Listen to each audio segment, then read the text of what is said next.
Yo, party people in the place to be. What's good? It's the number one chief rocker, your main man, Uncle Freezy, in the spot, man, ready to do some midnight lounge on vibes and stuff. Hopefully, this conversation and brotherhood finds you. That hope this fellowship finds you in a good spot.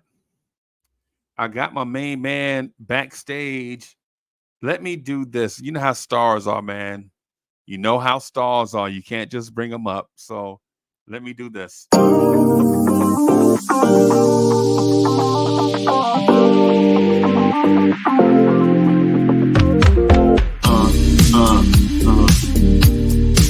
Yeah.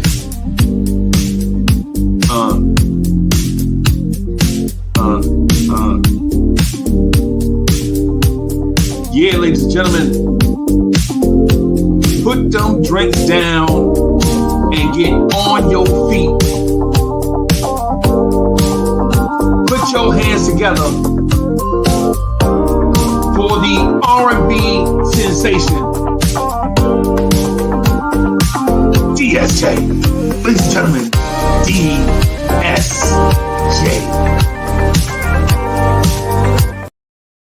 What's good, boss? Oh man, that's crazy. Oh wow. I How was you about to doing, start man? singing.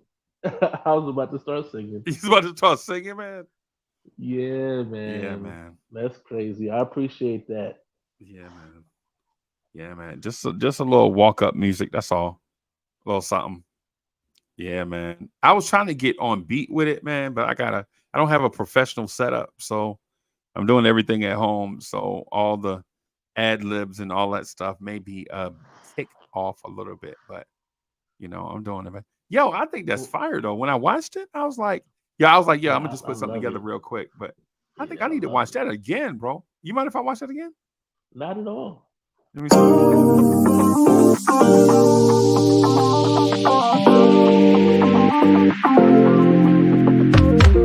Uh, uh, yeah. Uh, uh, uh. Yeah, ladies and gentlemen, put them drinks down and get on your feet. Put your hands together for the R&B sensation, DSJ. Ladies and gentlemen, DSJ.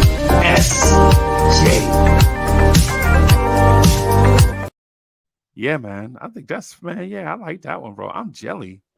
Yeah, I'm about to hit the dance floor. I'm jelly, bro. I ain't gonna lie to you. I'm jelly, man. And then I couldn't find a picture of you in a black suit, so I just went with a picture of you in a red suit. Is that okay? Nah, that's fine. Yeah. Okay. Okay.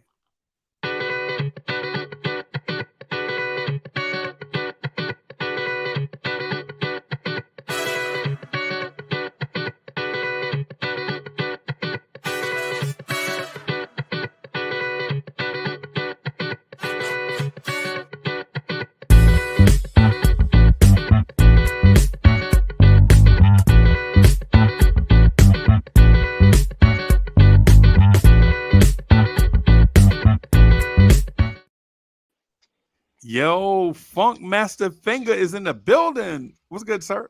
What's happening, fellas? It's Ain't not nothing just to it. soul finger, but it's soul finger. And you got to drink like the Ohio play Soul Finger.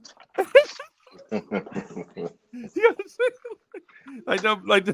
like them boys was in the studio. Soul Finger. Yeah, man. Yeah, man. What's good, fellas? Oh man, Oh nothing much. man, just Yeah, vibing. vibing for sure. Soul Finger. I ain't gonna lie to you, man. My computer was acting up when I was doing DSJ intro, right? I was like, yo, let me just get him some walk-up music so we could prepare him to come on stage. And then what I'm saying, I was like, I don't know how this gonna turn out. And then I played it, bro. And then I was like, damn, man, now I'm jelly. I gotta do one for myself now, bro. Hmm. I'm jelly. I think I gotta have one. But why would I have one if I'm the moderator, right? Well, Ain't I nobody mean, came. Ain't nobody came to see me, Otis. well, you the number one chief rocker, so I Well, think you should. yeah. Well, we'll see, man. Maybe, yeah, we'll see, man. So, fellas, I didn't have anything specific. I just wanted to open the Midnight Lounge. So everybody out there, yo, Triborough Gigolo is in the building. What's good, Tri?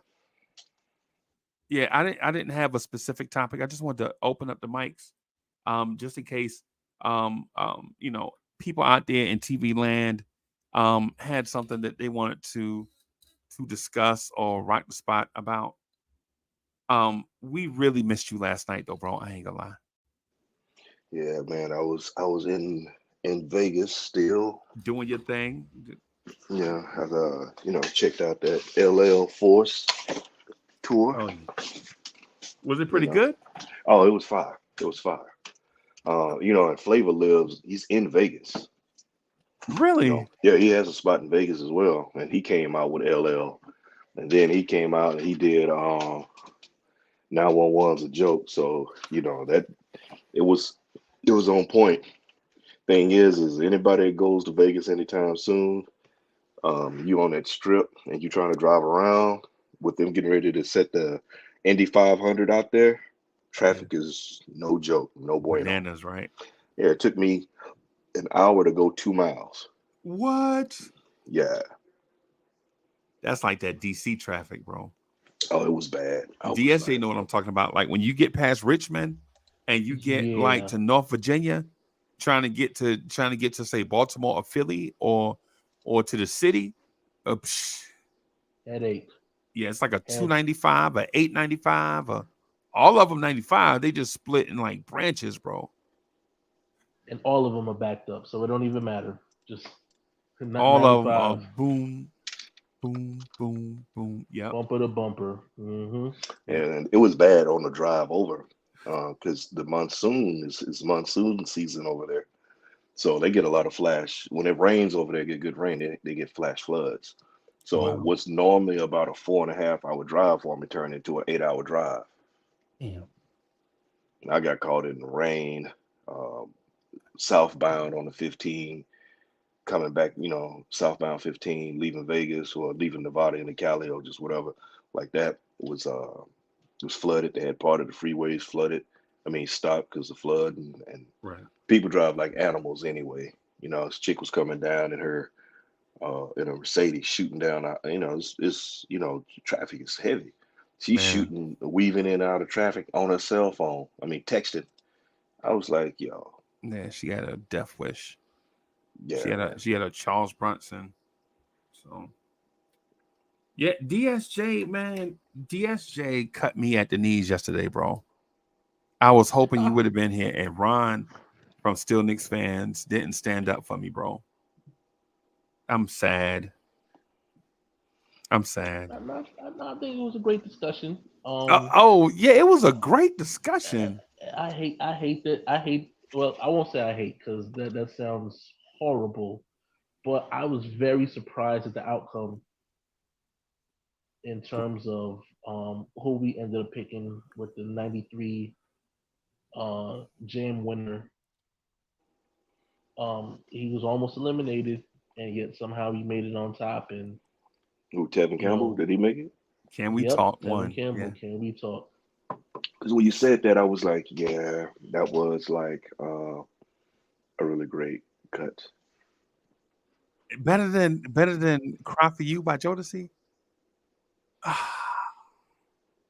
Better than "Knocking the Boots" by H Town. Mint condition. You send me swinging. Oh my goodness. But clearly it is. Yeah. Clearly it is. But let me do. I want to talk to both of you guys. Or I want to get your insight. I want to get insight from both of you gentlemen, about something, man. As I went about my day to day, man, the diabetics in the house, they can understand where I'm coming from. So I wake up with high blood sugar, right? Like, you know what I'm saying? I couldn't sleep, man. I'm trotting to the bathroom, right? Trotting to the bathroom. And then so I medicate myself and then I overdo it.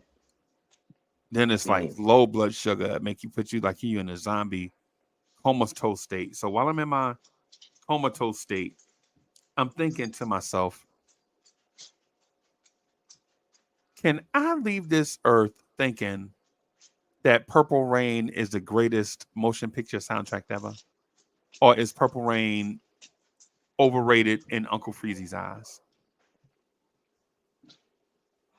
That's the question I'm going to ask both of you. And the reason why I think I have the perfect audience and panel to answer is because one person is an elite R&B singer, and one person knows funk and soul music better than anybody I have ever come across.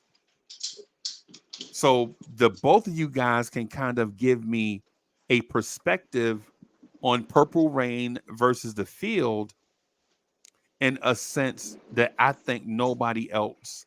And I'm not saying that our crew, I'm not saying our crew doesn't know anything about music.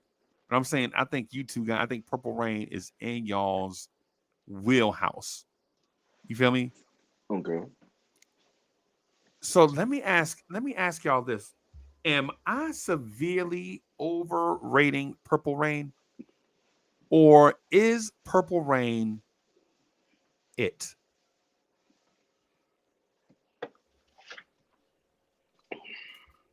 I I think the would first say thing that I need to understand,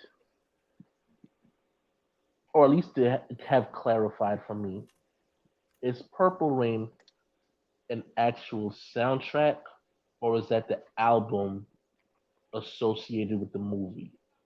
And there's a difference. Remember what Right, I just said. right, A soundtrack or music associated with with the movie. right, right. Well, it's sold, it's packaged as soundtrack. Yeah. yeah. But I'm with DSJ because the uh, the sound, the album made the movie.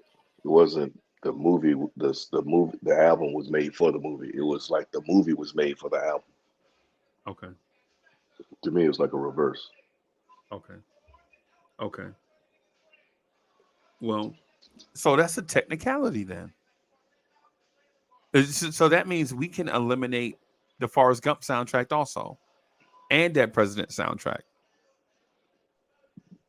Well, no, right? because they were actually associated With the exactly movie. as is as a soundtrack. With per, They were not. They were made before those movies came out, and then those people plucked those songs to go with that movie, okay, okay. right?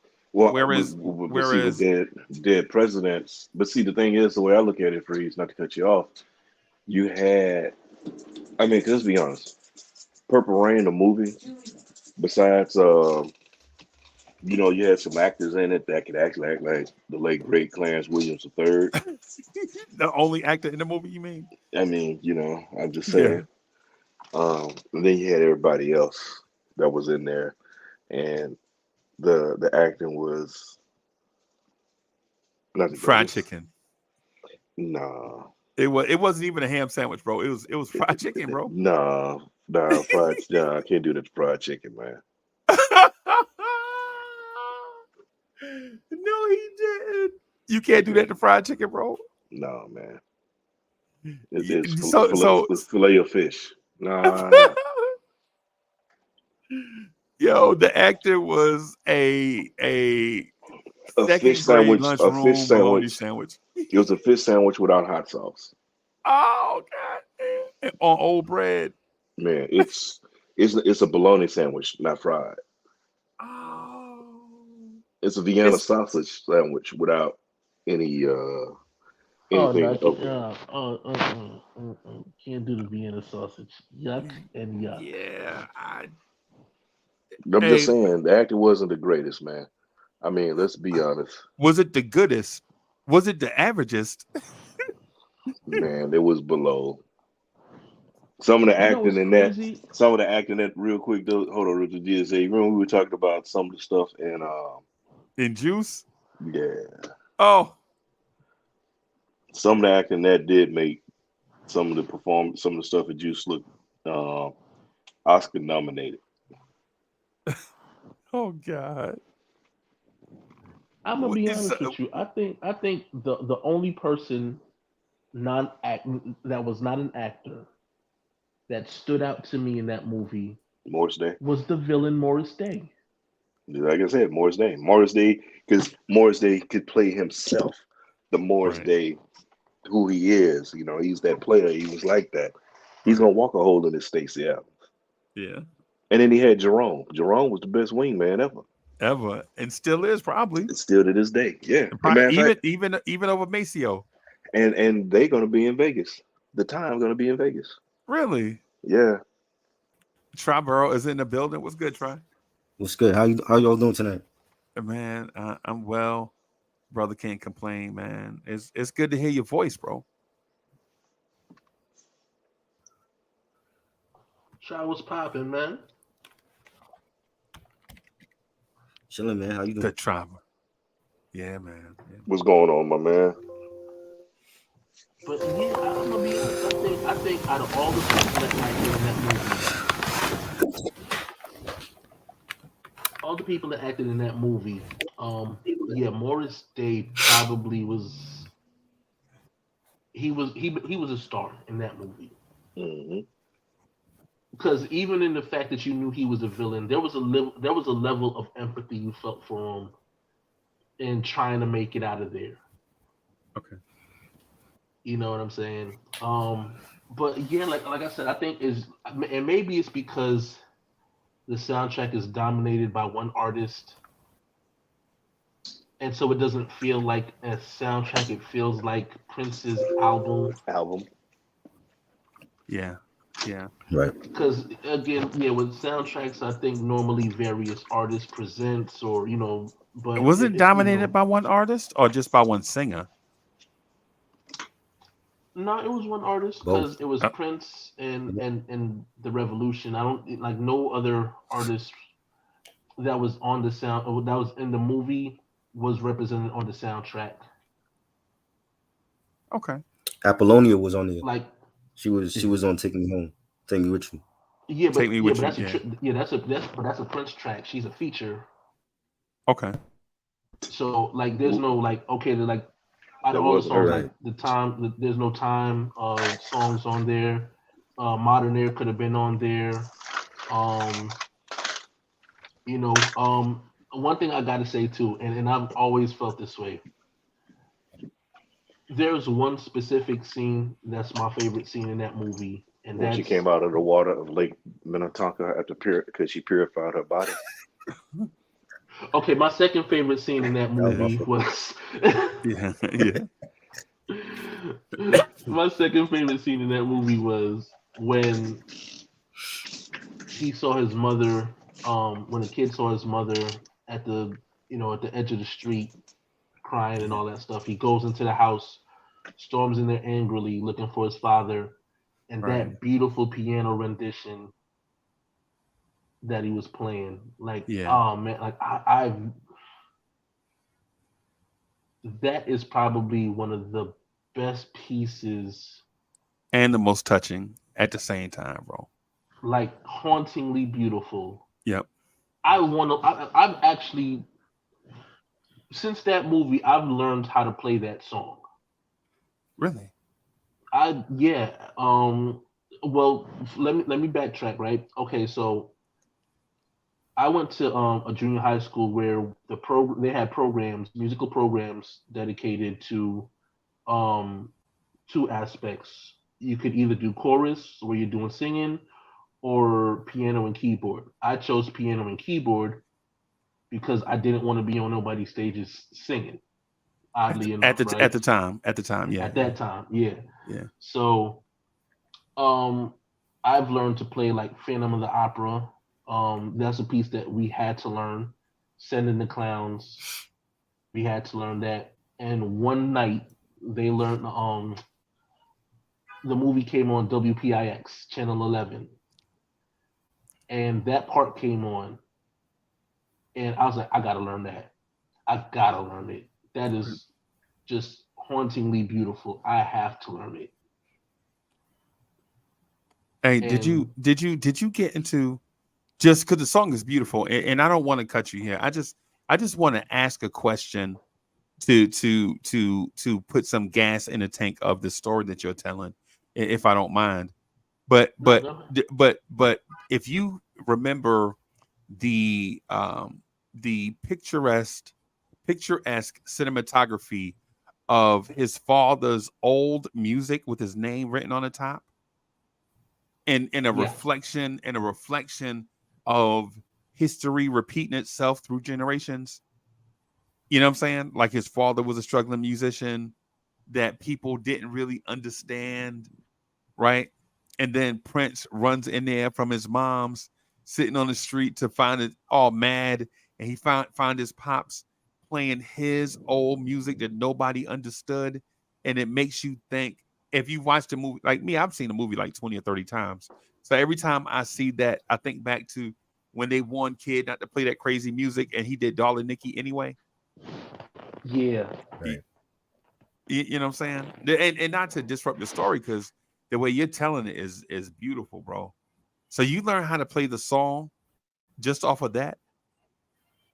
yeah. I was dedicated once I heard that piece, Right. and mind you, this is this is like my second time seeing the movie. The first time I saw it, I was maybe about 9 years old, and it was like a sneaking to see the movie because I think my parents rented it, or either they rented it or they borrowed it from a friend or whatever. But anyway, they Oh, had it, and again, one of those nights where they were knocked out. I went and snuck and like a mischievous kid, went ahead and watched the movie and with the boobies volume for the on low. first time and all that good stuff. And so I was like, yeah, I'm not. But when I heard it, I was captivated by that musicianship, and I never forgot it. But at that point, I didn't have a keyboard or anything like that, or even desire to play. I just was a kid that just kind of was like, "Ooh, boobies." Um, Right. but it was a Prince movie, and so again, I was captivated by the fact that here's an artist that's making a movie. Is If Michael Jackson was doing it, I probably would have reacted the same way. It was Michael Jackson, and ooh, boobies. So Oh surprise, no, you would have surprise. fainted for sure. But but when I heard that song, when I heard that melody, I Right. I just instantly was like, yeah, I gotta learn how to play piano. So the opportunity came and I learned how to play. I absolutely gravitated to it. Yeah, I'm a double back and I'm gonna learn how to play this piece because I got to. Right. For nothing else but for me, I've got to. Right. So finger, I ain't gonna lie to you, bro. I think the movie and the soundtrack, because even though the soundtrack, in my opinion, in my opinion, and this is just me, my opinion only, I'm not saying that the world has to share it, but I think the soundtrack is one of the greatest albums slash soundtracks ever put together. And then the movie itself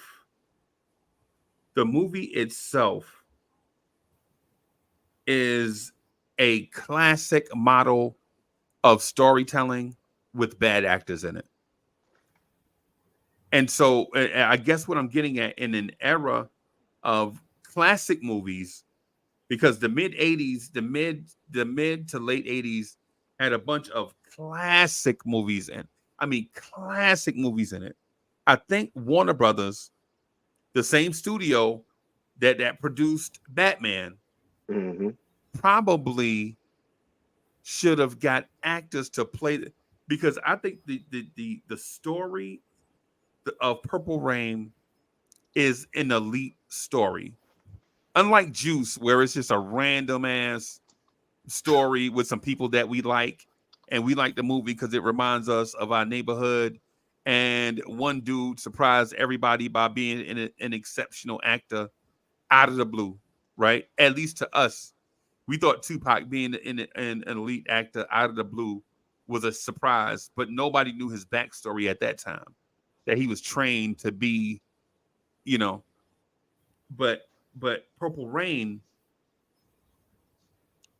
we know the story of Purple Rains, right? A struggling artist trying to make it big in the city, all these obstacles. But I think the story of Kid, in the same sense of the story with the Richie Valens, has so much depth in the backstory that the movies become classic. But unlike, of course, you could not have Richie Valens in the movie because, for one, Richie Valens would have been too old to be in the movie, and two, he had passed away, right? Mm-hmm. But the thing is the thing that Purple Rain is when you look at the stories of the characters, like the dude that owned the club, all he wanted was his club to be jumping, right? Mm-hmm. He didn't mean no harm to Prince. He was like, yo, we just got to keep the club filled up. You know what I'm saying? The time, all these, and then Prince's dad being that, and his mom loving his father so much. Because if you remember at the end, people don't remember at the end of the movie, his mom and pops, when his pops was in the bed, looked like he was about to pass away. Mm-hmm. His mom's was there crying. She didn't want the man she loved to pass away. Right? It was all these things, man. So to me, if the movie, Sophie, I ain't gonna lie, if the movie had better actors in it, I think the movie probably would have been at least on classic. Now, I'm not talking about movies during that time like Top Gun, which is a cult classic. I'm not talking about that, because Purple Rain didn't have the budget of a Top Gun. No, it didn't. Right? Yeah, it didn't. That's why, and I think DSJ will agree with me. Maybe Trial Burrow as well when I say this. When you look at the overall movie production was different from the music. That's why I said the music made the movie. Yeah. Because of the acting. Nothing against how they did, because they, you took all these musicians that's in his camp, and you put them, they came together and did a movie. And we hadn't seen. I mean, we're talking about 1984. When have you seen that before? When was that ever done? So that was like groundbreaking. That we like, hey, we got a singer who's doing this. Right. So that set the stage a whole different precedence. So a lot of people don't give, Prince doesn't get his credit for doing it. I don't think that he doesn't get the credit for setting, his. And it was a much better movie than Krush Groove, which I love.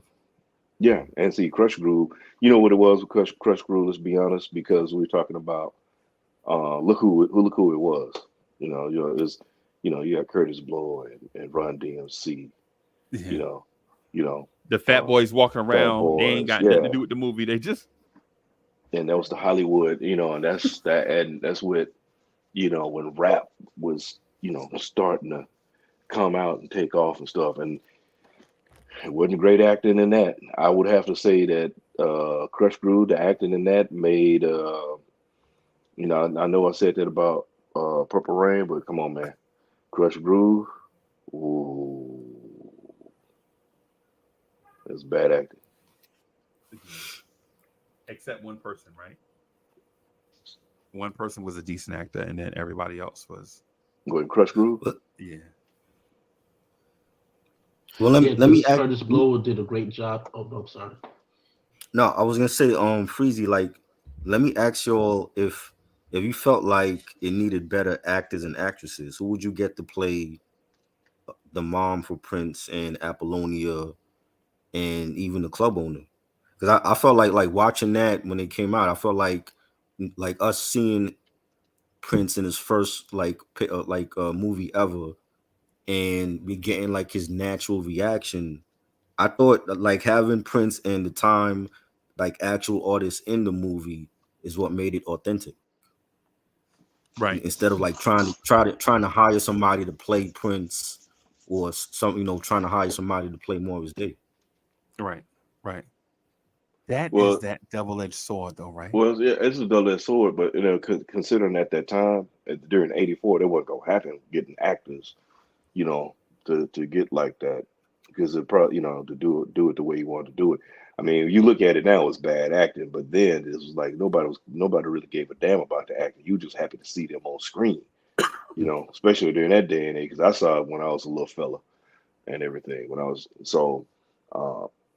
The acting may not have been the greatest, but it's still a movie that, it's a groundbreaking movie, regardless. Even Right. even he came back with his other movie, Under the Cherry Moon. Mhm. He came back. A lot of people didn't say it wasn't a good movie at all, but he did it again. You know, what Right. other artists was doing those kind of movies? And like I said, I don't want to see an actor. See, the thing is, you're gonna get an actor. Make sure the actor can actually sing, or they'll have them work it to they lip syncing their ass off, and Right. it's believable. But I mean, if you wouldn't be able to do, I think I would say this, Triborough, if you would have got actors to do Mhm. that, it wouldn't have the movie wouldn't have the same effect. It wouldn't have the same feel. Right. If that makes sense. Right. I mean, who's gonna, I mean, you had Clarence Williams, but who's gonna be Kid in '84? Who was singing at that time? What Right. actor? What actor was out there? Robert Townsend. Yeah. Okay. know, He played Duck. yeah, he did. I mean, but other than Billy D, and who's Billy D gonna be? He's gonna be he would have been Morris Day. Mm-hmm. As long as you give him a Colt 45. Nah, because I think what it is too. I think like I said, the natural charisma of Norris Day Came really through. made him a star in that movie. Hmm. So it'd be hard to talk about replacing them. Yeah, the acting was bad in terms of this being their first time go, but I really feel like Morris Day became a bankable star in the eyes of everybody else, as And I opposed to agree like with it's you just on the that. time. Because again, he's part of a band. Like we'll Who? easily. Morris Day, a bakeable actor? No, I'm saying That it's a must be that star, must be bankable. that must be your cousin, bro. No, not I didn't say actor. I said bankable star. Okay. Yeah, because again, like remember, he's part at this point. He's part of the time. He's a Right. group member, right? But in this situation, he's a standout. So now it becomes, though that's Morris Day from Morris Day in the from the time. You know what I mean? Right. As opposed to just being part of, almost like if Jimmy Jam and Terry Lewis had a prominent role, if they did a good job, oh, that's Jimmy Jam and Terry Lewis from the time. You know what I mean? I think that's really kind of what set Morris Day on that. You know what I'm saying? Oh, he's recognizable, he's bankable as a star. Okay. So when you book him, he's gonna give you whatever he gave you on stage is what he gave you on screen. Why? And I think that might be why they were able to do Graffiti Bridge with a slightly bigger budget. That's right. He did Graffiti Bridge. He did 3 movies. Yeah, I forgot about that Yep. movie. Yep. All of them were. I mean, yeah, but the sound, the music, and see, that's what I'm saying. His sound, his music made the movies. So under those circumstances, yeah, I guess we're gonna have to, because again, the biggest misconception for me was whether or not Purple Rain was an album or a soundtrack. So It's definitely the best with it soundtrack being to make this. with it being yeah, if we're classifying it as a soundtrack, then yeah, I think it's up there. It's got to be if it's not the best, it's definitely top 3. Yeah. And again, there's no disrespect to any other movie or anything like that, because I'm sure that people are saying like New Jersey Drive, right? Yeah, some will I say New still Jersey Drive, and some I would think some. so. If we include everybody, bro, I think you can't not include the movie Easy Rider, the Yeah. Easy Rider soundtrack, bro. And I know that might be a little bit before everybody's time, but man, when a dude is just like get your motor running, Get Out on the Highway, or they talking about American Woman. You know what I'm saying? I mean, all these songs. I mean, I think Purple Rain is up there with Easy Rider, but man, bro, I mean, yeah, it's vast. Born to Be Wild on that. Yeah. Yeah, yeah, yeah. It's just yeah, and I will say too, just to the point that y'all made about who would you get. What I would say to that Triborough is Mhm. give some young people a chance. Just like movies like The Breakfast Club, you know what I'm saying? You Right. give some young actors a chance. Less Than Zero, you give some young actors in the 80s a chance because young actors are out there at the time, right? Yeah, they were out there at the time, but you're talking about Yeah. the '80s. That Yeah, movie would have been if Prince would have given up the rights to let it be done. I think the Hollywood machine would have. Yeah, they had bigger names in it, but they they would would have have killed overdid it. it. Yeah, they would have killed it. They would Yeah, have they killed it because they would. Oh, you're not urban enough. You're not black enough. yeah, You're Right. not kid enough. You know. yeah, They're telling some actor you're not. First of all, you know, Skippy, Tommy. You yeah. going in trying to tell somebody that's lived their life the way they look Right. that they weren't something. Yeah, so Oh, you Hollywood, talking about like Hollywood Shuffle? yeah, it'd have been one of They'd those just like what he was saying. You're not black enough. You're not this. So have been up there talking about afros. Yeah, I know. and Yeah, then I remember. during that time, yeah, because during that time we didn't have. I mean, and the other thing is it was great to see that because besides the '70s, but when you seen a movie where it was people look like us. Well, let me ask this. Which I want to ask this to Triborough just to get Triborough opinion on it, right? Mhm. Triborough, Yeah. which movie do you think is better? Which movie and songs, right? So I'm gonna take the gate down on the word soundtrack and just put what movie and the songs that are associated with are better, Purple Rain or Mahogany? Oh man. Well, I'm gonna go with Purple Rain because that was actually my introduction to Prince Okay, before, you know, 1999 and I Want to Be a Lover. It was right, Purple Rain for me in '84. right. And every time I hear that ballad, it always takes me back to that final, the scene at the end of the movie where he's playing the song for the first time to the Yep, audience at the club, right. and it really is a tearjerker. You know what I'm saying? Like it's Sure. a beautiful song. When he played it, Excuse me. I remember when he played it at the Super Bowl Right. that year, and it was raining. And it started Ironically, raining. Yeah. yeah, it started raining. Ironically, that was crazy, and that has always been like one of my favorite, Prince songs all time. Mahogany was a great song too, but like Right. for me, the album resonates with me. Well, that album actually made me take guitar lessons when I was younger Wow. because like watching like Let's Get Crazy, the video for that, and When Doves Cry, I wanted to play the guitar like Prince, Right. and I actually took guitar lessons for like a year and a half, every Saturday morning because I wanted to play the guitar like Prince. So it has more of a I grew up with that album, more than Mahogany. Mm.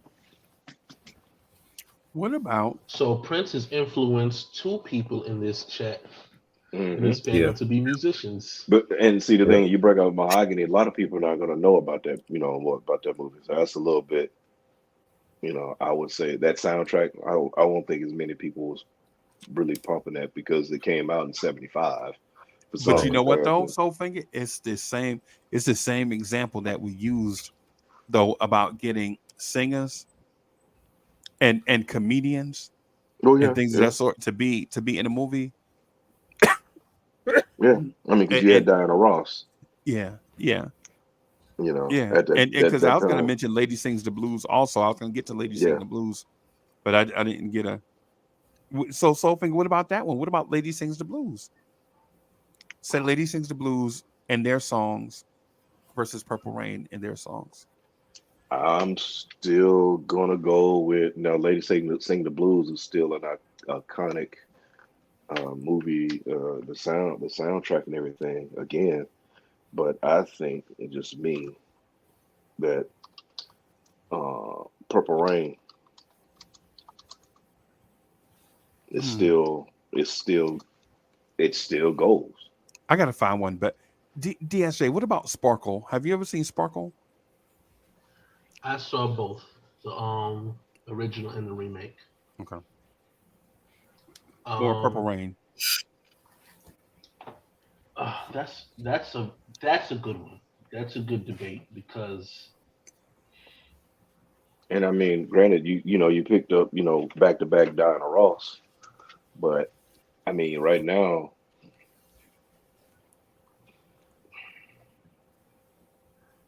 whole I body gotta of work, whole yeah body of work in terms of Sparkle versus Purple Rain. I'd probably say the movie Sparkle was better, better movie, but music wise, but musically, soundtrack or you know, Purple Rain wins that by a mile. Hmm. Y'all think Sparkle was a better movie than Purple Rain? Yeah, Is it unanimous?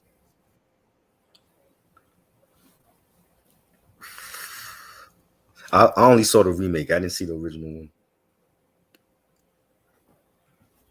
I'm only thinking about the remake. I mean, the original, not the remake, not the remake. Hmm. Now, if you talk about the and see, and now this is the thing. Um, the soundtrack, the soundtrack was done by Aretha. Right. And Cameo was on the soundtrack, right? Mm, no, I had to pull it up to see everything, so I'm looking at it. No, Cameo's not on it. Okay. There's 8 songs on the album. No, Okay. they had a song, Sparkle, but no, they're Ah, not they on it. sure did. They sure did. They had a song, but no. But the fact that Aretha did the soundtrack, made it such an iconic uh, soundtrack, soul album. And another thing, because I had to pull it up, Curtis Mayfield produced it. Okay. But I think when you say like, 'cause still to this day, Purple Rain still resonates more. Okay. Wow. Sparkle over Purple Rain. I'm shocked. I ain't gonna. I'm shocked, bro. I don't even know what to say. I don't think Sparkle's story was in depth as Hmm. in depth as Purple Rain because in Purple Rain all the kid had to do was listen to Wendy and Lisa. I think that's one of the parts of that movie that Yeah, people don't take into account. Remember, he like, yo, you practicing long, you showing up late, you misunderstood, you won't even listen to the creativity of others in the room, right? Prince Yeah. could have had Purple Rain, the song, finished in the beginning of the movie when they was working on it, but he wouldn't even listen to them, right? He didn't respect them. Right. And right, and one could even say that he didn't even view them as friends or peers. That's why he didn't respect them. But he had to be humble throughout the movie while all this variety of things is going on, right? And as far as Sparkle goes, I always put it in a category with Dreamgirls, and I know it's not fair that Sparkle goes in a category with Dreamgirls, right? Because well, DSJ Dreamgirls was a had a. Broadway. I'm sorry. Oh no, go ahead, go ahead, Freeze. I mean, I was No, no, about go to ahead, throw. bro. No, I'm just saying, I was, because Philip Michael Thomas is in it, and you're thinking about his days of Miami Vice's Ricardo Tubbs. Yeah. but you had Irene Cara that was in who Yeah. But I would say because that was like you said, it didn't go in depth, but being that it was about you look at the cast and um, I'm more of a. I mean, right now I'm still Purple Rained out. So Right. over a lot of these movies, the last thing you brought up, I'm still standing with Purple Rain. Even though I said what I said about the acting, I'm Right. with Triborough on the fact that if you bring actors that don't sing, they can't put their energy into the music. Yeah, Philip Michael Thomas could sing, but he wasn't. He was more of an actor. He was an actor. He could hold Exactly. tune. And you had Irene Cara. She was a Who's a singer. singer? Yeah. Who you had acting. You Right. had actors that could sing, but Purple Rain were musicians that were Right. trying to act. And Purple Rain, you think about it, like again, that soundtrack, man. If you don't, it wouldn't come across. It wouldn't have been delivered correctly if you had actors instead of the original people who made the music. I beg to differ, bro. I would say go out and find you something because I think there are talented black actors. I think there are talented full packages out there, Yeah, like there guys that, are, there are, that, that but can that can rap, sing, dance, act. I don't think they're just out there now, but I think they were out back in the 80s.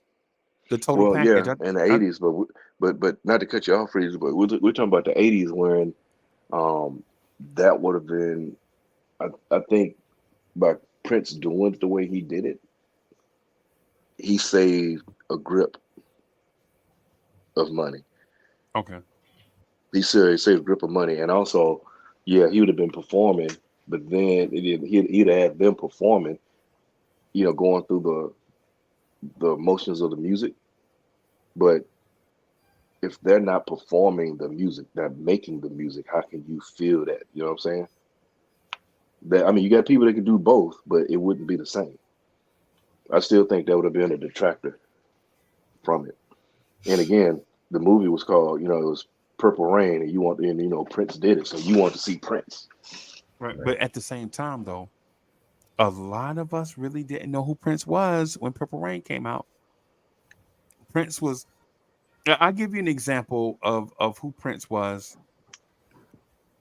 DSJ, I'll give you an example of who Prince was right before Purple Rain came out. He had a similar vibe and persona to guys like Music Soul Child and Maxwell. Kind of like, they talented, you want some more of them. There's like this mystery about them, though. You know what I'm saying? And Prince broke out with Purple Rain. Purple Rain was Prince's breakout. Everybody knew he was talented, Hmm. right? But the year before, the year and a half before that, Michael Jackson scorched the earth with this album called Thriller. So even if you were on the verge of breaking out and becoming a star, even if you were a Madonna, um, a, a Prince, a Lisa and Cult Jam, even a Renee and Angela, even if you were on the verge of breaking out and becoming a star in the 80s, and a year and a half before that, Michael Jackson scorched the earth with Thriller. And then I think the third or fourth, I think Billie Jean at one point was the top selling single of all time. And I think it may Hmm. have been like the second or third song off of Thriller. Yeah. You know what I'm Yep. saying? So even then, whether you got an actor who was an unknown but talented, or if you would have got Prince to do it, I think you still operating in that shadow of who do you get to be in the movie, right? Prince did it, and we're still talking about it um almost 40 years later, basically. Hmm. Yeah. 40 years later, we still talking about it, right? So Prince did a great job. What I'm saying is, if that movie had say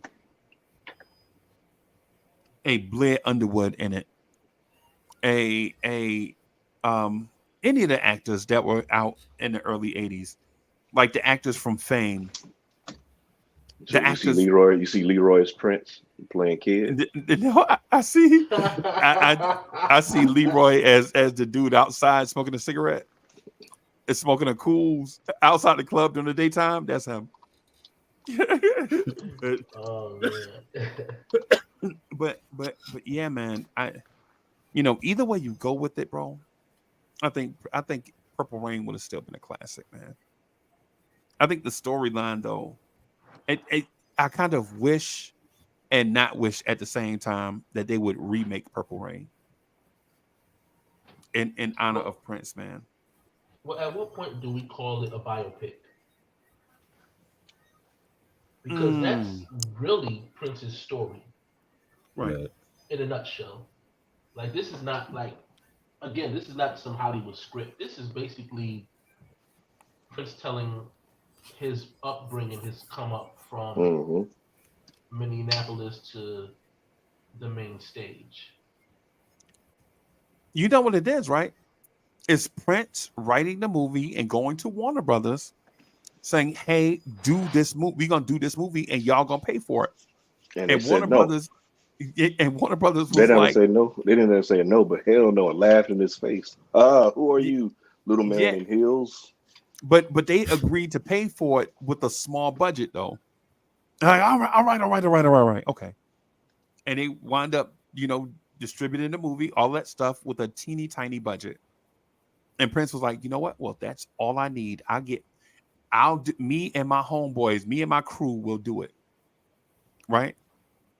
And they did the movie. And what it is, if it had been vice versa, if the record company had came to Prince and said, "Hey, listen, we wrote this script called Purple Rain about your life," then what I mentioned earlier about um the record company, what I'm saying, "Hey, we're going to get these actors to do it," then I think it's been appropriate then. But like what you guys said, DSJ just hit the nail on the head, in my opinion.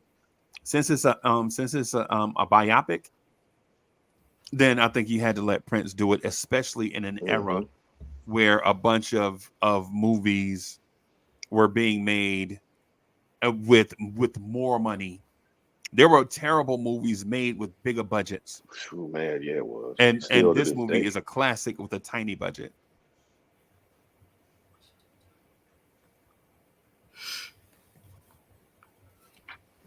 yeah, it was bad. And like you said, you're trying to figure out who's gonna be doing what, and during this time, Right. I mean, you gonna have Gary Coleman and Manuel Lewis in the movie. Yeah, as Jerome and And they play the club owners. yeah, yeah. Hey, that's a So different twist. You can have them playing the club owners. Yeah. is it What you is talking it about, kid? yo, but is it one of the greatest biopics that y'all have ever seen? Whether it's for a real group or imaginary group? It doesn't beat Malcolm X. Mm. I'm talking about in terms of music. Well, in music, yeah, Okay. I can't think of anything better. Um, but as far as just an overall like biopic, nah, Is it better than the Temptations? yeah, Mm-hmm. yeah. Even with better actors, with more skilled actors, I think it's better because I think what it did, it spoke to one specific period of a come up. I So got a, it, I got. Let me put this rock in. I'm gonna put a rock in Triborough Gigolo's shoe. Right. I'm just gonna aggravate. I just want to aggravate him for a second. And it's friendly. See, that's my man. Right. Okay. Is Purple Rain better than Ray? Mm, I don't know. I love Ray. I thought Jamie Foxx, probably his best film ever. Yeah. Um, I don't know. I don't know if I could say it's better than Ray. I definitely feel like If it's not better than Ray, then it's top 3 all time. Yeah, I gotta agree. It's not better than Ray because Jamie Foxx blew. He took that role. Man, you thought he was Ray. You know what I'm saying? Yeah. But I think that also goes to the benefit of having an actor who's also a musician. So he's really like a triple threat Well, type of that guy. that See what acting and does for a movie? hmm Right. And when you think about it, and then when I asked DSJ this, DSJ, who's a better musician, Ray Charles or Prince?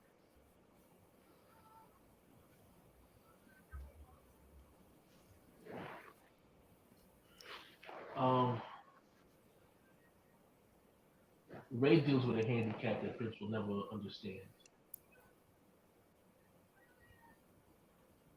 Prince does more than Ray can ever do. So Georgia on My Mind is a classic, bro. hmm absolutely. Yeah. And if you know the history behind that song, Yeah. that cuts even deeper. Yeah.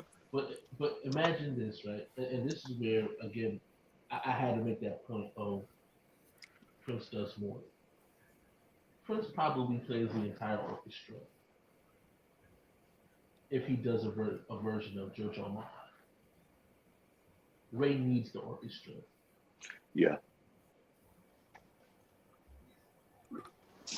So it's that's a very tough question about who's a better musician Ray because is no slouch, bro. not at all, not at all.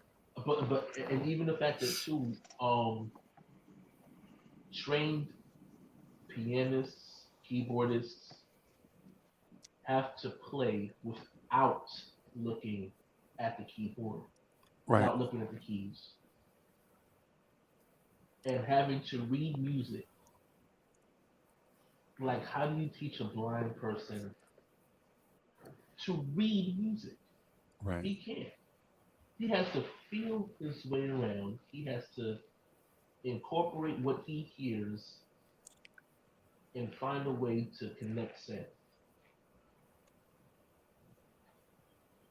Yeah, I couldn't tell you how impossible that is just to live like that alone.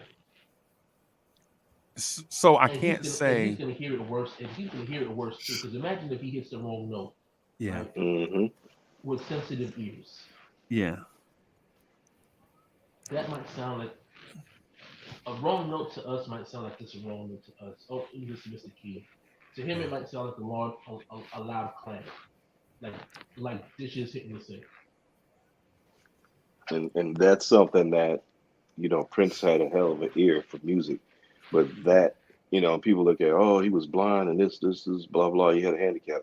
His disability, his the loss of his sight heightened his other senses, his hearing. So in that way, I would say that you know in ways that was more superior to what Prince, because Prince heard things, but he didn't. I guarantee he didn't hear him the same way as Ray. right. And so I would, when it comes down to playing all kinds of other instruments and all like that, of course, yeah, he's got Ray. But when it comes down to getting in and all the stuff that Ray has written, and considering what Ray had to overcome, I was, I would, I'm gonna have to put Ray in there, and it's more. Maybe I'm looking at it more not from I'm not looking at his disability. I'm looking at the things that he had to overcome and endure, and the I guess I'm looking at his I music. don't think the disability thing. No, so I'm gonna say this, bro. Let me say this to the him being blind. I think him being blind is a disability. And outside of a studio, like if he had to find a restaurant, Yeah, that's what I'm but saying. but in his element, inside of a studio, bro. Like for instance, me and Soulfinger could probably find a restaurant quicker than Ray Charles could because we can see. And I'm a big boy and I like to eat. so I can find the hell out of a restaurant. Trust me. So you know what I'm saying. But inside the studio, where Ray Charles is the king, I know my disability is being tone deaf. Yeah, that's what I'm saying. His it's not just that he can hear, but it's more focused. You know what I'm saying? Right. You know, don't and that's what and I was as I was saying earlier, is that some people, oh, he had a disability, he's blind, he's handicapped. It was a disability, and don't even look at that as a way to stop him, because that's the fact of the matter. What about Stevie Wonder? Right. So Or Jose Feliciano. yeah, so you know, don't even look at it like that. A musician is a musician. Period. Right. Point blank. Either you have all your senses and still can't hold a tune in the bucket, nor hear a bad note, Right. or you blind as a bat and have one hell of a ear for music and the ability to play it. So you know the being blind, but I kind of lean towards Ray in this sense because of what he had to endure, not because of the disability, but everything else that encompasses time in music during the period. I mean, the man was from Georgia and was banned from his home. And he made a song about how his home is always on his mind. And became a #1 seller. Right, and used their music. He didn't use funk or soul. He used classical music. Classic. And I mean, and granted, that's before you had people that was able to make their own music, because others had to.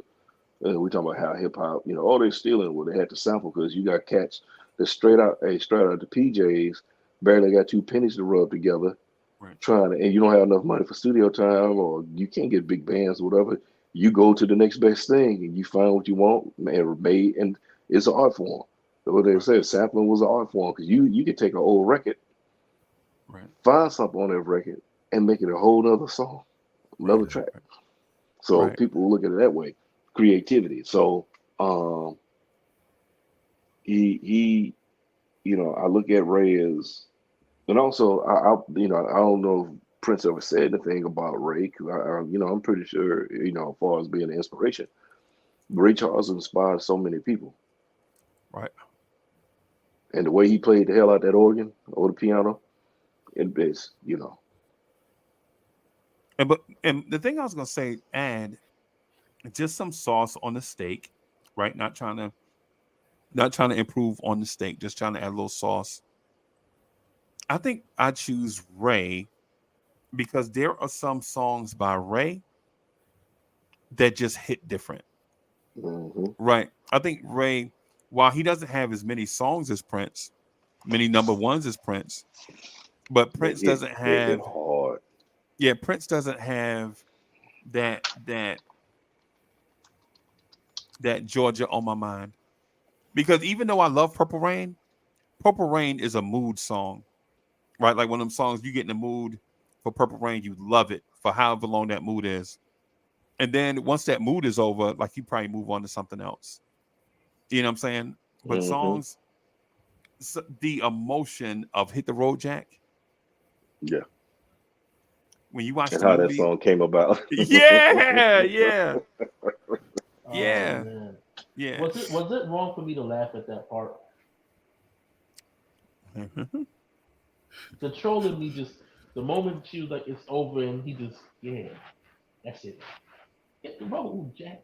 And then she came back with that angry, okay, we're gonna keep it business. Right. Even though she didn't want to keep it business. Right. But I don't know why I laughed when she did it. And she cried at the end. Like, he got you. And then we got you on screen and you crying. And I don't know why the troll in me just enjoyed that scene so much. But I did. Let me ask you this, DSJ, since you enjoyed that, because Purple Rain doesn't have a scene like that, right? And no disrespect to Prince, because that wasn't a part of his life, right? But which song would you say stirred your emotions most? That part when Regina King, bless her heart, she like the finest little thing on earth. Yeah. Regina King, and me and her have the same birthday. But anyway, Anyway, Regina King, or when Ellie is singing, and I'm telling you, I'm not going. Oh, definitely Ellie. Ellie's part was um more impactful because what one was a scene in the movie, one set the scene of the story. So Can you clarify on that a little bit? yeah, so okay, in terms of her singing, now and I'm telling you, it set the stage for everything that was going to happen. It's like the plot twist Okay. where here it is, I'm giving you my vulnerability, but I'm also giving you this ultimatum, for lack of a better word. This is gonna be a reckoning for you. At some point, you're gonna understand what I'm going through.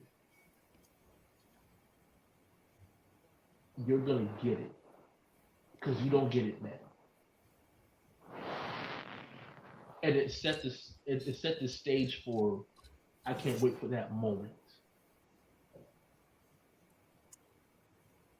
As Mm. opposed to with Ray, it was more an epiphany in terms of hearing her See, say, that's why I think they equal. That's why I yeah, think.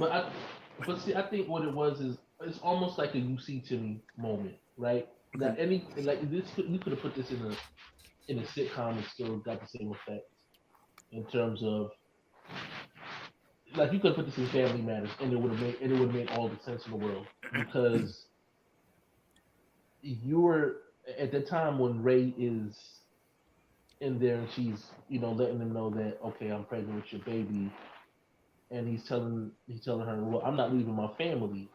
You've already left your family. Right. Right. That for him is just that's the epiphany moment. But even with that being said, Right. music still came first. All right, hit the road, Jack. I, I'm You not even inspired going. you inspired yeah, you DS, I inspired ain't hit the gonna road, lie. Jack. I think I think it's a flat-footed tie. Am I Fryborough? Am I a weirdo, bro? No, Yeah. it's not I weird think at it's a all. flat-footed tie. And because DS, because here's the thing. Here's the thing. You could see the crescendo being, but so forget my line. You could see the crescendo. You could see him on the electric organ trying to figure it out. Doom, doom, doom, doom, and then the conversation is happening, building up at the same time. So you got two volcanoes about to erupt at the same time. You're trying to figure out which one is gonna, and then what happens is it's this beautiful moment of explosion for both at the same time. Yeah, girl, right there. That's what I want. And you could see the tears welling up in her. Regina King, you are listen, Regina King, if you fuck my mind up with Riley, right? You are Riley and that lady at the same time. Riley and Huey. Yeah, Oh yeah. and yes, at the same time, Regina King, you just got my mind just, but She is but the stone her that the builder refused. yes, but the thing And about Dreamgirls, is I already knew the song was gonna be in the movie, and the only reason why I even watched the movie was because of that song. That's me, right? And I know sometimes I'm overly macho. Like I'm like, yo, ain't no car crash in this movie, ain't nobody getting shot. You know what I'm saying? Ain't nobody fight. And so I understand there are some nuances and some eloquence sometimes that I miss, right? But my thing is with Dreamgirls, I was like, yeah, as soon as she sing this song, I'm gonna go get me some popcorn, right? Because I already know, because I didn't feel like watching Beyonce sing. Beyonce is a great artist, right? But I just didn't want to watch that. I still hadn't seen Cadillac Records, bro. You know what I'm saying? So for me, for me, when Jennifer Hudson gets to that part, bro, Mm. I'm like, this is what I came to see. But Hit the Road, I didn't expect it, bro. And you could just see it building slow. Yeah, You know what I'm saying? And but then see, the emotion from both. both of them, yeah. Now I ain't gonna lie, just you're talking about Regina. See, I was a fan. I became a really big fan after Enemy of the State. Mm. Cause ain't nobody wearing that black lingerie like she was wearing that black lingerie. Oh Lord, Claude, have mercy. yeah, man, Claude, Lord, Claude. I went with my girl at the time. Got an elbow Yeah. to the ribs. Yeah. She came out. I was like, oh my God. We have an agreement. We have an agreement in here where Regina King, I can fill up my eyes with Regina King as long as I let Mo fill up her eyes with Idris Elba. Yeah, I knew you were gonna say Idris Elba. Yeah, That's, yeah. So we got an agreement. yeah. So I don't have no problem. So you can go ahead and look at Idris all you want. All you want. All you You know, want. Yeah. you know. Look, look. Was it The Wire took a hit when his character died? Some of the ratings went down. There was a majority that it was all women. Yep. Yep. So But I'm asking, am I a weirdo for thinking that both of those are the same? They got to the same place in different ways, I guess. no, I mean, but I put it like this: when people try to argue to swing their point on certain things, that's the way you look at it, and everybody's not gonna have to agree. But man, but the way you put it, when you look at it like that, I never thought of it that way. See what I'm saying? That's why I can't, unless it's something just off the wall, that's like saying, uh, JJ Icefish is a better artist than Prince. Then I got to argue that what the who? Now we got to kick people off the panel. Yeah, Well, he's better than me, and I can concede to that just fine. I'm just not gonna be better than everybody. No. Just some people are just not gonna make it. But I might I be better mean, than William Hung. Might be slightly better than William Hung, but something about that fish guy, man. I'm gonna have to achieve some level of greatness to get to that level at some point. Right. my thing is when you talk about, you bring up Ray. Ray was a bad man, and that's when they were making music, Right. And And then mind you, I'm sorry. Go ahead, Sophie. no, I was just say this about Prince, and then Prince basically took what Rick James was at, what he was at, and then took it to another level. In some ways, he brought his sound, but the things that Rick was, had done, he did, and then elevated what he was doing. I don't know. The Rick James thing, I think maybe overstated. I think Prince took the Jelly Bean Johnson sound, like those Minnesota guys. They were trying to find the Minnesota guy. The Minnesota sound is in my opinion, is like the Oakland Stroke. Well, it's Right. not even the music though, Freeze, because Prince had his own sound, but his presence on stage, he took like the out of that Rick James bag in a sense, and took it to a level. Right. He took it to a new level. He was in there because even and the reason I say that, I was But what if checking I out. told you that Rick James dressed like Jimi Hendrix? Well, he did. And Rick, if you've seen the documentary on Rick even admitted that he was looking at like this, because remember, Rick James started out, he was clean cut. Yeah. And Rick was into that rock. He wanted to have his own sound, so he came out. So he changed his look, more of the bad boy. Right. Prince was taking some elements of that Rick James look, not sound because he had his own sound, but some things he was doing, like when his performance, because even Rick, you look at the documentary, he was doing the same thing, but Prince just took it to a whole nother level. And the thing about it is, Prince Prince took it to a level that a lot of cats, you know, he was doing things a lot of cats Right. would dare not try to duplicate. You know, you know how many cats you know is gonna be coming out of a getting there.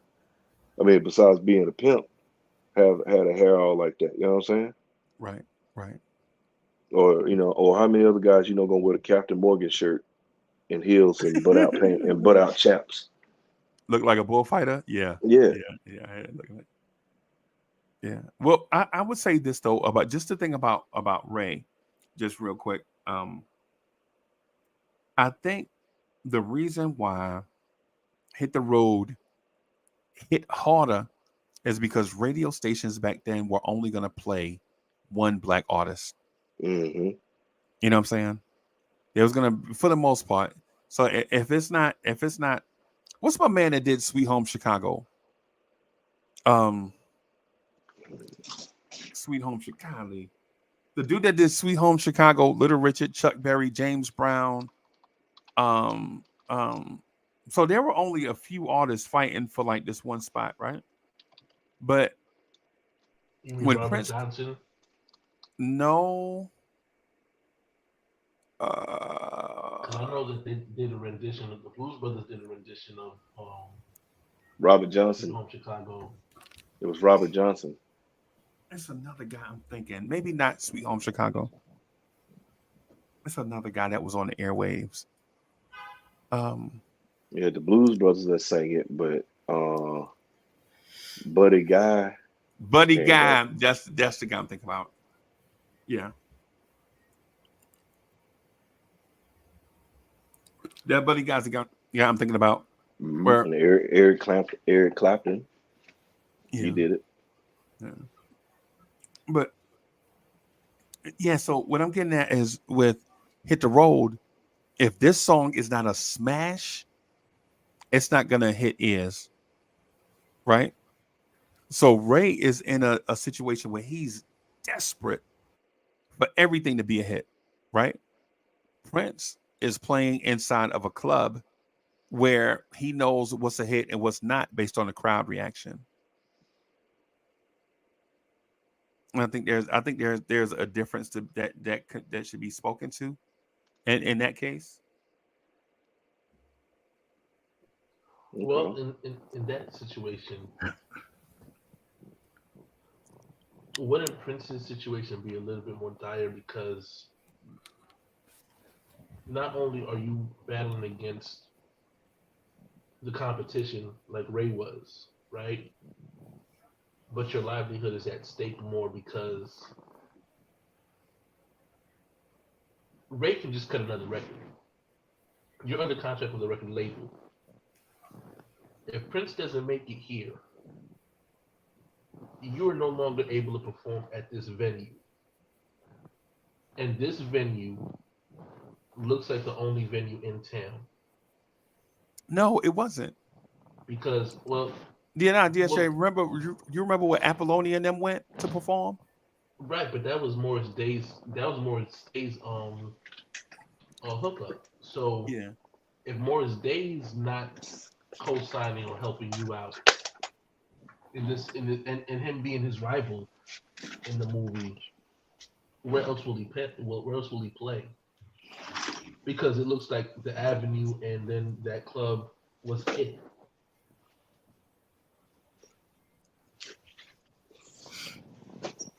Okay. Yeah, somebody had to be a sex shooter shooting love in your direction.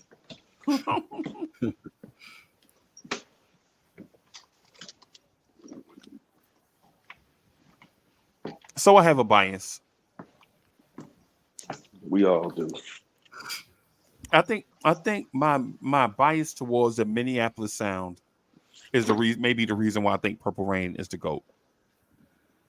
Is the Minneapolis sound historically the best sound of black music?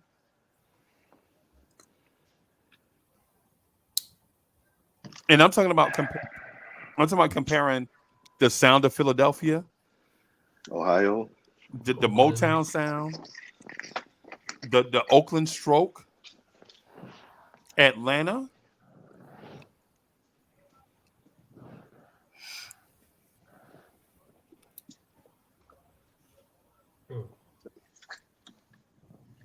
that's a good one, Freeze. But I think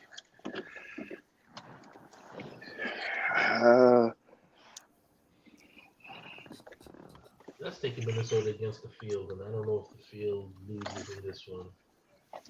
yeah, I'm with you on that because you got a lot of good sound coming out of all those spots.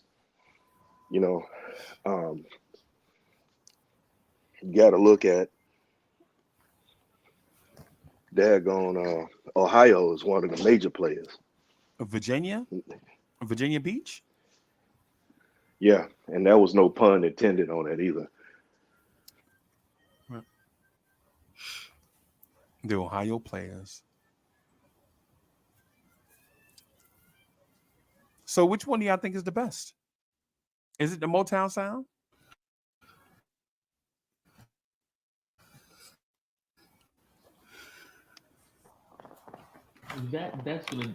That requires a bit of a dive because I think you have to identify like specific songs to make it make sense.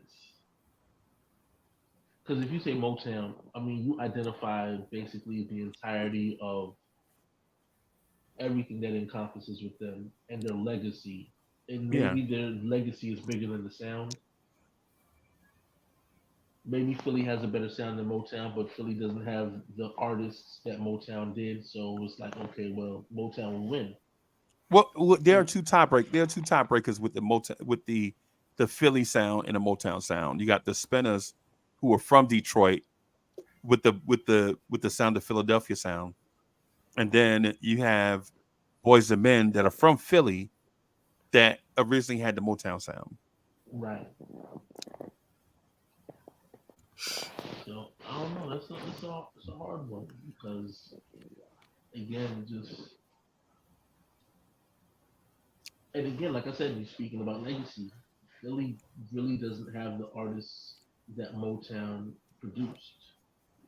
So we're talking about the Smokies, the Jacksons, the Marvins, the Temptations. You know, Is it's Boys and just Men is not better than them? no. But what I'm saying is, What, if they identify with the Motown sound, right? Then that's the sound we're talking about. Just the sound, not the region. When we talk about Philly and the Philly sound, okay. again, you mentioned the Spinners, Gamble and Huff, um, Teddy P, and, you know what I'm saying, Hal Melvin and the Blue Notes. Uh, that becomes the conversation. But What like I about said, Jill Scott? What about Jill Yeah. Scott, the Jill Scotts of the world? See now, And when you go in that way, that's bringing in a whole new sound. Right. You know, I think, I yeah, look. I think she identifies more with like the neo soul, and I think that's more of a regional, not even regional. I just think that it's just more of that what the artist that encompasses that specific moment. okay. You know what I mean? The jazz organ behind drums and stuff like that. I think it's a different situation because again, neo soul is just kind of like it's just another branch of R&B. Okay. So D'Angelo exists in that, but he's from Virginia. Right. Erica Badu exists in that, but she's from Texas. Right.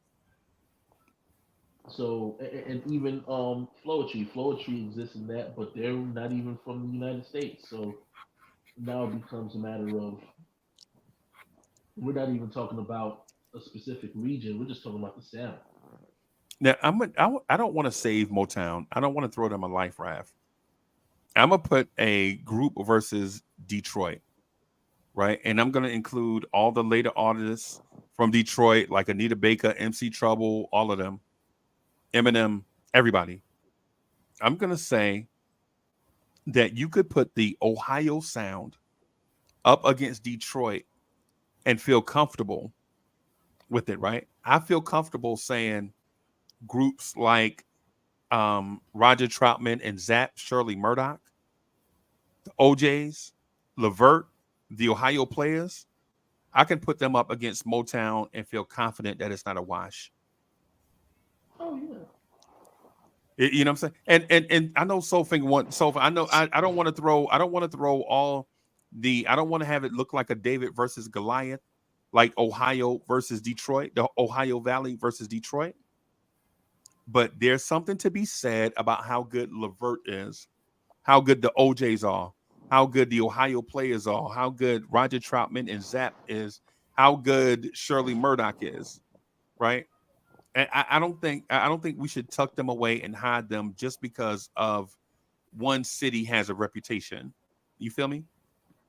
No, I agree with you because when you add to me, I'd say Ohio stands right there. It's Ohio.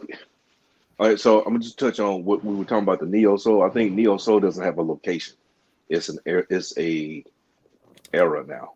Right. Like I say, it's an offset of R&B, so that came out because it's a whole different sound, and it's not a region. It's different artists from where they are. They fall in that category. That's the music they make. Right. You know, you're talking about sound. You had the Minneapolis sound. You got the Ohio sound, the Detroit sound, Ohio Valley, yeah, man. the Give 'em Oakland credit. stroke. You got LA as well. Yep. You know, Do you those consider the regions. Isleys part of the valley, the Ohio Valley sound as well? I'm sorry. Yeah, You consider I would. the Isley Brothers part of the Ohio Valley sound as Yeah. well? Yes. So, Yes. Yes, bro. That's why So I'm that- saying it's a fair fight, bro. Ohio Valley versus Detroit is not David versus Goliath, bro. It's not. It's not. You talk about two titans. I think because we But Motown Oh. don't feel like it's two Titans. Motown feel like it's us versus them. Again, Well- it's because they got more names. They have more names attached to them. Because again, we're talking about Motown isn't just the sound, right? It's the artists. So, and it's a label. it was a label, and also think about how the historic Hitler. Think of it historically. So, of course, it gets even more love because of history. What it brought to the table, what artists were able to do. Right. Black artists. Let me throw that in there. Yeah, so it's a little harder to differentiate like the sound specifically, and even consider the fact too that the Isley Brothers were a Motown act. They went from One to Motown, T-Neck, RCA Victor, Warner Brothers, and Def Soul.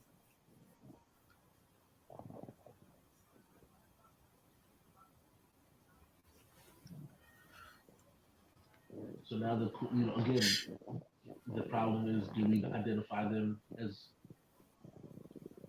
again, and they don't have the Motown sound. They have the Ohio Valley sound. But this is why I was making the point of, with Motown is different because not everything related with Motown was about the sound. It was the label.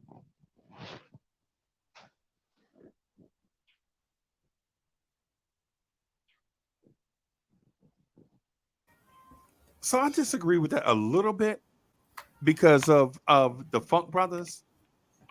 You know what I'm saying? Like these Yeah. dudes legit brought a sound to Motown, right? And I get the Motown machine, but Smokey Robinson and Norman Connors can write on anything, bro. I could beatbox and they could write a hit over it. You know what I'm saying? And so I want to give them credit for being exceptional. But without you know how when people think baseball, all they think about is the Yankees. Right. Yeah. The Yankees did not invent baseball. You know what I'm saying? And so sometimes in these conversations that we have about music, like some of these conversations are one-sided because we only want it to be one-sided. But personally, I would like to think that that life does exist outside of New York City or outside of Detroit, Michigan. You feel me? Like I think it's Right. fair. Let's be fair to everybody. Like let's give everybody credit for the stuff that they did. You know what I mean? Because Detroit is great, bro. Anita Baker, come on, bro. Yeah. Right.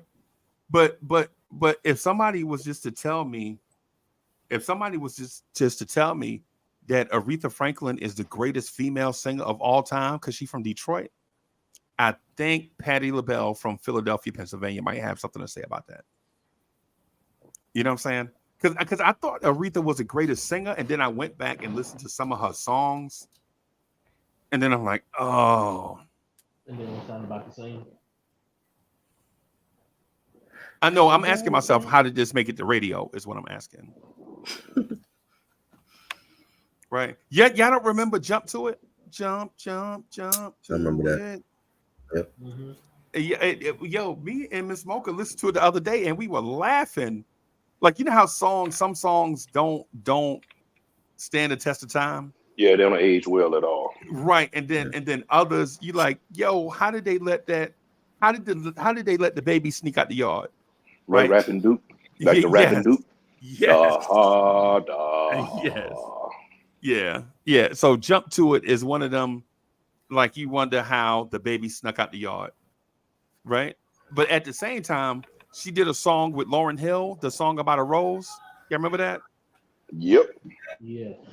So you like, oh, if you were doing music like this, you could have sustained something, right? You could have. Yeah. Where is Gladys Knight and the Pips from? Are they from Detroit?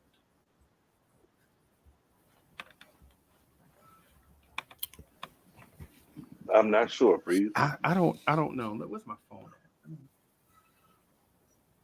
I thought she was from Georgia, but I'll see. I thought so too. Yeah, I think they're from Georgia. Let me.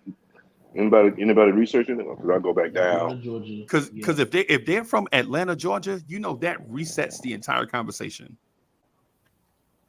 right? If they are from Atlanta, that resets the entire conversation. A lot of the reason why we don't include Atlanta, because we exclude them up until about 1990, when the Dallas Austin type era, right? Right. But if there were legends from Atlanta before that time, and we just didn't know they were from Atlanta because they may have sounded like they were somewhere else, then now we have to reset the entire conversation and include Atlanta. Yeah, she's definitely she's an Atlanta native, May 28th, 1944, born in Atlanta, Georgia. Wow. See what I mean? And see, now you got to include groups like Daz. Remember Daz? Mm-hmm. Yeah. So now you got to include them, Gladys Knight and the Pips, and all of a sudden, it's not just the Ohio Valley no more. So we're glad you said they're from Georgia, correct? Atlanta. Yeah, they from Atlanta. Atlanta, ATL. Mm-hmm. Yeah. So now Hence, Midnight Train to Georgia. Midnight Train to Georgia. A now that I think about it, it's another "I'm Coming Home" song. "I'm Coming Home" songs are always hits, bro. I don't know why I feel that way, but if you write a song about coming home, like anybody ever heard that song by Daughtry, "Home"? Am I the only one that I heard that. Yeah. A song about home, about being out on the road and the trials and tribulations on the road, and all you want to do is go home. Yo, I was sorry when you said that. You know, every time I hear home, I think of Phil Collins. Oh, another great That one song, too. bro. Yeah. I thought about Diddy Dirty Money featuring Skylar Grey coming home. And I know it sounds funny to say it like that, but her part like really resonated. Like I think her part alone sold the song. Okay. Like, you could have just had her sing the "I'm Coming Home," Mm-hmm. and that would have been. And if he had just cut it off right there, you got a hit still. Right. Something about the way she delivered it, and it's like, wow, yeah. Right. What about New Edition? "I'm Coming Home"? Yeah, I like that. And That probably was one of the best songs on that album. Yeah, I think so. actually when I came back off of deployment, because sometimes you can pick a song, Yeah. and you can play over intercom. We actually played that on the way in, pulling in the port. Oh wow, bro, that's crazy, man. I bet you that do something to you, right? Oh yeah. So figure, would it be fair if I put Atlanta, Georgia up against the Ohio Valley? Or does anybody hold a candle to Motown? Well, Ohio Valley, we already know that they can stand up right there with Detroit. I had to look and see who else is from Georgia.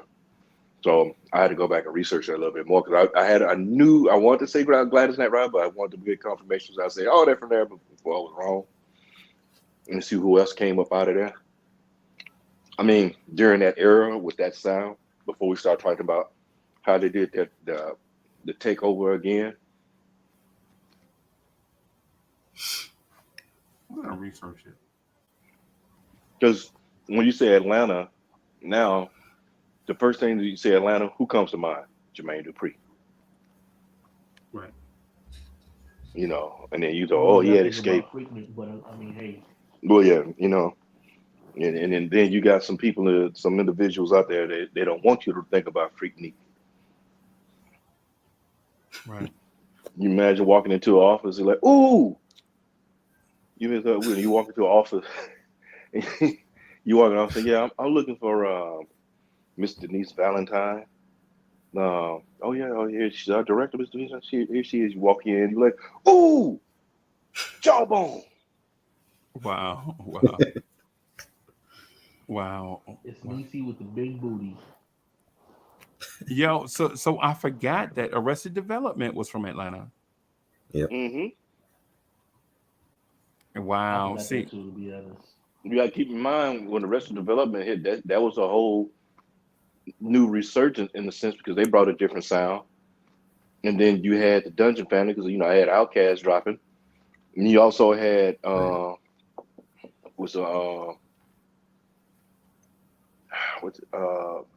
they had the song Too Hype. Can't call the name right now for you. I know you know what I'm talking about. In Touch. In Touch. Yeah, In Touch. They from Atlanta? Mm-hmm. Okay. They're from Atlanta. You had another female rap group that came out of there. A lot of people don't remember. Silk Time Leather. Yep. Dallas Austin. Yep. Mm-hmm. Yeah. Man. Yo, that's wild, right? Earth Gang. I didn't know Earth Gang was from Atlanta. I thought it was from North Carolina. Mm-hmm.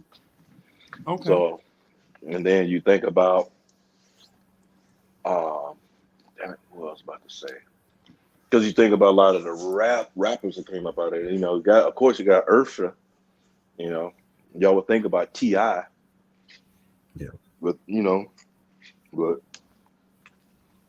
Hey, Daz Band had that song, Ain't Gonna Hurt Nobody. Yep. Remember that? Ain't Gonna Hurt Nobody. Oh Get my on down. goodness. Yo, as soon as I clicked on groups from Philadelphia, one of the first names that I saw was Hall & Oates. Yo, I think Hall & Oates may have done it. I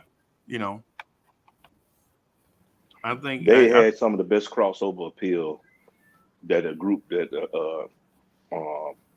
have. Right. Harold Melvin and the Blue Notes are from Philadelphia, Pennsylvania. The Delphonics, the Stylistics, Sister Sledge is from Philadelphia. Okay. Mm-hmm. Three times dope. Blow your mind this time. McFadden and Whitehead are from Philadelphia. I did not know that. Cool C. Man, the Intruders. Oh my goodness, bro. Isn't Cash Money and Marvelous from Philly? I think so, boss.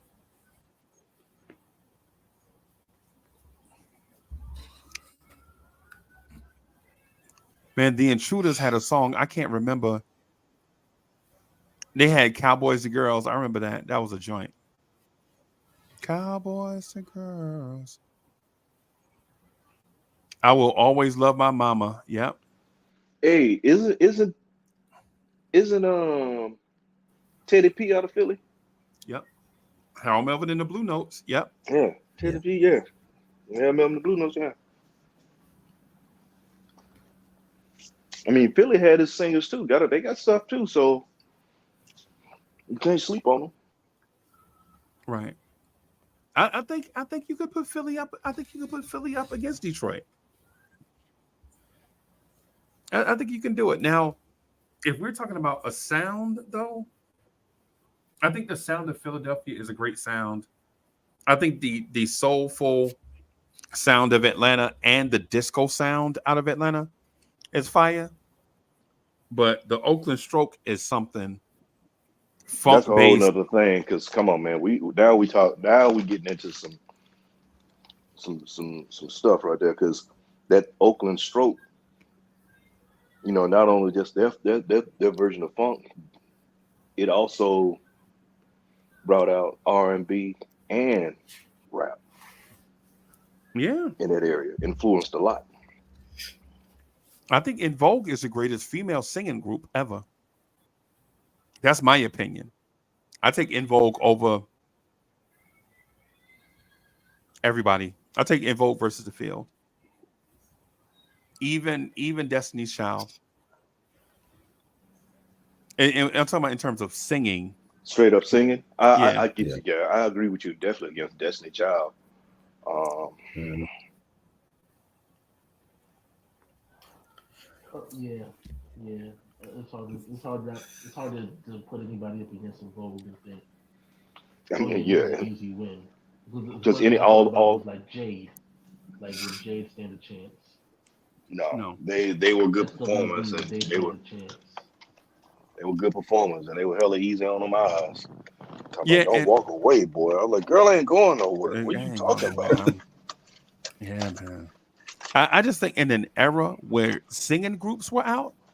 See, In Vogue. In Vogue came out in an era where it just wasn't about eye candy, right? In Vogue actually put a lot of real singing groups in retirement.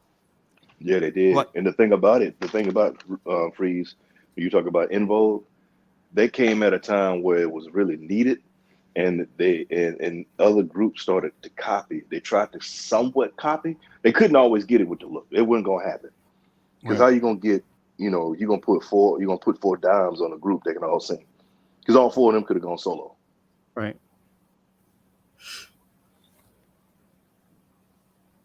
And then like I said, when they came out, and during that time, for you think about how many women run around buying that going look for the In Vogue dress, Oh my goodness.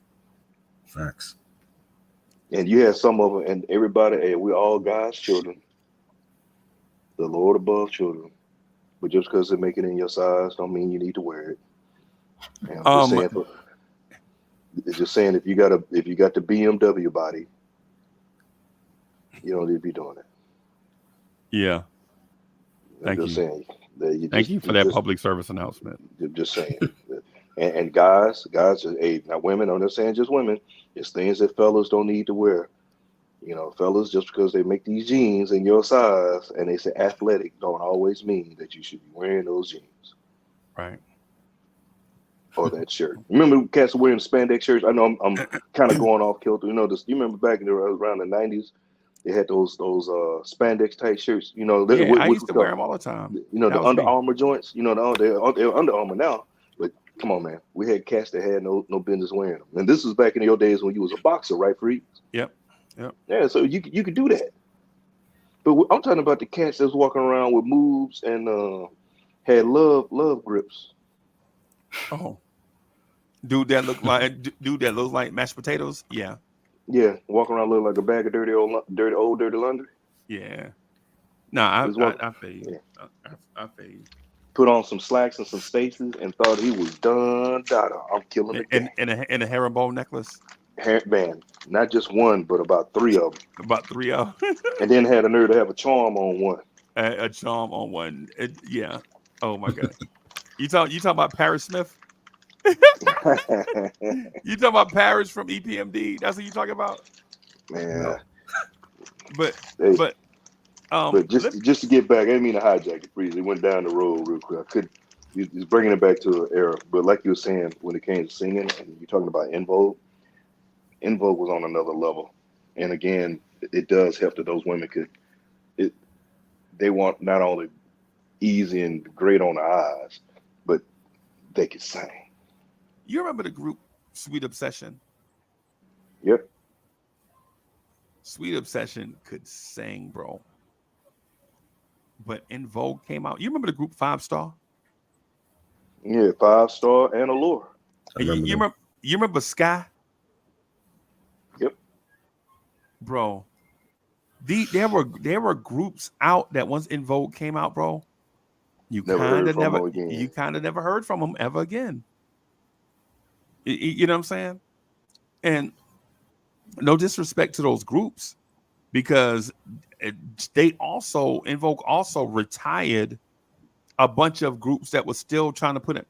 The Pointer Sisters, Sister Sledge, all of them still trying to do stuff in that 89, 90 era. The Jones Girls, everybody trying to still hang on or whatever. Hold on, yeah. And In Vogue shut all that down. They was like, yeah, keep it, yeah.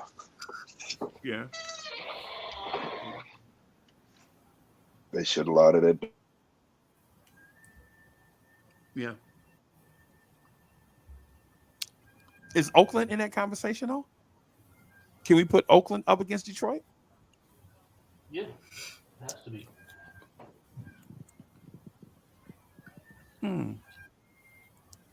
Who else did Oakland have out though? Tony. Graham Central Station. Larry Graham. Sly and Family Stone. Yeah. I was just about to say that. Hey, that's I think they were probably would you say they were kind of like when you just probably like one of the top tiers of Oakland. Right.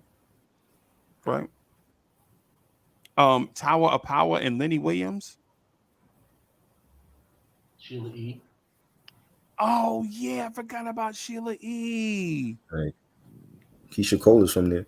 Everybody's favorite Keisha Cole. Yeah.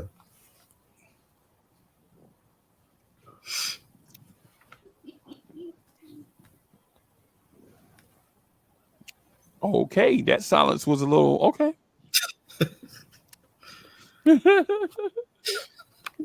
Yeah.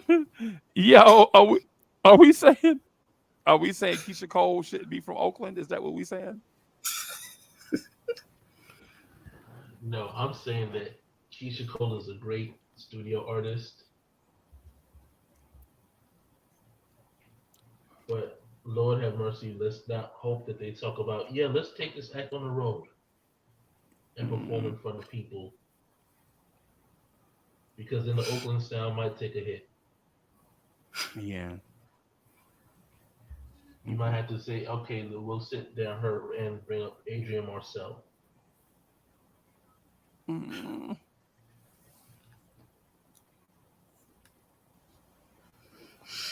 But DSJ, I thought you liked her. I like how she looks. Keisha Cole, stop ruining these. Keisha Cole, stop ruining these conversations, Keisha Cole. Keisha Cole ruining these conversations. I'm telling you, listen, seven times sounding bad. It's not a blip. It's not coincidence. It's a trend. And I've heard, I said DSJ, you told me, but other folk I've talked to said they saw in concert and said the same thing. I never saw in concert,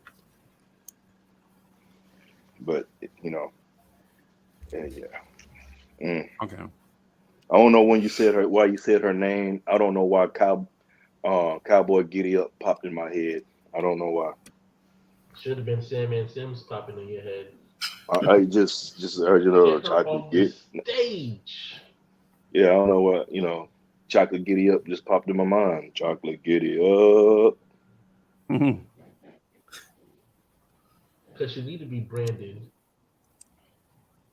Okay. Branded is a bad stage performer. She can, talk about disappointment. Wow. I was rooting for her the entire time. Like, okay, Right. yeah, you know, a new artist, new female artist.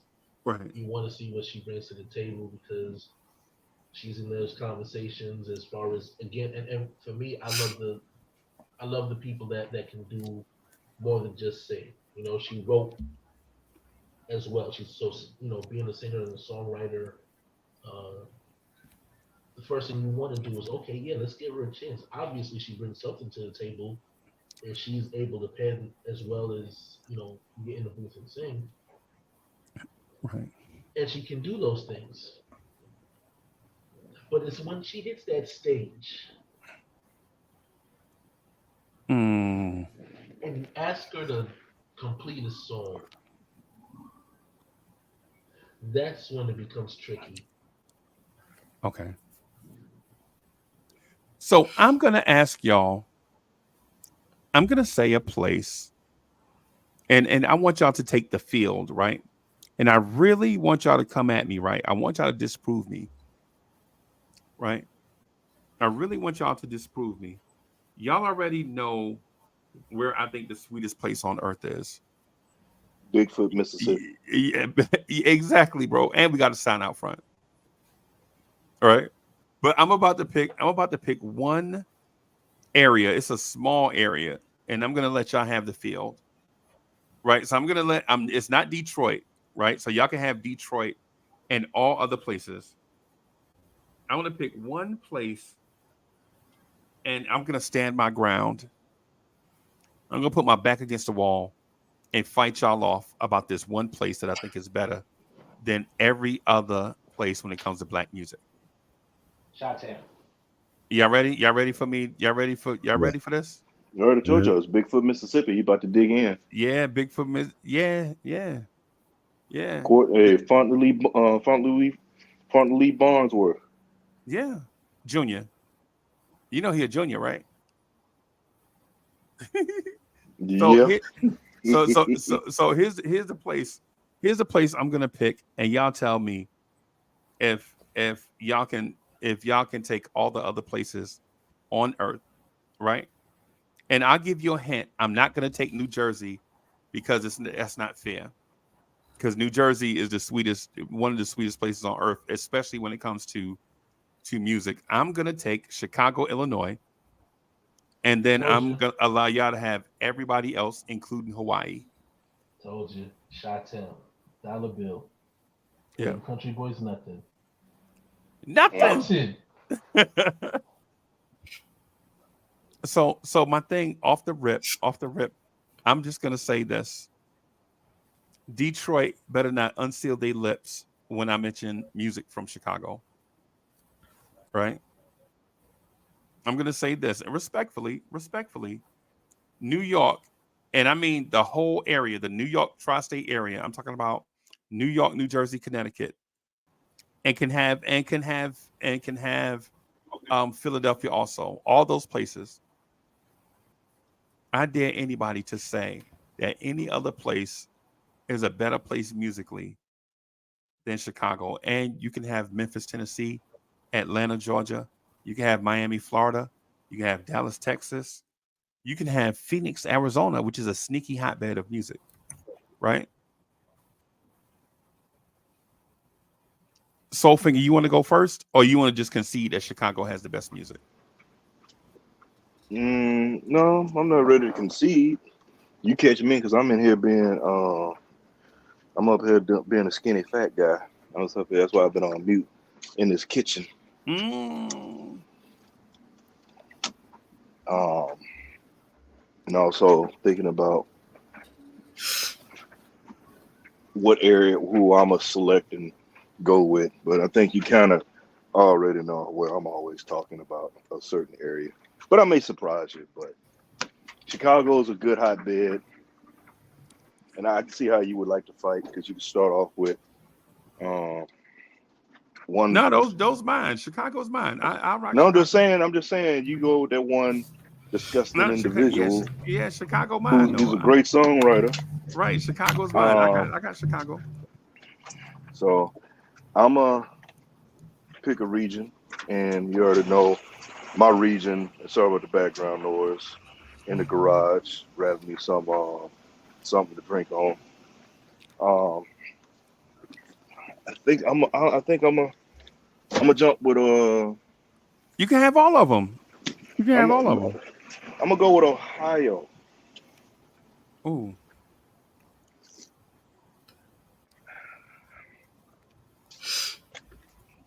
Now I that's think I'm gonna be gonna go hard with Ohio. because New York exists, and New York has produced Mm-hmm. a full genre of music They sure outside have. of R&B. No, they didn't. New York ain't create nothing. Hip hop. Please tell me New York created hip hop so I can tell you that the first hip hop label was created in Philadelphia, Pennsylvania. Yeah. Pop Well, I art mean, record. Please tell me well, that. the label might exist, but the music didn't. The music No, is they a New created a York. culture. They didn't create that music though, bro. Yeah. Maybe so. Maybe so. DJ Flowers is the first person that comes to mind, Brooklyn, and go Brooklyn. Grandmaster But Flowers. Yeah. but on top of that, again, Please tell me now Keith Sweat. here's You where it leading gets off with Keith Sweat? here's where it gets tricky, right? Because as much as like now Rogers, Sammy Davis Jr. I know people don't look at him as a soul artist or R&B or nothing like that, but we are just talking about sounds and him being part of the whole, the Rat Pack, and what I'm saying, just making that type of music. I mean, it's a big deal. Like that's a huge deal considering he's a black man in a white dominated group or even a group of men. We could take it outside of that, and I mean,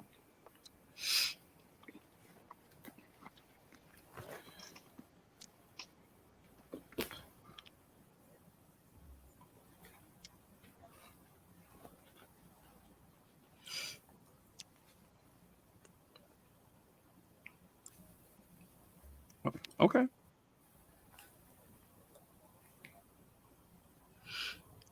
All right. So Ohio, I think Ohio is like the little brother of the conversation. They do deserve to be in the conversation for sure. Right? Mm-hmm. They Mm-hmm. do deserve. But Now, when we talk about this, we're talking about all the music that they produce and the effects, right? We're not just talking. Are we talking strictly R&B or the effects, other effects? I'm gonna say Chicago R&B against everything y'all got. Okay. I don't want to know because when we leave it like that, it's so broad, yeah. If we're just talking R&B, then yeah, absolutely. I think Chicago has a better resume than Nah, New Chicago York is just does. better than all the other areas in every form. Yo, Chicago can play the spoons better than everybody else. I don't know. Somebody in Mississippi would probably take offense to that right now. Oh, let me go get my spoons. If you ever been to Mississippi, you know they play the forks. So, some finger know what I'm talking about. So finger know. Somebody got a spoon, another person got a harmonica. Oh, we gotta show out. We gotta prove ourselves now. we got them now. Yo, if you ever been to a buffet in Mississippi, it's like going to a ball game, bro. Yeah. The crowd at a buffet in Mississippi is like going to see the Yankees and Red Sox, bro. Shout out to Mississippi, right? But so Yeah, DSJ, what I'm gonna say is Chicago is not only better than the sound of Philadelphia and Motown and the Ohio Valley. I think it's better than all of them put together. All of them? Yep. I don't think Ohio has a singing group that's better.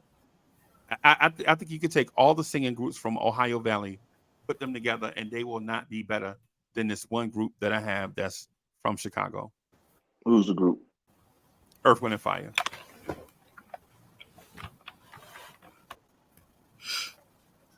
I don't know. See, that's what it's hard because they're a fantastic group. They're a fantastic band. Matter of fact, let's not even Yeah, let's give them cut credit. corners Yeah, on them. yeah, But over the Isley Brothers, just like that, I don't know Yeah. if I could just. I don't know if I could just snap my fingers and not by a landslide. It's not even close. No, I Yeah. can't even give. I can't do that to the Isleys. I can. Now the only thing I would give over, Earth and the Fire over the Isleys, of course, is that they had more than one lead singer. But the caveat or the counter to that argument is, well, they only had two singers in that group, and everybody else had to learn how to play. The Isleys had musicians, so it wasn't just Ron. You had Jasper who could sing as well. Yeah. You All had those Claude brothers who could played sing. instruments. Yeah. Yeah. Ernie might have been the only one that, hey man, just pick up the guitar. We got you covered with the singing. Just Yeah. just make sure Yeah. you come in with them licks. And if you from Philadelphia, and for the Philadelphia contingent, don't forget about Frankie Beverly and Mays, right? Because Frankie Yeah. Beverly is from the Oakland Stroke area, right? But I think the band was put together in Philly.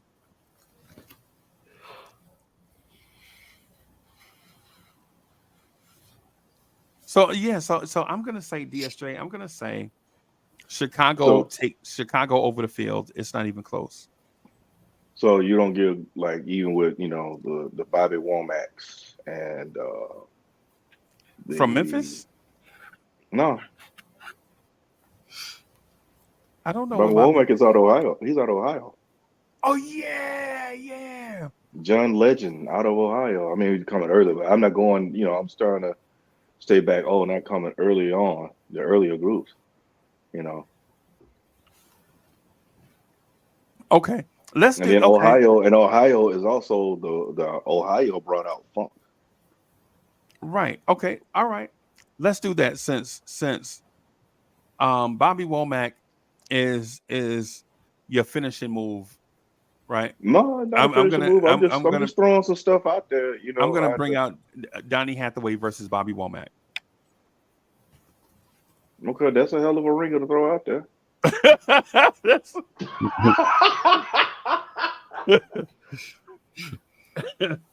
No. We'll bring Donnie off the bench. Yeah, man.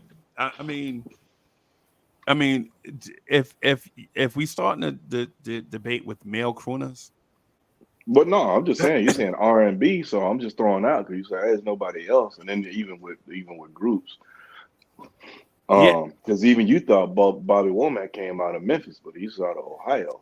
Okay. So it was just one I wanted to just bring out. Okay.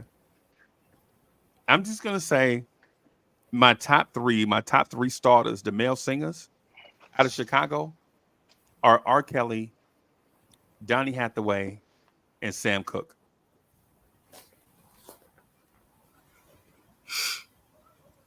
That's a good lineup. I only think there is maybe one other place that can even come close to matching. That might be New York City. Does New York City have three singers out of the city like that? Luther, Freddie. Yeah, it's over. Never mind. Luther, because I love Freddie. I love Freddie, bro, and I love Luther.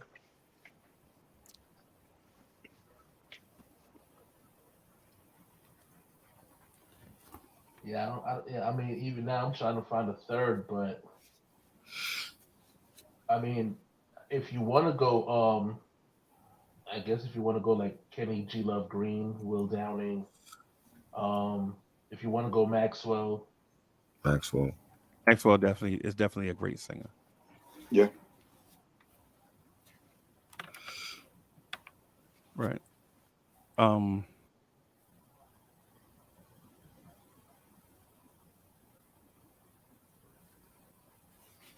Yeah. I'll throw my nip. Now I'm playing. Yeah, I was. Absolutely kidding. I'll come off the bench, rip off the jersey. No, just sit down and wipe them damn sweat off the floor, boy. Yeah. Yes, coach. I got you, coach. Yeah. Does it sound like a wash though? Hold up. What about Christopher Williams? Is he from New York? Yeah, he from. How y'all feel Albie about Shore? Christopher Williams? Oh, Albie Shore.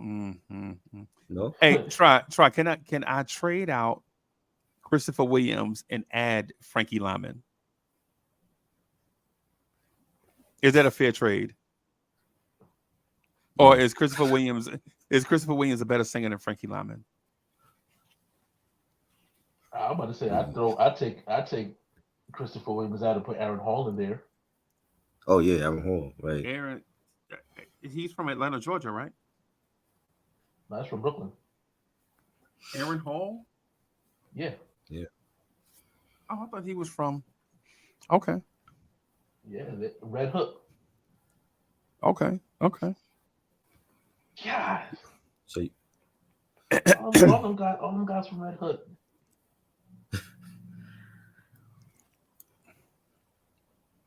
Okay. All right. So are we so the group that you throwing out is Luther Vandross, Freddie Jackson, and Aaron Hall. Mm-hmm.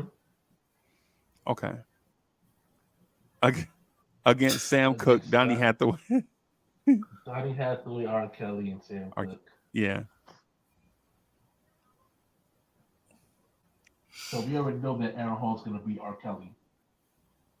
Yeah,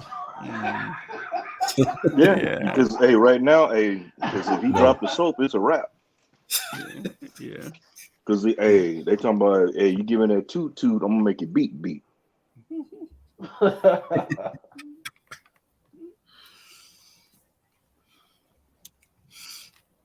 Yeah, I don't know, man. You want to add a fourth to make it fair, like a 4-on-3?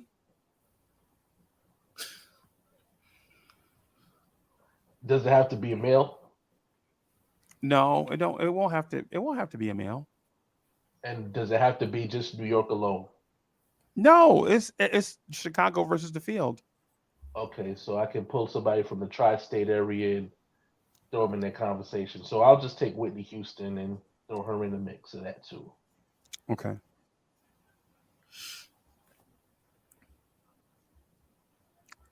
Whitney Houston. I have to think about that. You're gonna have to pull them forth. You're gonna have to pull them forth yourself.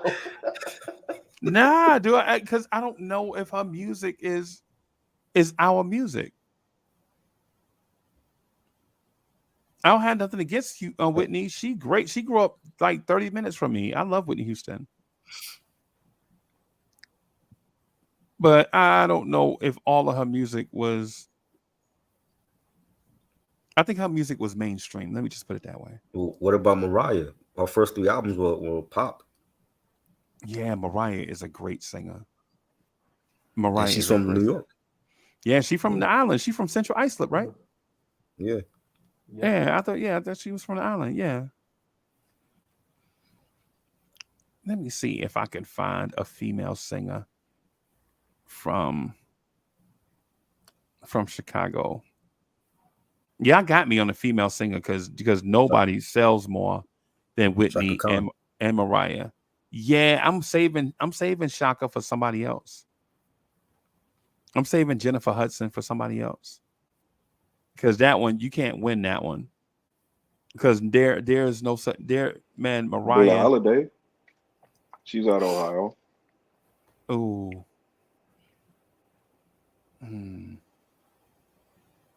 Yeah, I can't compete with Billie Holiday either.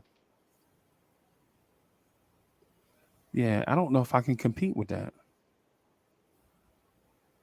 I just, that's, I had to do you like that because you actually gave me a karate chop to the throat, pulling out Donny Hathaway. I appreciate that.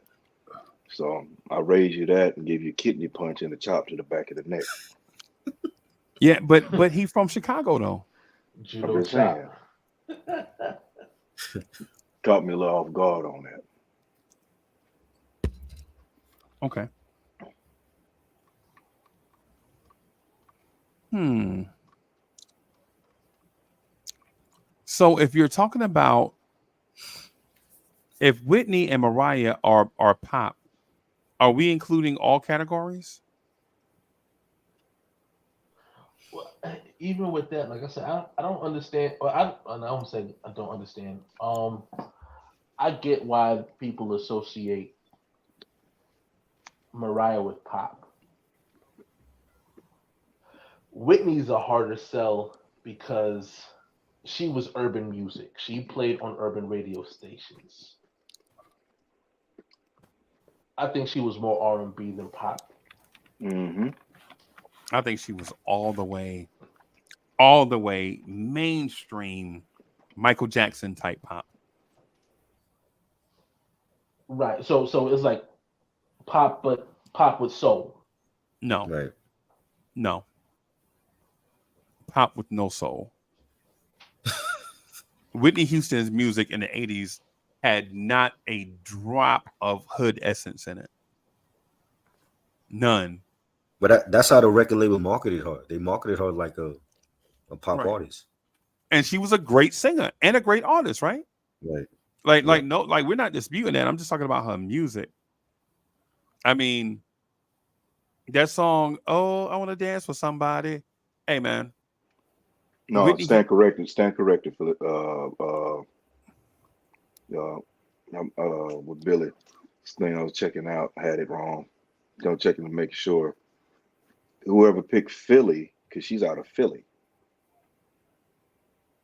So did anybody pick Philly? Because she's another singer from Philly. Hmm.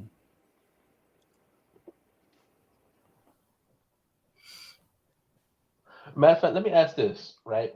To help me with understand the Whitney thing. A song like "You Give Good Love," is that a pop or is that an R&B record? Um, I consider it R&B. I think it's straight pop, bro. I think Whitney is straight pop until she met Bobby. And then she went crack. Yeah, Ah, basically, yeah. It's for instance, a singer that y'all don't mention, and I don't know why y'all do it to her because to me she's a great singer from New York. Is Kelly Price, right? Right. But until she did the song with Kelly Price and Faith, I always thought she was like on the fence, kinda. Even My even Heartbreak Whitney's, Hotel. I think that's yeah. Yeah. But even Whitney's biggest hit is a Dolly Parton remake. And y'all can't tell me we listening to Dolly Parton in the hood, bro. Even her No, biggest hit no. was a Dolly Parton remake. I don't know Uncle Freezy because everybody was kind of jamming the 9 to 5. Even me as a kid, I was.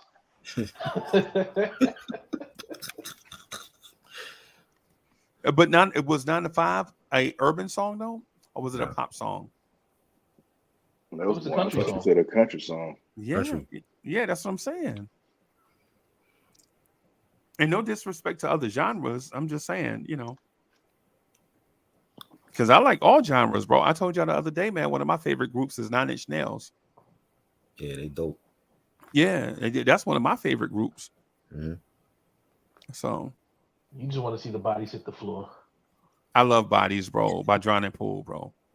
Yo, when you in the gym and you got your gym clothes on, you just don't want to go out there and work out, and you either listen to Stan, or I mean not Stan, but either Lose Yourself or Bodies, bro. It's like, okay, now I got to go in here and lift every weight in the whole facility. You know what I'm saying? Nothing gets you pumped up like that, man. Just tell the gym, get on my back. Get on my. I got you. What about Washington D.C.? No love for D.C. I kind of wanted to keep that one tucked away for a second because I didn't want to bring out Johnny Gill. I didn't want to bring out Tank. I know that's your favorite. I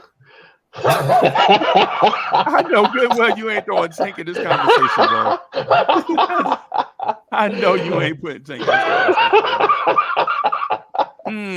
Tank Tank versus Donny Hathaway. Yeah, I would say when you start going solo singers, then you shot me in the foot. I'm like, because I can't bring up like other than you got Gerald and Eddie, but then I look at it, you got John Legend, but then you looking at say Jermaine Stewart. We're taking the clothes off, so with the Bobby Womack. I got y'all some backup. So I got y'all some backup coming. Hold on.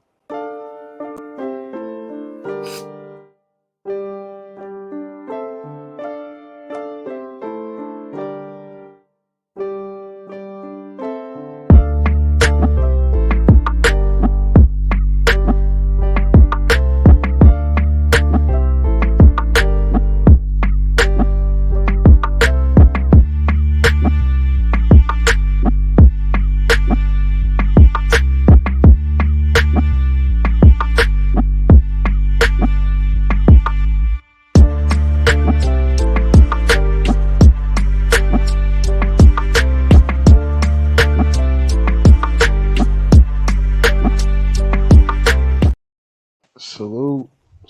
Yo. Salute. Yo, what up, Freezy, Dre? salute. Soulfinger. Salute, What's up, DSJ. DRE? Salute, bro. Salute. Man, I don't know how Freezy introduced me like I'm ready to jump into a brawl or some backup. I'm just in here for this conversation. I'm enjoying what I'm listening to. Nah, Right you were now. just in time for me to pull out the big guns out of DC and bring up Genuine. That's one of that's Freezy's favorite out of TGT. Bro, what I saw, did I tell you I saw him in concert? And he got me, my brother, and our family, and they do like a So Anxious interlude, and all the chicks start going crazy. They start taking their mama underwear out their purse and throwing it on stage. Not And they underwear, they mama's underwear. they mama underwear, bro. And this dude comes to the mic and is like, 5 o'clock all alone. And I'm like, yo, hey man, if y'all don't get my fucking money back right now, bro, this cat is so damn trash. He is worse than Albie Shore to me, bro. Oh man. Yeah. Night and Day is a classic though. Oh my god. That he is yo. You talking about he worse than Sherelle, bro. Live, and shout out to Sherelle. But live, you don't know what you're gonna get when you see Sherelle live, right? Sometimes she be on it, and then at other times you be like, somebody get their drunk ass auntie off the stage. Worse than Hardaway? Oh my god, bro. Oh my god, bro. I'm telling you, bro. Genuine, bro. That's why when people say TGT to me, I'm like, bro, I'll grab 2 dudes from the mall and we'll outsing TGT, bro. I'm talking about 2 randoms too, bro. 2 dudes that don't even like each other. I'll grab a Crip and a Blood from the mall and we'll be better than TGT. So some like the no offense to TGT, but sometimes Tyrese be coming up there like the guy at church that we all know can't sing, but he love to go up there and sing his heart out. Yeah. Sing a hymn. And when nobody tells him that he can't sing. Yep, he in the spirit, bro. he be in the spirit, bro.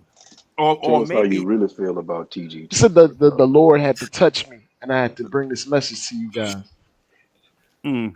I had these trials and tribulations this week, and the Lord told me to sing this song for y'all. And the head dick can be like,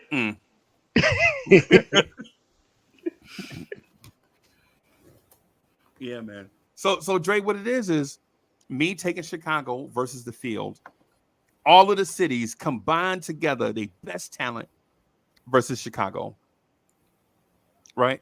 And what I'm saying is, no For matter R&B or hip hop or music in general. no, I'm only taking Chicago R&B to make it a fair fight, Who? right? And they can have every music genre from every city, from every singer, Over from Detroit? from every time frame. Yes, I'm pretty sure y'all said Detroit earlier, so that's probably one of the first ones. Damn. no, Detroit don't stand a chance. Just give me a quick rundown of Chicago. No, For you. no, because I gotta. No, I can't do that because then you'll come up with a strategy. What I need for you to do is take all the music from across the nation, right? Of any time period, any era, any sound. You know what I'm saying? Oh, Any so group. it's not limited to just R&B. No, y'all, no, You're just taking R&B, but I could to say make it any a genre fair from fight. Yep, I'm taking any Chicago. region. Yeah. Whew. Yeah. No, I mean, it's one of those. You jump out there, so you got to find something to roll with. And I mean, when you start redefining it, either or, it's better when you have a more of a idea what you're looking for. We had to will it down to R&B because yeah, you do R&B like you're doing, yeah, but when you add the hip hop element, I wouldn't pick them. Not over the city. Hip hop is a little scarce in Chicago. Yeah. Yeah, that's what I'm saying. That's why you could never do that. Is it now? Yeah. I mean, They got compared to New York or LA, yeah, but or I Atlanta. would say that Chicago saved New York hip hop. No. Yes. Come on. I'm not. I'm not from the Who city. saved it? Freezy, who saved it? Common? The Brat? Kanye West. No. Kanye The Brad had to go to Atlanta. So Yeah. Yeah. And Kanye, Jay-Z had to do an album with Kanye West to stay relevant. Because he was harder than him. He was harder than Jay at the time. Yeah. Well, the thing is Kanye he produced some better. He went with a different sound, beat wise. Right. I wouldn't say that, but I still wouldn't put them above. Freezy, I could give you individual boroughs that have done more for hip hop than Chicago as a whole. And I would laugh respectfully. I would laugh. What? Oh, okay. Queens and Brooklyn alone. Staten Island. What Staten Island did? Wu-Tang. Wu-Tang and Force MDs. All Wu-Tang ain't from Staten Island, bro. No, I mean not all of them, but the key cogs and the producer. Yeah. Oh, see how things change. Okay, I got you. Yeah. Yeah. Okay, but there are only two places that Wu-Tang represents as a whole, and that's Staten Island and Brooklyn. Okay. So are you going to eliminate the Brooklyn members in that Staten Island conversation? Freezy think Kanye gonna take out 3-4 legends by himself. No. Yeah, No. I'm telling you, the production from Chicago, period. So you Blows put away up anybody. granted, I will throw Atlanta out there, even though they did bring in the finger snap, but you cannot so you saying the Dungeon Family, what they didn't contribute to hip hop. No, I'm saying the Dungeon Family is not better than Kanye. That's all I'm saying. As an artist or as a producer? As producers. Okay, now we're talking about production because I thought we were talking about overall artistry. Does Kanye? Because but y'all changed the parameters. I didn't change it. I said singers. Remember, we were talking about singers, said right? no, You we did say said singers. singers. You said singers. Now, just saying, if you did that, but as far as R&B, DSJ put out some good singers. Granted, you had an ace in a hole. I give it to you. You had to, you researched and pulled that one out. I ain't gonna. So- My deck has 7 aces in it, bro. Well, you've been waiting for longest to spring this one because you had a chance to load it up. No. So finger, that's not fair. I wouldn't do that to y'all. Y'all my homies, bro. I would. I'm not gonna set y'all up on the internet, bro. Come on, man. You know I ain't gonna do y'all like that. Y'all my people. If it was something like that, I would have talked to y'all about it first, right? But what I am doing though is is firing up a conversation that I think we probably should have had way back in the beginning. Y'all my mans, man. I ain't gonna throw y'all under the bus on the internet. I would never do that. I would rather not even do a channel first. Hey man. That's all right, because I'll tell you one thing for sure. I got two Ohio players. You got 2 Ohio players? Oh, man, you got Okay. Pun slightly intended. So Okay. I'll just go ahead and bring out Howard Hewitt and James Ingram. yeah. Howard Hewitt isn't there? That's a good one. James Ingram, you know that's So my You know, and I've been now I looking- just pulled out Tim Duncan and Kawhi Leonard in 2014 against Sheffield. okay. Yeah, you did. You sure did. Correction. and I- You gave him 2001 Tim Well, Duncan. if you want to go With with another solo, 2015 Kawhi. You got me, bro. You got me on that one, bro. You got me. You got me. But I still feel like even though James Ingram is a delightful singer, bro. He is I forgot Howard delightful, Hewitt bro. from. Yeah, Howard Hewitt, man, too. Mhm. Right, man. I just can't see. I just get Howard Hewitt, even Howard Hewitt and his band. I just can't see him being Yeah, better. than- Shalimar straight out of Ohio. Yeah, I'll try. I just can't see Howard Hewitt being better than Curtis Mayfield and his band. What do you think? What about the Ozzies? We talking about bands like that? They all Oh. Ohio. Earth, Wind, and Fire, not good enough for them? So then let me slide Rick James in that conversation. Yeah. Oh, Rick James. Can I slide in R. Kelly right there? No, you already had R. Kelly in your You top already three. R. Kelly in your top Against three. who? Against who? Okay, remember it was Donny Hathaway, R. Kelly, And Sam Cooke. Sam Cooke versus I brought out Luther. I brought out Maxwell. And Freddie Jackson. I brought out Freddie Jackson. So I'm ahead 3-0 then, is what you're saying. Not at all. So you think one of those singers is better than Sam Cooke, a singer? You think one of those singers is better than Sam Cooke? I'm asking. In all honesty, I'm just asking. I think Freddie Jackson can give Sam Cooke fits.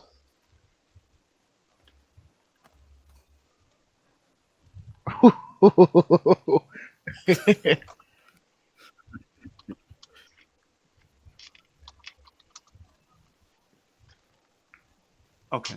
Made that man take his headphones. Oh my off. God. I was just about to jump out the window after DSJ, bro.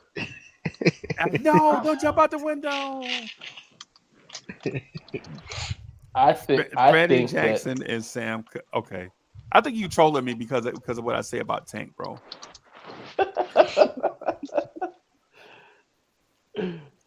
well, Let me ask no, somebody. in all honesty though, I think Sam Cooke is a phenomenal singer. Sam Cooke and I Donny think he's- Hathaway are the 2 greatest singers of all time, bro.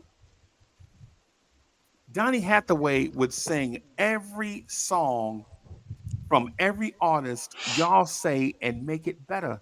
Even Luther. Well, for sure, Donny Hathaway, I think, is definitely like arguably the best singer. The only singer better than him is Sam Cooke, bro. Because Sam Cooke does what Donny Hathaway does in a I can't help myself form of emotion, bro. The chicks pass out when Sam Cooke sang because Sam Cooke himself is on the verge of passing out, bro.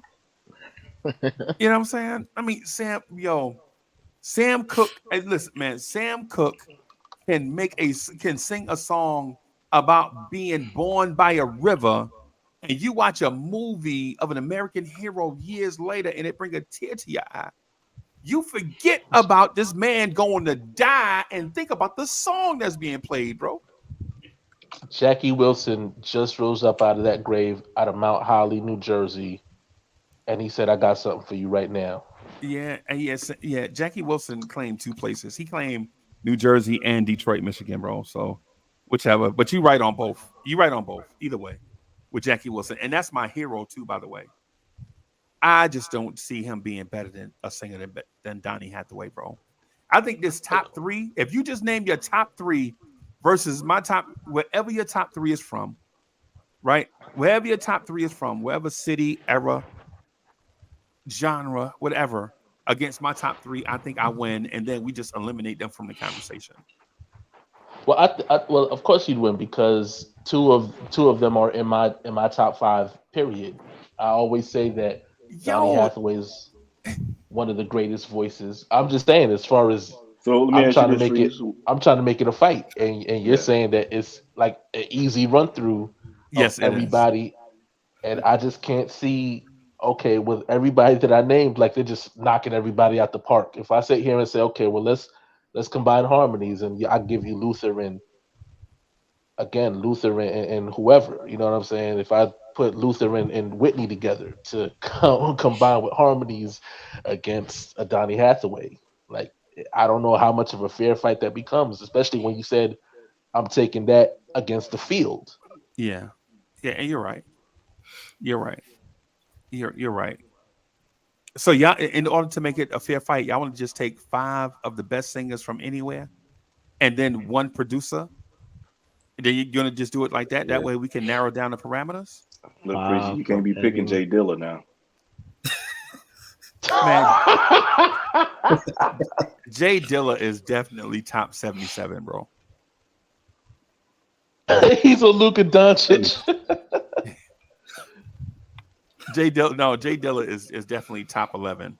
I can't say he top 10, but he definitely top 11 though. So is that what you Hip-hop want to do? producers top 11? Yeah. Who's better than Dilla? Like hip-hop producers top 10. Oh boy, y'all want to go through this again? That Freezy is not a Dilla guy. I love Jay Dilla. Oh, wow. Stop it. What? I just told y'all my favorite Dilla joint is Stakes is High. The Stakes is High remix, not the original one. The original Jay Dilla track for Stakes is High is trash. I ain't even want to hear it, bro. Yeah, the original one is garbage. Yo, it's crazy. Basura. Freezy hurting my heart right now. No, no, I'm talking about the one with I'm talking about the horn rich one. Yeah, the one that you see on the music video. That's that's not the original. That's a remix. Yeah. Right?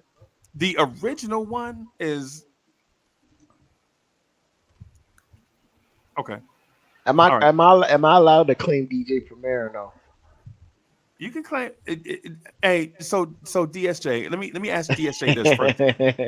So the 4 of y'all are gonna pick, right, 5 singers, 1 hip hop producer and 1 R&B producer, and I'll see if I can find 5 singers out of Chicago, 1 hip hop producer and 1 R&B producer. I'll see if I can find one.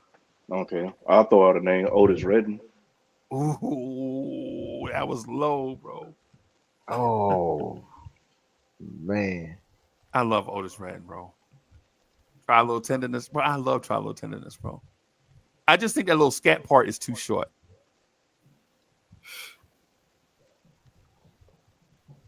Y'all want me to do my 5 singers from Chicago and then and then y'all come to bat? Or I mean, it's 4 of y'all, and then y'all got the chat on y'all side too. It's 4 of y'all in the chat versus me. So it seems like it should be. It sounds like it's too daunting for the number 1 chief rocker. That's what it sounds like. It might be, bro. Well, you come in the ring, but Freezy, you can't come into the ring like Ric Flair and try to chop, and flop. Yeah, you can't come in and chopping and flopping when you got us in here like the Legion of Doom and Harlem Heat. You can't be doing that. And demolition running down a ramp. Yeah, you can't be doing that. Okay, y'all got the Fabulous Freebirds coming from up under the ring. I just got Booker T yelling out "sucker" at everybody 5 times. Yeah. You got DSJ coming down the rappers like he's Sting. Yeah. Steel chair and all. All right. So DSJ, who's y'all lead singer?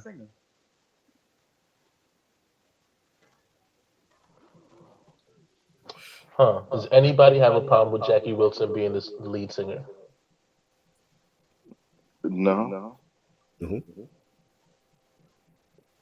Dre. No issue. Okay. I didn't Burrow? hear the single. I didn't hear the single. Okay. Jackie Wilson. Oh, Jackie Wilson. Okay.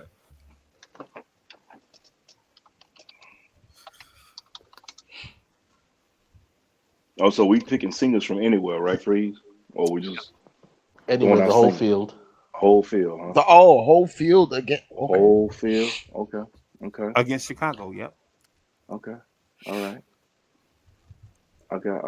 I got you. I got another singer for you, Freezy. You ready? Yeah, go for it. Marvin Gaye. Ooh.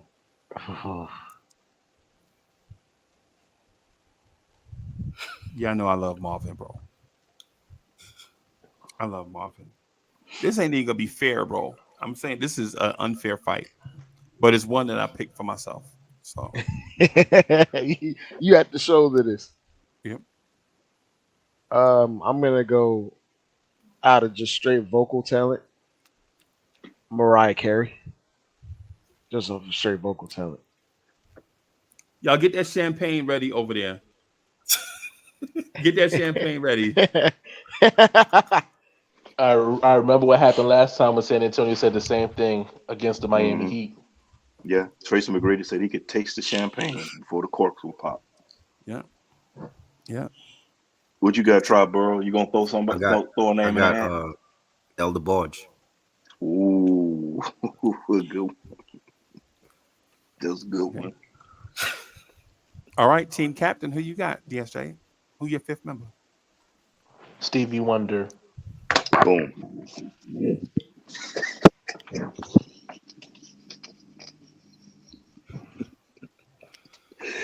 Oh, and he hits him in the right nut. This ain't even fair, bro. I'm just saying that right off rip, bro. How's that feel looking now? Still look like you got a dominant faction? I thought y'all was gonna say Bobby Brown, but y'all got me.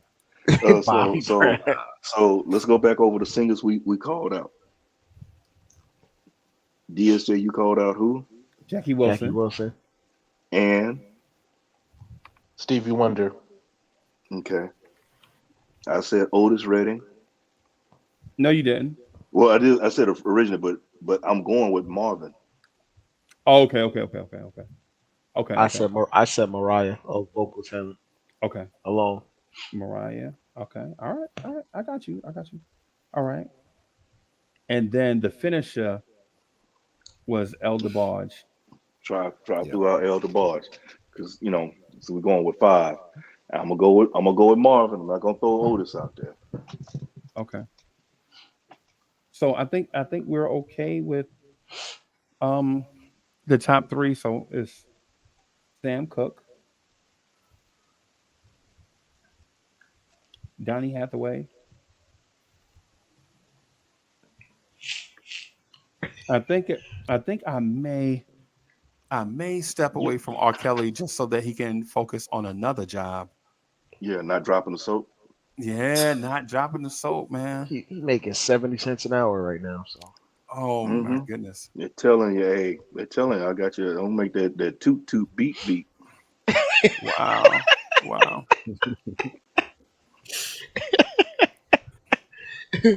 oh man. You remind me of right, R. Yeah, Robert. You remind me of old cellmate.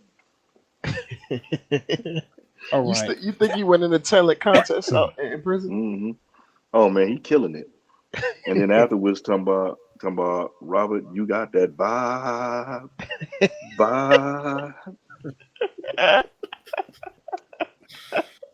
Okay. I'm gonna make sure I tell him all this stuff when I go visit him in prison next time. Man. Robert, I got you some cookies from Soulfinger. Mm-hmm. He said keep your head up. I don't know. Oh wow. So I'm Tell gonna him, add, hey, he gonna be in the cell. Tell him, hey, age ain't but a number, dog.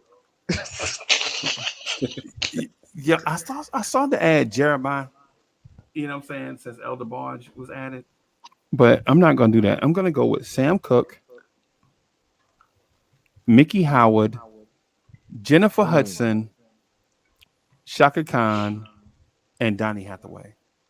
So I'm going to go with 3 ladies versus y'all 1 lady, and 2 of the most powerful singers to ever do it. Out of the shot. Yep. Yep.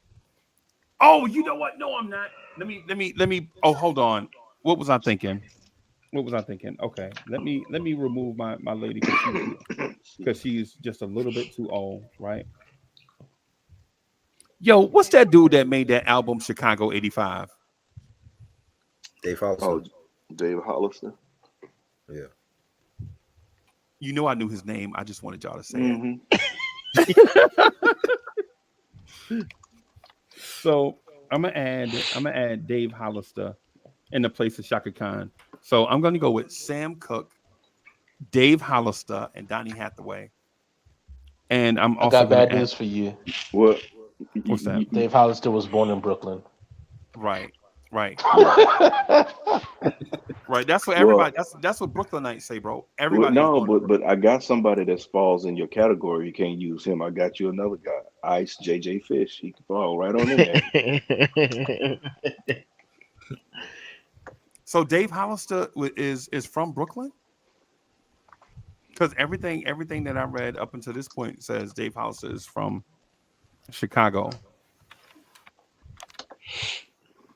DSA, do I have to eliminate Dave Hollister? Nah, I was messing around. Okay. Yeah, You said that with such deadpan. I thought he was serious too. That's why he's the troll master. yeah, man. So I'm gonna go with Donny Hathaway, Dave Hollister, Sam Cooke, Mickey Howard, and Jennifer Hudson. So who's your production team? Who's your R&B production team? I mean, there are multiple options right here. DJ, who was the cat we had picked originally for that one? I have my senior moment. You talking about from the Post? I think y'all Well, didn't y'all say the Neptunes? New York? No. Well, the field. Oh, I'm thinking New York in my head, but the field is Right. everywhere but Chicago. Yeah. See, what Freezy gonna do is use R. Kelly as his producer, straight out of Chicago. I get you. I see what you're doing. That's why you pulled him off the singer. to Nah, throw him he on got production. he got one that's kind of. I already know who he's gonna Oh, say. it's gonna be Kanye. No. Oh, I know arguably the greatest ever to ever do it. Quincy. Y'all He lost, got- bro. It's over. He got Quincy in his back pocket. Yeah, it's over, bro. So maybe we go down swinging if I just throw out Jimmy Jam and Terry Lewis. Well, yeah, Ooh. yeah. Ooh, Babyface. Jimmy Jam, Terry Lewis. Because you know what? Because yeah, they come up out of Ohio too. Yeah.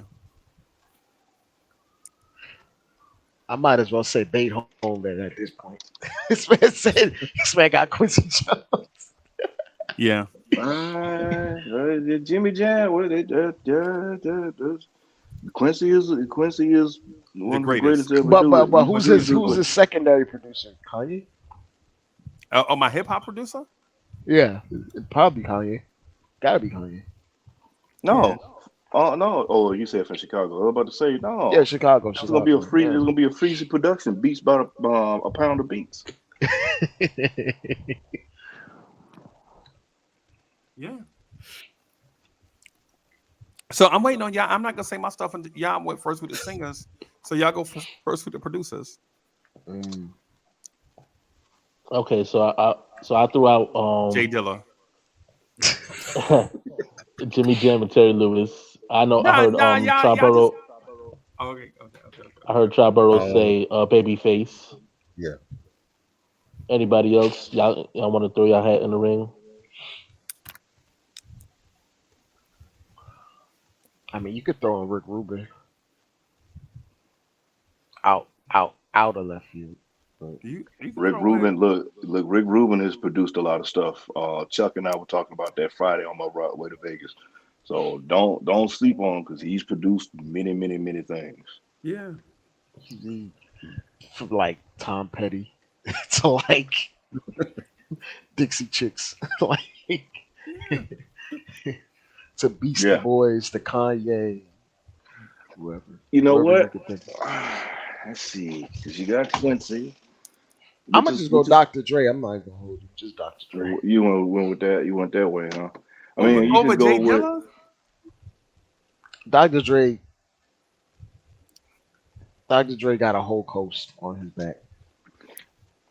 Not even get into like his other influences in terms of Interscope and him having 50 and Eminem and all the offshoots from that alone. Okay. Like trying to tell the story of hip hop without Dr. Dre is impossible. Okay. All right. That's what y'all got. So it's y'all production team is Jimmy Jam and Terry Lewis on R&B or music, and Dr. Dre on hip hop. nah, just Well, I picked the hip hop. I mean, I think Dr. Dre is the greatest hip hop producer of all time in terms of just Over DJ everything. Premier? Yes. Interesting. Over Jay Dilla? Interesting. Yeah. I think he has more versatility than DJ Premier, and I love Premier, but Dr. Dre has more sounds I other than I hip hop. I kind of Soulfinger It's- don't want to lose. I mean, Soulfinger don't want to lose. it's all subjective. It's all personal. it is, but I've heard a little bit more because Premier has his hands in a lot of other things. You know, he's worked with Christina Aguilera and Yeah.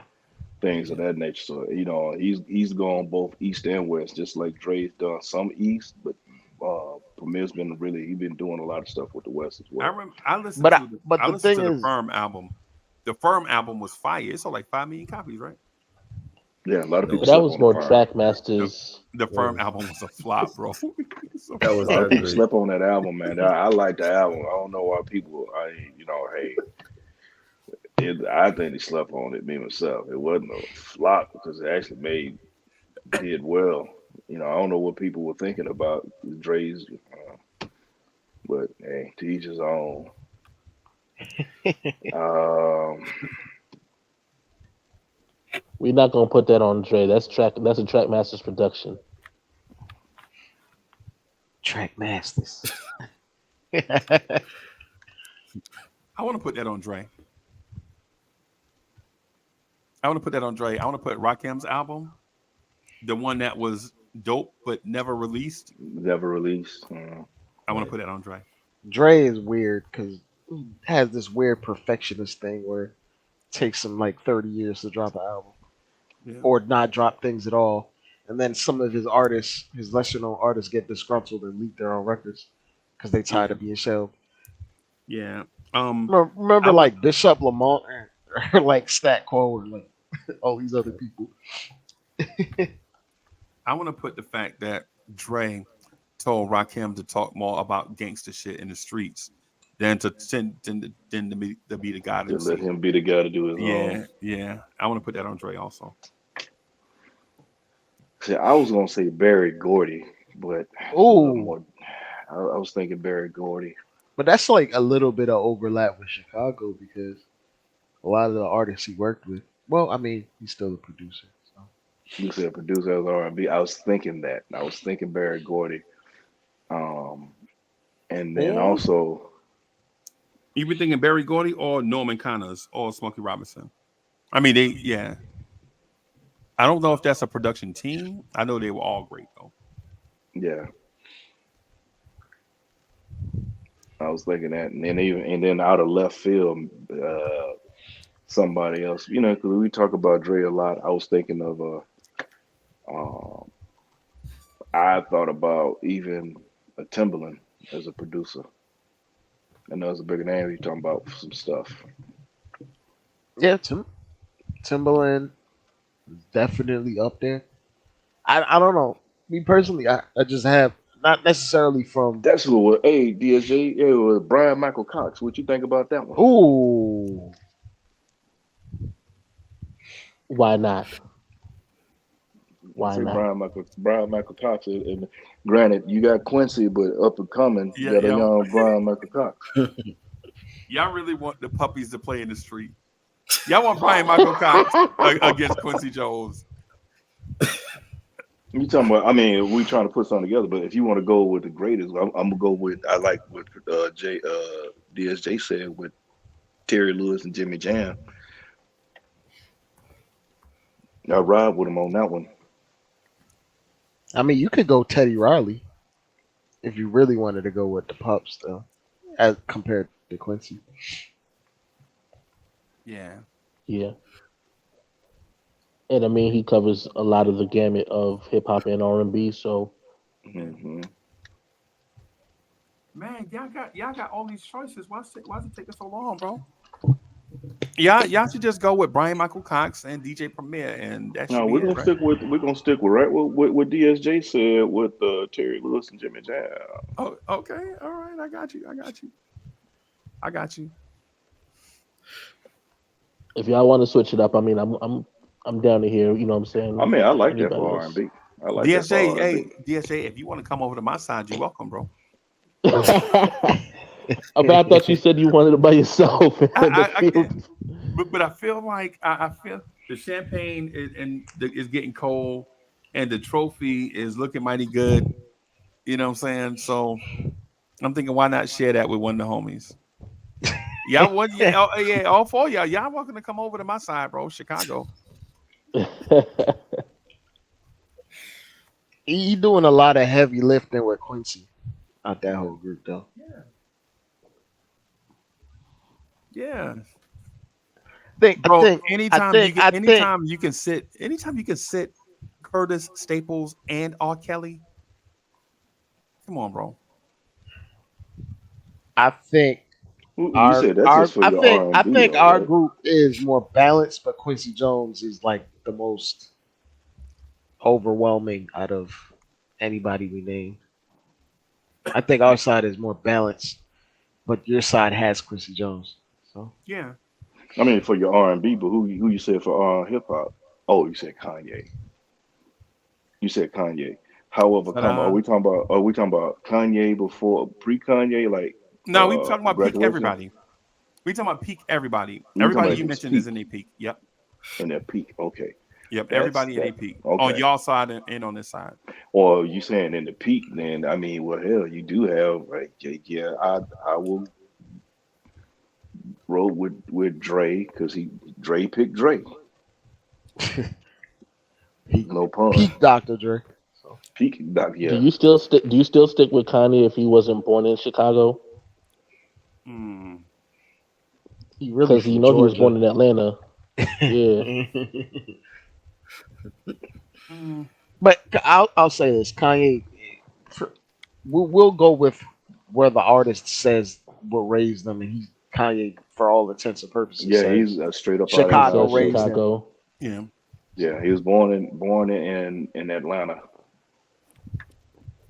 But I was he's just asking because I wanted the clarity because we could sit here and say, okay, well, Ludacris, what I'm saying, is born in Chicago, but he true. identifies in Atlanta. Hmm. But then he'll sit there and claim both when it's in his benefit. So I figured I'd ask the question only. So y'all I, going with Jermaine Dupri and DJ Premier?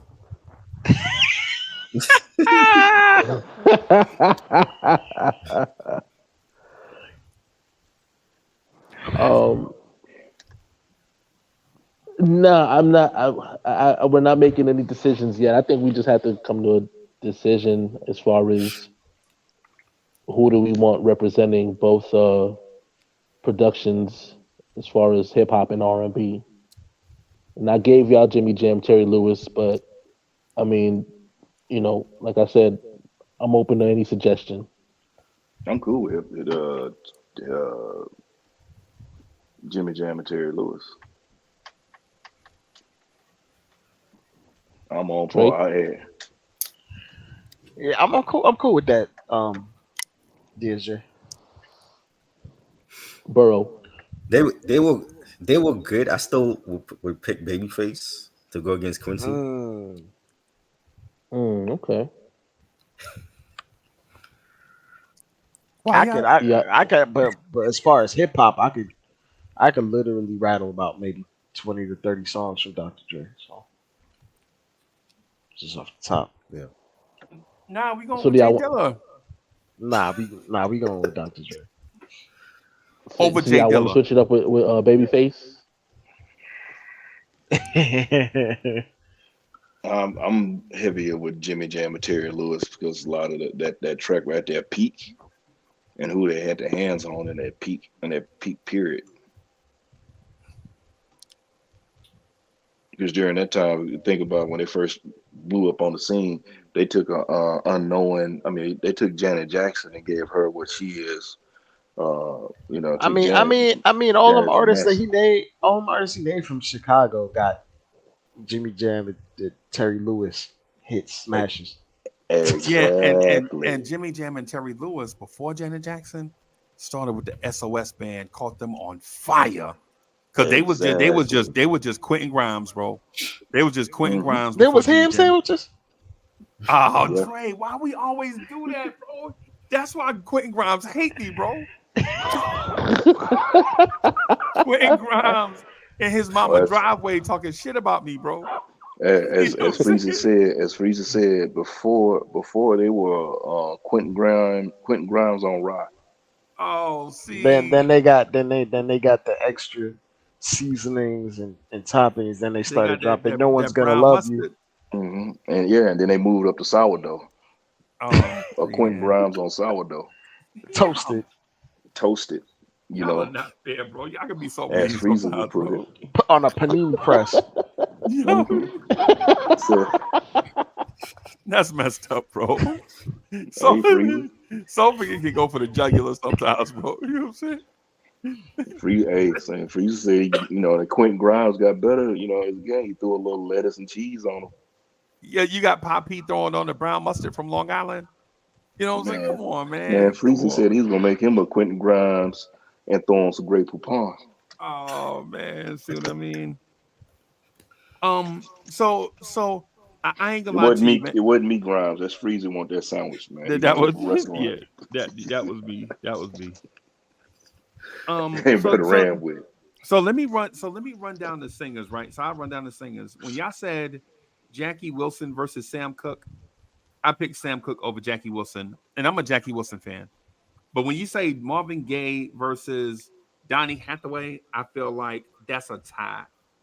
Marvin Gaye and Donny, but Stevie Wonder versus Mickey Howard, I think that's Stevie Wonder. Mariah Carey versus Jennifer Hudson, I think y'all also won on that one. But Dave Hollister versus El DeBarge, I feel like I won it. So when it comes to the singers, I think y'all won basically 3-2. Three out of the two. 1 and 1. Okay. Three wins, 1 loss, and 1 tie. Right. I think so. For my side, I think the only winner was Sam Cooke. No. I'm sorry. 2. I'm sorry. I got Dave Hollister over DeBarge, so I got 2 wins, and then so it's a tie. So I have it as a tie. I have Jackie Wilson losing to Sam Cooke. I have Donny Hathaway and Marvin Gaye as a tie. I have Stevie Wonder over Mickey Howard. That makes it a tie, right? Donny Hathaway and Marvin Gaye's a tie. Yeah, man. Yeah, man. I mean, Yeah, man. okay. And as preference, I have Dave Yeah. Hollister over El DeBarge. I don't know which way y'all go with that. How is El DeBarge losing to Dave Hollister? He don't have that many hits. That is also factual. I think it's about. I think if we're talking about dynamic of voice, then Yeah. I would probably say the same thing. About El DeBarge over Dave Hollister? They're not having hits? No. I'm saying in terms of just singing, like flat out Singing singing. ability? Oh, okay. Oh, okay. I think that Yeah, I think that El DeBarge takes the L on that one. Okay. Pun slightly intended. Okay. Hey, and listen, I respect El DeBarge. I respect DeBarge because DeBarge held their own during an era where there were monster groups out, bro. And monster groups are merging. Like El DeBarge is out, and then New Edition is bursting on the scene. They was cheating, man. They had the good hair with no Jerry curl spray or nothing. That was cheating. Yeah, and El DeBarge always looked like to me that he could fix the hell out of transmission. You know what I'm saying? El DeBarge looked like to me like him and his brothers could fix your transmission over the weekend. Come back and get it Monday morning. He always looked like that type of dude. You know what I'm saying? But he's smooth. He's smooth though with it. Chico balances the tires. Yeah. Come back, get it Monday morning. Yeah, but hey man, DeBarge could sing, bro. The entire family. I ain't heard a bad one yet. I would concede. I would concede over Hollister not having the hits. That was always my flaw with him. Like he never had. He didn't have sustainability, right? And for that reason, I'm gonna pick Quincy Jones over Jimmy Jam and Terry Lewis, because I think Jimmy Jam and Terry Lewis were hot for like a 10-year window. I mean, scorching hot for like 10 years, from like 83 to 93. But Babyface was hot from like 80 to like 2000. He's still hot. Yeah.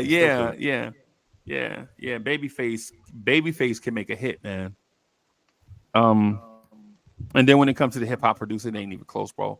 Whoever y'all would have said, I'm taking Kanye over them. I ain't even go front. Over Dre? Oh no, No, hell Dr. no, Dre? no, Yes. no, Yes, Nah. it's a runaway. no. Nah. Yes, Runaway is crazy. Okay. So name Dr. Dre's. Pun Name slightly Dr. intended. Dre's. Name Dr. Dre's most popular song and compare it to Kanye's Nothing but most a G popular thing? song. Nothing but a G thing. That was That's real it. popular. That's it. That's it. That's his coup d'etat right there. Nothing but a G thing. I mean, Straight Outta you can say Still Compton, Dre. You can say Still Still Dre. Dre. I was gonna Express give you. yourself. I was gonna give y'all In the club is in the the most. club. In the Yeah, I was club. gonna give y'all in Like- the club. Yeah. Doggy Style. Forgot I about thought you meant Dre. as an artist. California Love, like California Love. That in the club. California Love. I'll say those type songs where they at the top of the charts and they playing them on mainstream shows. Like if you watching, this is how they still play Still Dre to this day. Mm-hmm. I'm no, but what I'm saying is when you watch, say if you watching the daytime soap operas and they playing a rap song in a commercial, you know that song made it. Or if they played the song in the soap opera itself, you know the song made it, right? Or in the movie. Yeah, or in a movie or something. Straight So- Outta Compton is still played still to this day, in movies and in commercials. But the pop qualifier is like saying record sales dictate if It's something is the official. best. Yeah, it's official. Yeah. But that just means it's more palatable to white people. Yeah. Well, mainstream, whoever's yeah. Nah. That's really, I mean, to be absolutely honest, that's who buys records.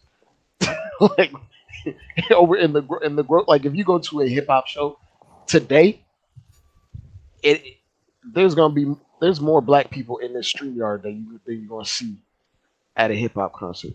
Yeah, because for some reason, our people won't spend money for some reason. Mm-mm. The largest consumers of hip hop look nothing like us. Look nothing like us. Right. So what do y'all think is Kanye's best song? His most commercial Commercial success, yeah. power. Power, right? Yeah. So does Dr. Dre have a song better than Power? Better or bigger? Both. I think In the Club was bigger. In the club, Bigger than Power. California Love. What is California Love bigger than Gold Digger? Yes. Yes. Okay. Gin So- and juice. In the club is bigger than Gold In Digger. the club, yeah. So is Gin and Juice bigger than Jesus Walks? Yeah. Yes. I think I think it is. What Gin and Juice was on That was on Snoop's Doggy first album. Style. Mhm. Yeah. Well, we already Freezy. You lived it. You know what the hype was when Doggy Style was coming out. Yeah. Before, as a matter of fact, two of the like highest generated hypes of all time before first albums was Snoop and Dre. I mean Snoop and 50. And who was the mastermind behind both of those? You didn't even talk about Dre. You didn't even talk about none of the Dre and Eminem stuff either. Right. Yeah. No, I did that vicariously because Eminem took the beat to 50. That's what I was trying to. Yeah, Yeah. He passed that on. But I'm just saying the stuff that Dre, because without Dre, it wouldn't be a Eminem. Right. Well, and then if you think about it, without Dre, there wouldn't be 50. Mhm. Dr. Dre is hip hop Bill Parcells. That's a good way to put it. I never thought of it like that. King, His Kendrick. coaching tree is absurd, and it's still going from the 80s to this day. At the top of the game, by the way. Did y'all know that 2001 sold twice as many albums as The Chronic? Yeah. I didn't know that. I didn't. I'm not I surprised. just learned. I just learned that just now. I'm on Billboard right now. Probably because it's still Dre. yeah. Still, Dre is getting streamed like at a ridiculous rate, still to this day. Mhm. All right. Like So- when people talk about quintessential hip hop records, I think that's like quintessential West Coast records. I think that's like in the top 5. To be absolutely honest. Yeah. 2001 went diamond. Well, and you know what the best way to, if you're talking about hip hop wise and everything, when Dre left, when he left Ruthless, what happened to him? They fell off. And when Dre left Death Row,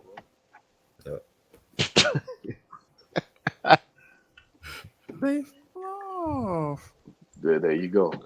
Hey, Kanye hasn't left. I mean, he's been doing his own thing, but how many rap acts Yeah.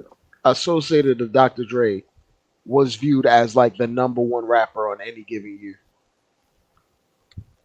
Eminem, Kendrick, mhm. 50, Mhm. Snoop. Hey, listen, and respect to the dialogue. Dr. Dre has a diamond album, right? Kanye West has 4 diamond albums. 4 of them. I don't know about that. But they're Yeah, mostly yeah. his though, right? Yeah, They're mostly his. They're not like produced stuff for other artists. Yeah, the College Dropout, College Barely Made, Dropout. Right. Late Registration, Graduation, and Orphan are all No, they're not. diamond. Yeah, bro, I'm looking at it right. No. I'm looking at it right now. Late Registration sold 6 million. Okay. Graduation sold 6 million. Watch the Throne sold 5 million. Dropout Alright. sold 5 million. Life of Pablo sold 3.6. My Beautiful Dark Twisted. I think My Beautiful Dark Twisted album, Twisted Fantasy, is his best album. What about And that Donda? sold 3.6. Great. I'll tell That's- you that's- right now. That's what I'm Donda looking at. sold So- 1.2. So I might be wrong, but this is what I was looking at. So you might be right. I mean, I'm because But- I don't know. Like I'm a bit of a. I mean, you could tell I'm a bit of a hip hop historian. If Kanye Uh-huh. went diamond, I probably would be aware of this. That because I'm gonna be absolutely real with you. I was a Kanye stan in my teenage years, Right. as was most of the planet. So Yeah. so I don't think he went. I guess I don't know. Like I guess because when we're talking about but like Dre, when here's- he dropped, but here's- he was here's- dropping when physical albums were out. But okay, so here's the thing. Even if what I'm looking at is wrong, and the internet can be wrong, bro, right? But even if I'm wrong, does Dr. Dre have as many albums that sold as much as Kanye? Yes. Okay, I mean, he's got a lot in here because you know. I'm talking about Dr. other- Dre albums. Whoa. Dr. Well, No, because That Dr. he's- Dre ain't because put up many he's- albums. he's not He only really has a rapper. He only had, but well, The Chronic in three albums. 2001. Right. But we're talking about just production though. if we're talking about records sold off of records produced by Dr. Dre, he's probably surpassed. So the number is probably unfathomable for both, right? Yeah, it's pretty astronomical. Yeah, right. But then you would name the artist like that either was with Dr. Dre or vicariously through Dr. Dre. Then you would say your 50 Cents, your Eminems, your Snoop Dogs, your Ice Cubes. Right. You know what I'm saying? Your Kendricks. Exhibit. Yeah. Above the Law, DOC. Yeah. I mean, you throw in Hey, look. Nocturnal, I guess. Yeah. Then you gotta think about it. He's done stuff with Obi Trice. He's done stuff with Gwen Stefani. Right. Eve, Mary bro. J. Eve. Maybe J. Busta Rhymes. So Kanye is not even in the conversation then. No, he's in the conversation. He's in I the- think, Kanye I think ain't he's. in the I think he's in the conversation personally. and Kanye can't be in that conversation with all them artists y'all name, bro. Nah. Kanye got Kanye's records got a- with. Kanye got records with With Drake and Jay-Z, with guys. Travis You got Scott. Drake got stuff with T.I. and Marshall. Yeah. I'm saying names like Drake and Jay-Z not even in the same conversation as 50 Cent and Eminem, bro. Freezy, he got songs with Paul McCartney. So I mean, I can't Yeah. can't dismiss Alicia Kanye. Keys. Yeah, I mean, You could just look at the track list for My Beautiful Dark Twisted Fantasy and you'll see the caliber of artists he was working with yeah. at that Yeah. time. So they both worked with legends. I'm not about to discount like if Kanye. Matter of fact, I'll put it this way, Freezy. If Kanye was dropping the same records in 1990 or whatever, or around when physical copies were still being sold, Right. he probably would go diamond around that time too. Like Dre, 2001 went diamond. If Kanye dropped, I don't know. I mean, Kanye did come in towards the end of the physical CD era, Right. but it was Yeah, still he the did. physical CD era. Like streaming didn't become a thing until like 2000. Well, it was a thing, but it didn't take over the market share until like 2011, 2012. Right. So I mean, I would say I think it's like a juggling act, but in terms of like legendary artists he's worked with, legendary records he's created, him being short of Dr. Dre isn't a slight on him. That's Kanye's like top 3 in hip hop all time, in my mind, in terms of like discography. So And things when he's I been a look part at of. when I look at this paragraph, it says, while Eminem is in a league of his own inside the rap game with over 200 million equivalent album sales, we wonder where Ye compares to huge names like Dre and Tupac. Mm. You know what I'm saying? So at this point, Ye is okay. So they're listing Janet Jackson, Jay-Z, Alicia Keys, Foxy Brown. Well, yeah. It's not a slight against him. If we're talking about like the talent aspect, then they might be on the same level Okay. in terms of just raw talent. But in terms of like you're using like numbers as an encompassing part and impact and all these things that get accumulated together, then there's no one over Dr. Dre in hip hop. So if Dr. Dre beats Kanye, then this whole exercise is a tie. Mm. I didn't want it to be a tie. I want to win.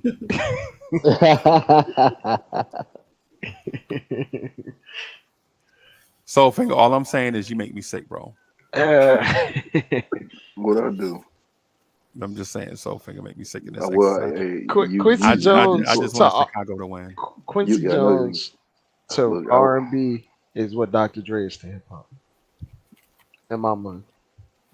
Mm, Even though Quincy Jones covers wider, like Quincy Jones is into pop and rock and roll, but the things that we're talking about right now is just the R&B bag for the most Frank part. Sinatra, yeah.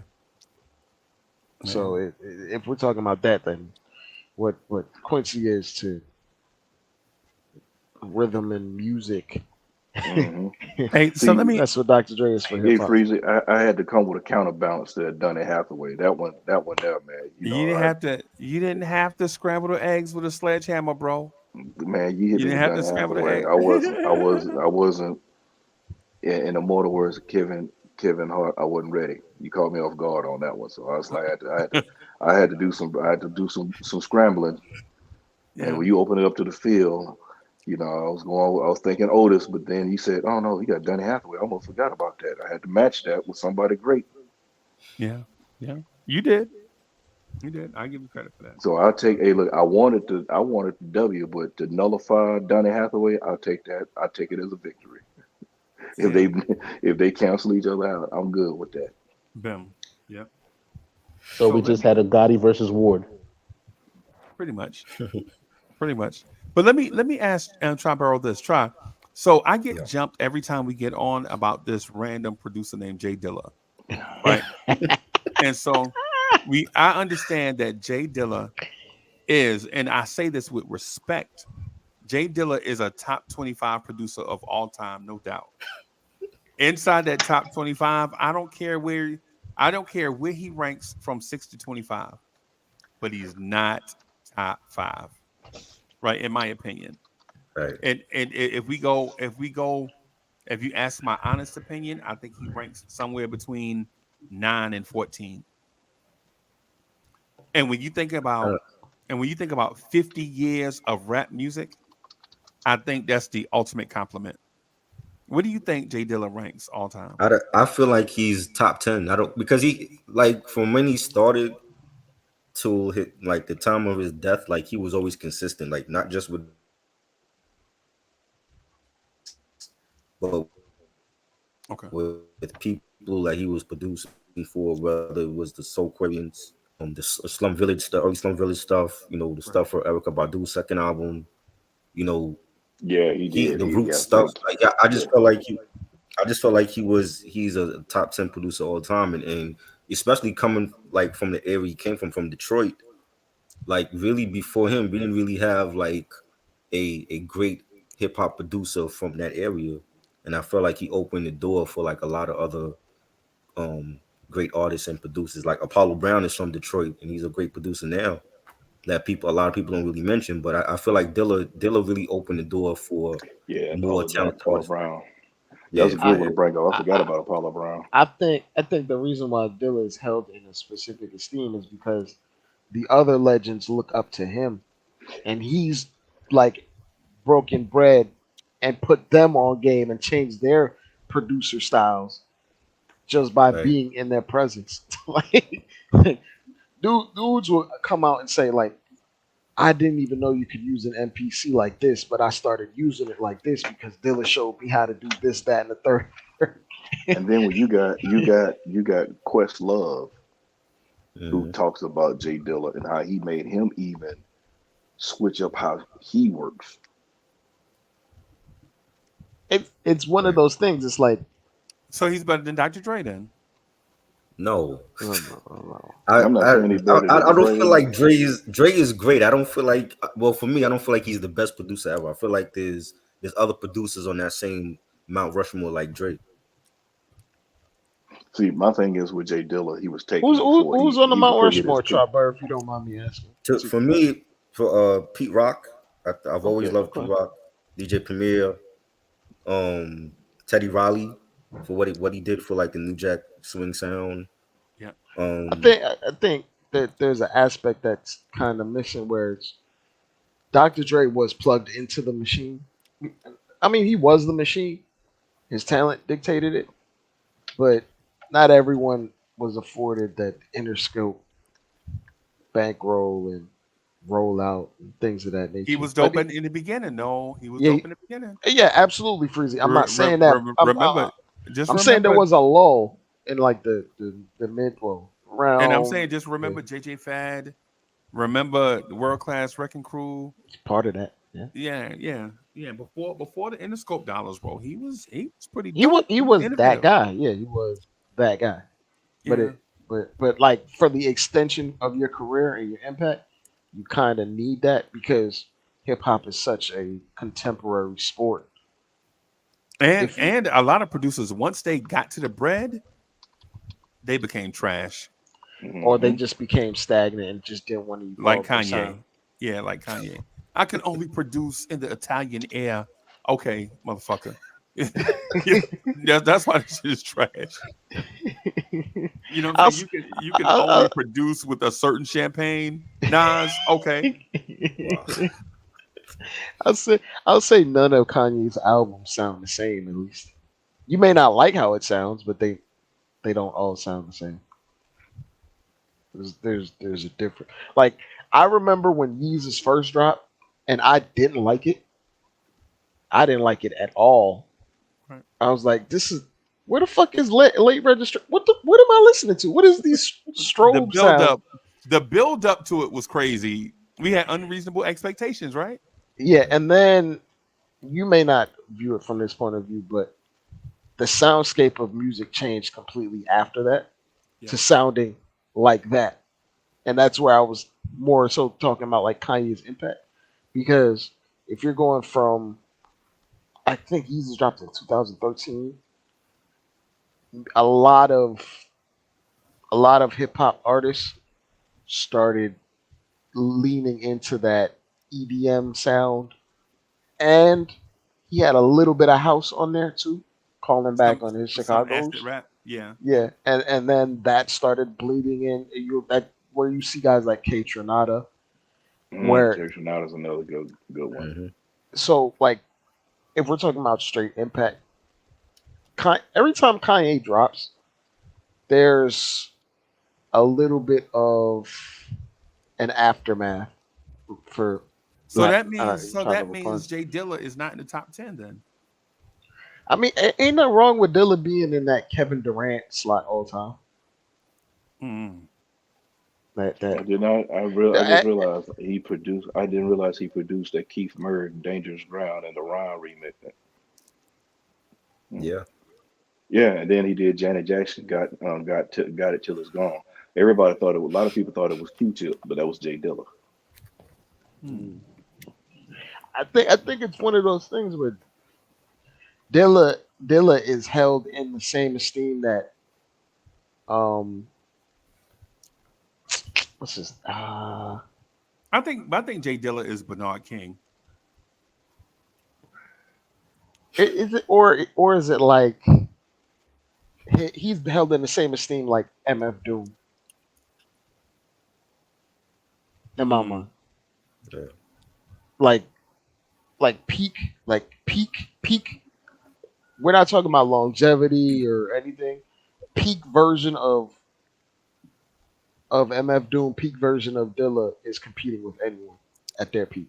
But let me ask Try this, because Try, you only named 4 people in your top 5. Who's your Right. 5th person in your top 5? Eric Sermon. My man, thank you. Even though I disagree with your top 5, I agree with you adding. I agree with you adding E Double. Who was it? Right. Well, he had P Rock. I heard P Rock. Yeah. Premier. Eric Sermon. Who was the other? Who were the other three?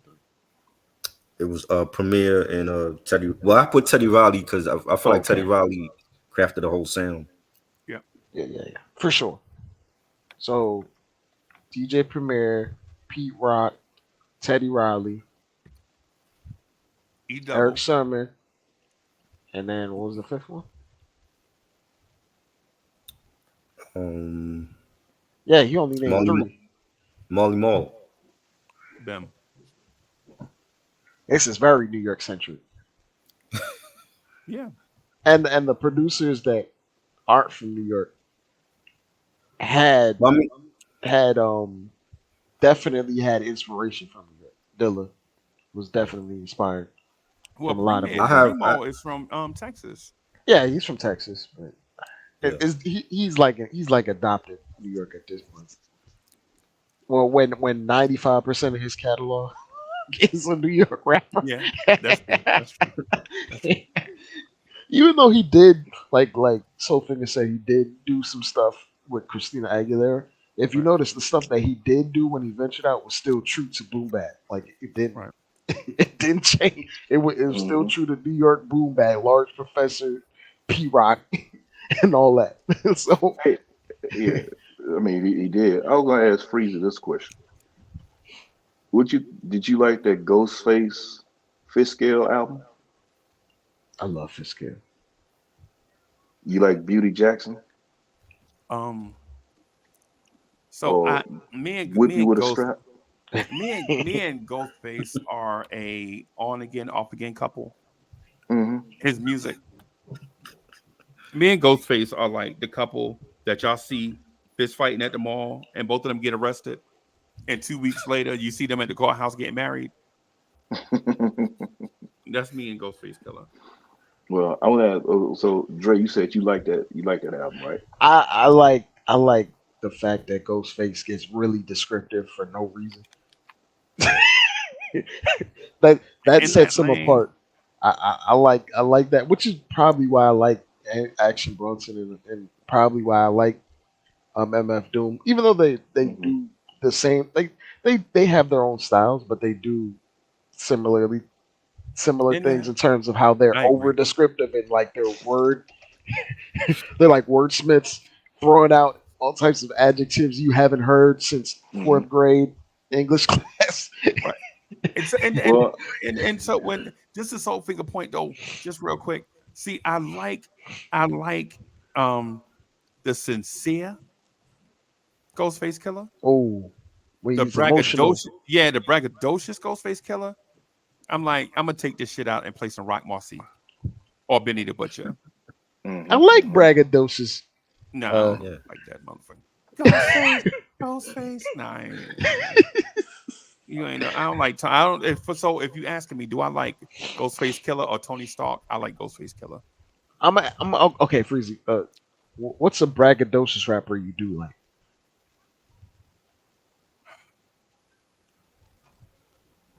LL was braggadocious. very much. Mm-mm. I think I think that part of I hip was hop gonna you don't say, kind of care for, like the braggadocious. I'm better than you for this, that, and the third, like that no, Big I Daddy like, Kane I type like lane. some. Yeah, Big Daddy Kane is whack, bro. Big Daddy Wow. Kane. He took a left turn. Big Daddy Kane took a left turn in 1989 and left all his fans on the corner, bro. Yeah, All he had to do was just stay in a certain lane. yeah. He And it left. He makes did leave us. and it makes me think, okay, he took that turn so he can be himself. Well, that makes me think, well, all the stuff he did before that was fake. You know what I'm saying? So But do you I feel like that way about Kanye? Because I think Kanye just got mental illness. Oh no, he is because I did say before that he was crazier than a shithouse rat. But I think I like braggadocious Drake mm, early on when he was braggadocious oh, Drake is based. Well, if you like braggadocious he and Drake, Lil you Wayne like sound alike at that time. right, right. braggadocious Drake takes hints from Jay Z repeatedly in terms of like some slick talk, Some and he cues. throws Yep. and throwing in that I got this amount of money, but it's not like over the top, but it's very subtle. It's Right. it's very it's very much what's the difference between a 4.0 and a 4.6. Touche. I see what you went there. Right, but but that Drake, I'm talking about Drake in that they trying to get my name beside an X like Malcolm. That Drake or like a sprained ankle, I ain't nothing to play with. That Drake. The Yeah. funny part about that line is that he was already signed. Yeah. Mm. Yeah. That was the weird fuzzy era in hip hop where it wasn't cool to be signed Yeah. because it was a mystique, and you felt, and as a fan, I felt victim to it. You wanted to you wanted to feel like a tastemaker as a listener, where oh you ain't up on this, he ain't even signed, bro, and he's Right. spitting like this whole time. They manufacturing all the machinations Yeah. are full go in the Like background. Tiger. Just like to me and Tiger. Me and Tiger, me and Big Sean, a lot of dudes from that era. Like, yeah. Matter of fact, I think Big Sean is way more talented than he actually portrays. Like he cops out a lot of times when he actually tries to rap. You mean like on his albums? Yeah, See his albums, but them singles be like, what? them singles be Quentin Grimes, bro. Them punchlines be trash. Yeah. Yeah. See, we didn't say that. Quentin Freezy said that.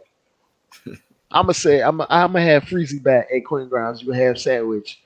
Get a dribble pull up next year and finish with your left hand next year. Right. And then you can move up to an RBQ.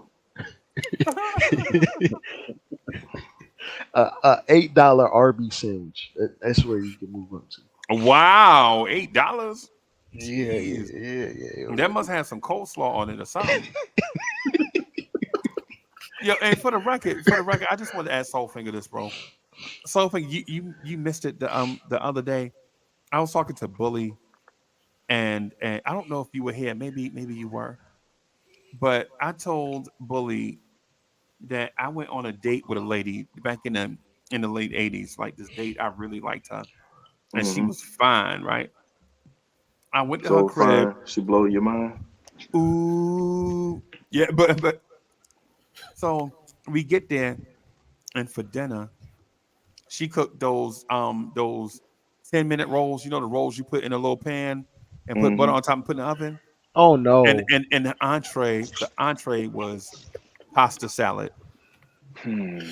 Why she played with your taste buds like that? Bro, I'm trying to figure out what the fuck is pasta salad, bro.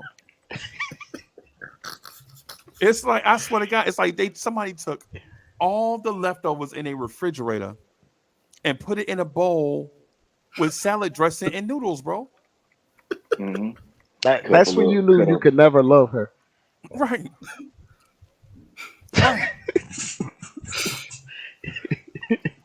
Bro, when a lady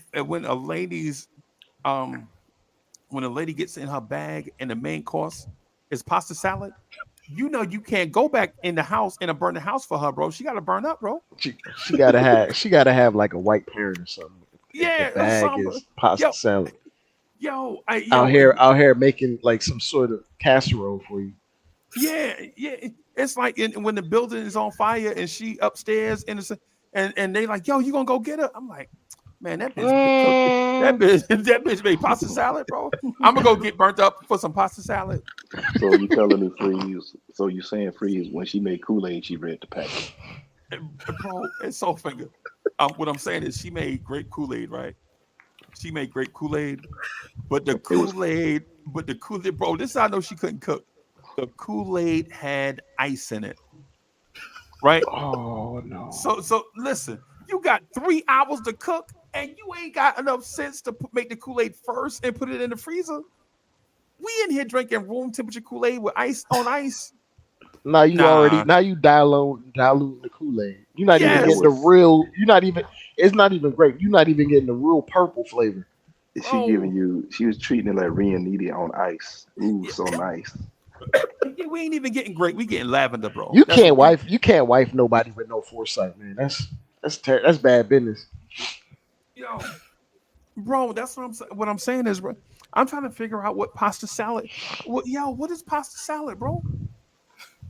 You telling me you ball some noodles and then put all your leftovers in it and put salad dressing on it? And that's a meal? What the fuck? So basically, you was eating pasta and bread. Prisoners eating better than that, man. Damn, you were in the brig. Prisoners revolting over that, bro. Pasta salad, bro. And then the time, and then think about the era that I'm talking about, right? The time that I'm talking. So ranch dressing ain't really out in the hood yet, right? Italian dressing ain't out in the hood yet. Our two flavors is French and Russian. So either when you make pasta salad, you're gonna put the red dressing on it or the orange dressing on it, bro. What I'm gonna eat noodles. I'm gonna eat cold noodles with orange dressing on it.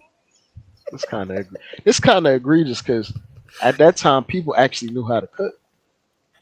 From that era. Yeah. Hey, and then you know Rick James had a song about that. You know what it was called? Cold blooded. Cold blooded, bro. Bro, Cold you as telling ice.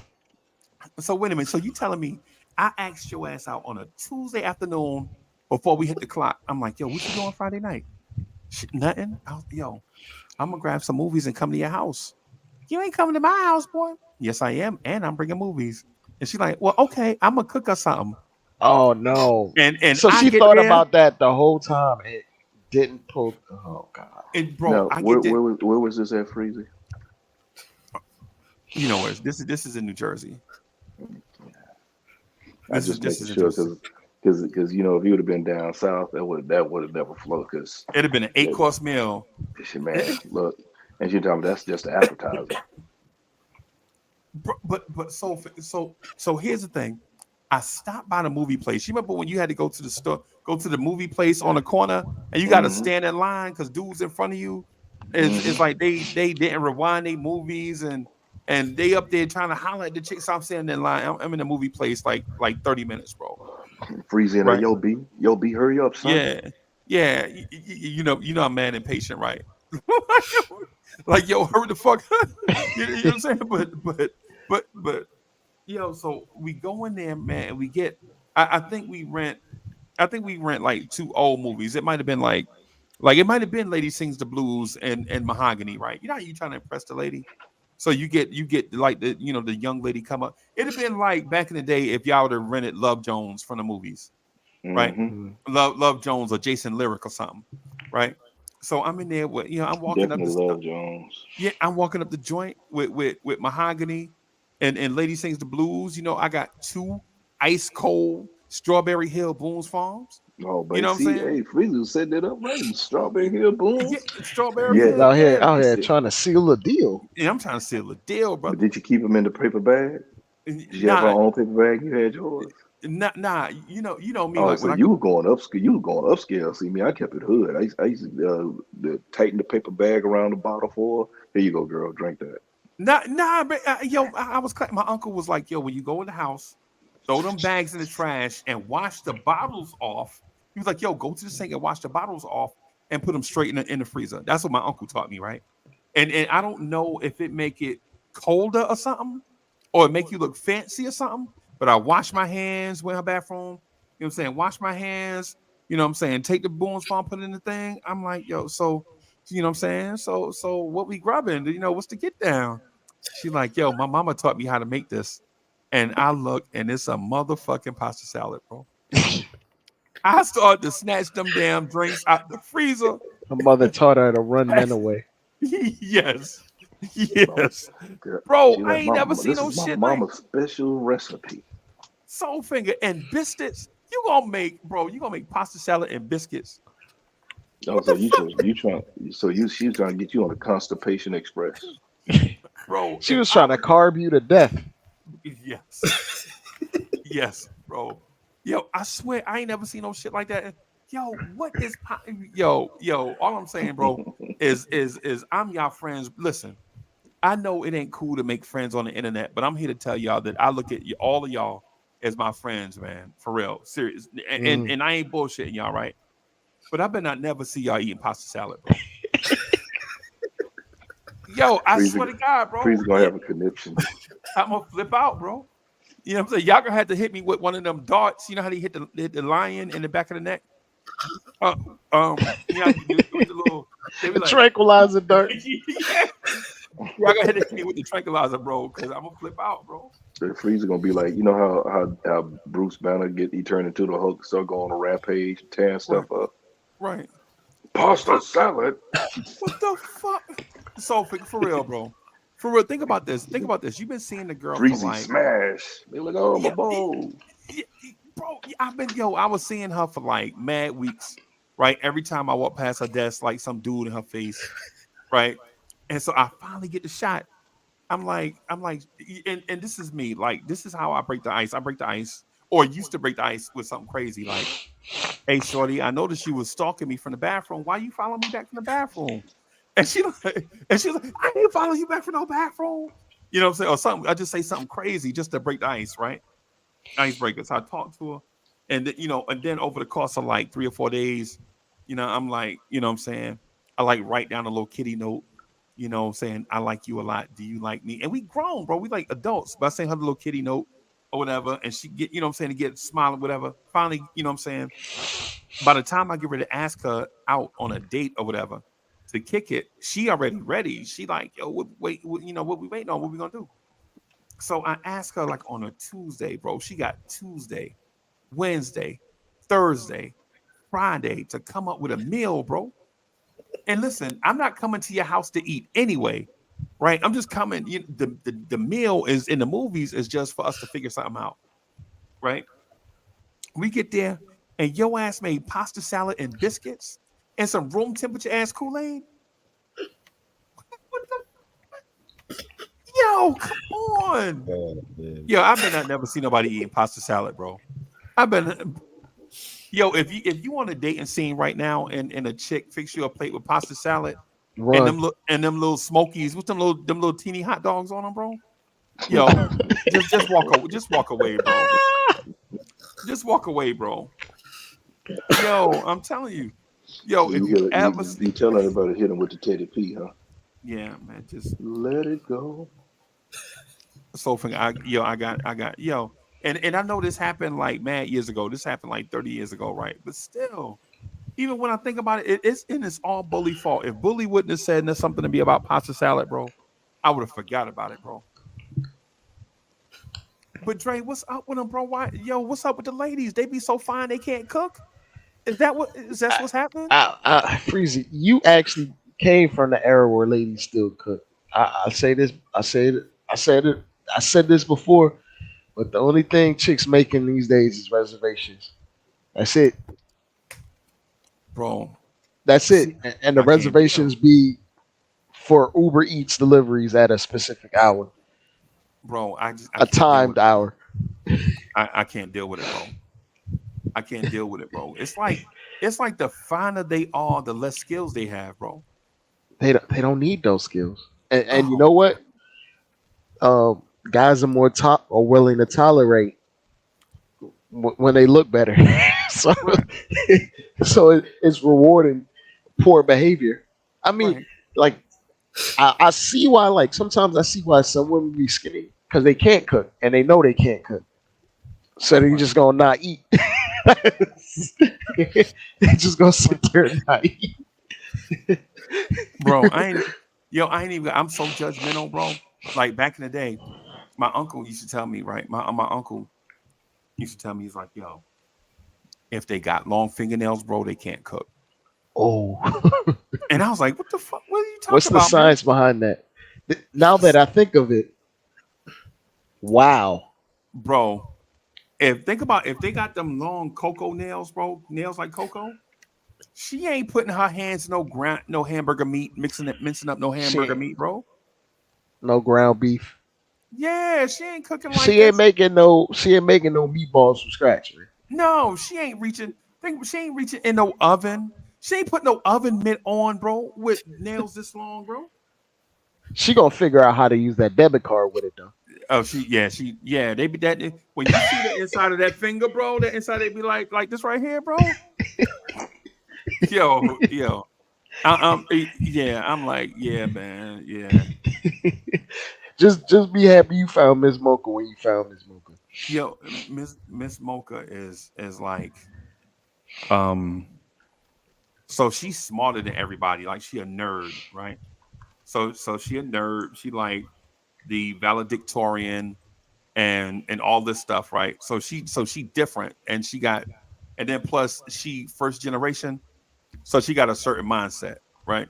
Like we ain't taking no shorts at no point ever, right? With me, I'll take a short in a heartbeat.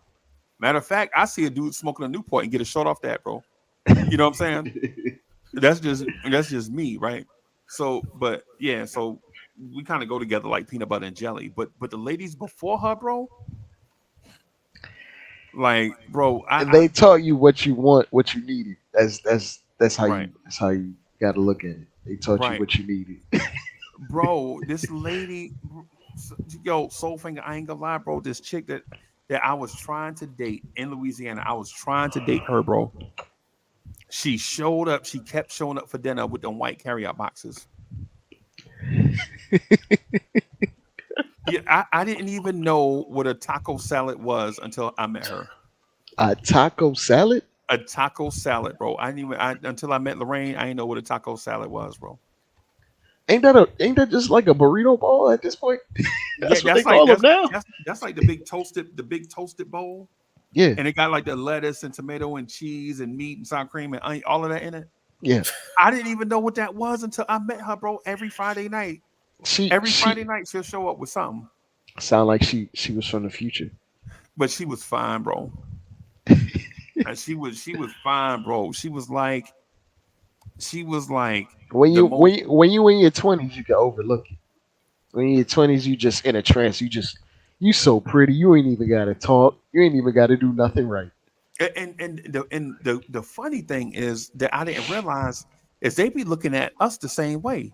Like if you like at the time we was in the military in great shape, abs everywhere, muscles everywhere, pocket full of money. You know what I'm saying? Connected. They know where you work at. You feel me? Right. You know what I'm saying? So yeah, so they be like, yo, nah, I gotta, yo, Uncle Freezy, a keeper. I gotta go get us Be two, stuck on stupid. bro. And then how I knew Lorraine was crazy was every time she come over, I'd be wanting to watch the movie. I'll give an example. So we get this movie called Deep Cover. Everybody talking about it. Oh, yo, Deep Cover, man. Deep Cover coming out Thursday. So I get Deep Cover, right? The last one. I come over to the crib and she playing Super Nintendo. This game had just came out called Super Street Fighter, bro. She on Street Fighter. Oh, bitch, what's wrong with you? Yo, That was it you probably met the first girl gamer. may have. Man. She was fine though, and she knew how to order takeout, bro. She was like the takeout. Don't they all? Yo, They got their order off the Yep. top. Off the This, top. that, and top. Make sure this ain't on it. And Yep. this ain't on it. And they she'll turn around and ask you what you want, and then she'll tell you what you should get. Yep. And you just be like, okay. Yeah, because she told me, she was like, yo, go to Circle K and get 2 things of Boone's Farm and a thing of Thunderbird. I got a pack of Kool-Aid. I'm like, what the fuck you gonna do with a pack of Kool-Aid? If we drinking, you know what I'm saying? She's like, no, I got you. I'm gonna show you something. She was like, yo, go to Circle K, give me blah, blah, blah. She got the purple pack of Kool-Aid. She like, yo, Taco Bell got the soft shell tacos, 50 cents a piece. Just order a 12 pack of those. I already got a taco bowl. We good till in the morning. Right? I'm like, damn. She sound like one of them dudes that be wrong. It's fucking weird. Yeah, it's right. And guess The what? only people with more ingenuity when it comes to food than we heads are people in prison. Bro, yo, I'm telling you, and come to find out, she was a smoker. Oh, she was Chiba. Yeah, she was a smoker. Yeah, and then what she did with the Thunderbird, the regular Thunderbird, she poured great Kool-Aid in it and shook it up and put it in the freezer and let it chill, bro. And bro, then when I took a sip of that, right? I took a sip of the grape Kool-Aid. I was like, I'll try it. I tried it, bro. And I just looked at her different, bro. Like I thought she was the one. After that, Like, where did you learn this from? yeah, like was you incarcerated? You know, Like, there's experiences you have with women, and it's just like, who taught you this? This could be Baby good D. or bad, right. but it's like, who taught you this? And I need to keep an eye on you because you be wild. Yeah, I need to lock my chicks like that. I used to keep my wallet locked up in the car, bro. In the car. Chicks like that want you to hook them up with your cousin Craig. Yo, He got all the new snacks for the millennium. Mhm. oh And my she got a god. friend look like Janet Jackson. so figure she the one put me on this donut shop called Krispy Kreme, bro. Mm. Like I don't know if y'all ever been to Krispy Kreme, but back then she put me on. She was like, yo, it's one Krispy Kreme. It's like an hour and a half away. If we time it right, we can get there right when, you know what I'm saying, the hot sign go on. we can get some Krispy Kreme donuts and some strawberry milk. And in my mind, I'm like, what the fuck wrong with? What are you, 12? You know what I'm saying? Strawberry milk. But then I messed around and had them warm Krispy Kreme donuts. It changed your life. And some strawberry milk, bro. And Sophie, I don't. It's Sophie. You ever had Krispy Kreme donuts before, Oh yeah. bro? It's a rite of passage. As an They- American, they you're not treat y'all American like- if you ain't never had no Krispy Kreme. bro. I was a Dunkin' dude, mind you. I'm from New Jersey, right? So I'm I a still Dunkin' rock dude. with Dunkin' because they're just more, I guess, convenient because they're More everywhere. variety. Yeah, and they're just everywhere. Whereas Krispy Kreme, they're kind of selective with their location. Man, don't that Krispy Kreme, no bro. But I tell you what, anytime I'm in Penn Station, I make sure I get one. Bro, I'm telling you, bro. I'm telling you, bro. And it's all Bully fault. Bully, it's all your. It's Bully in. Yeah, Bully in the chat. Bully, it's all your fault, bro. You got me thinking about that lady in that pasta salad, bro. That's funny. Delicioso. No.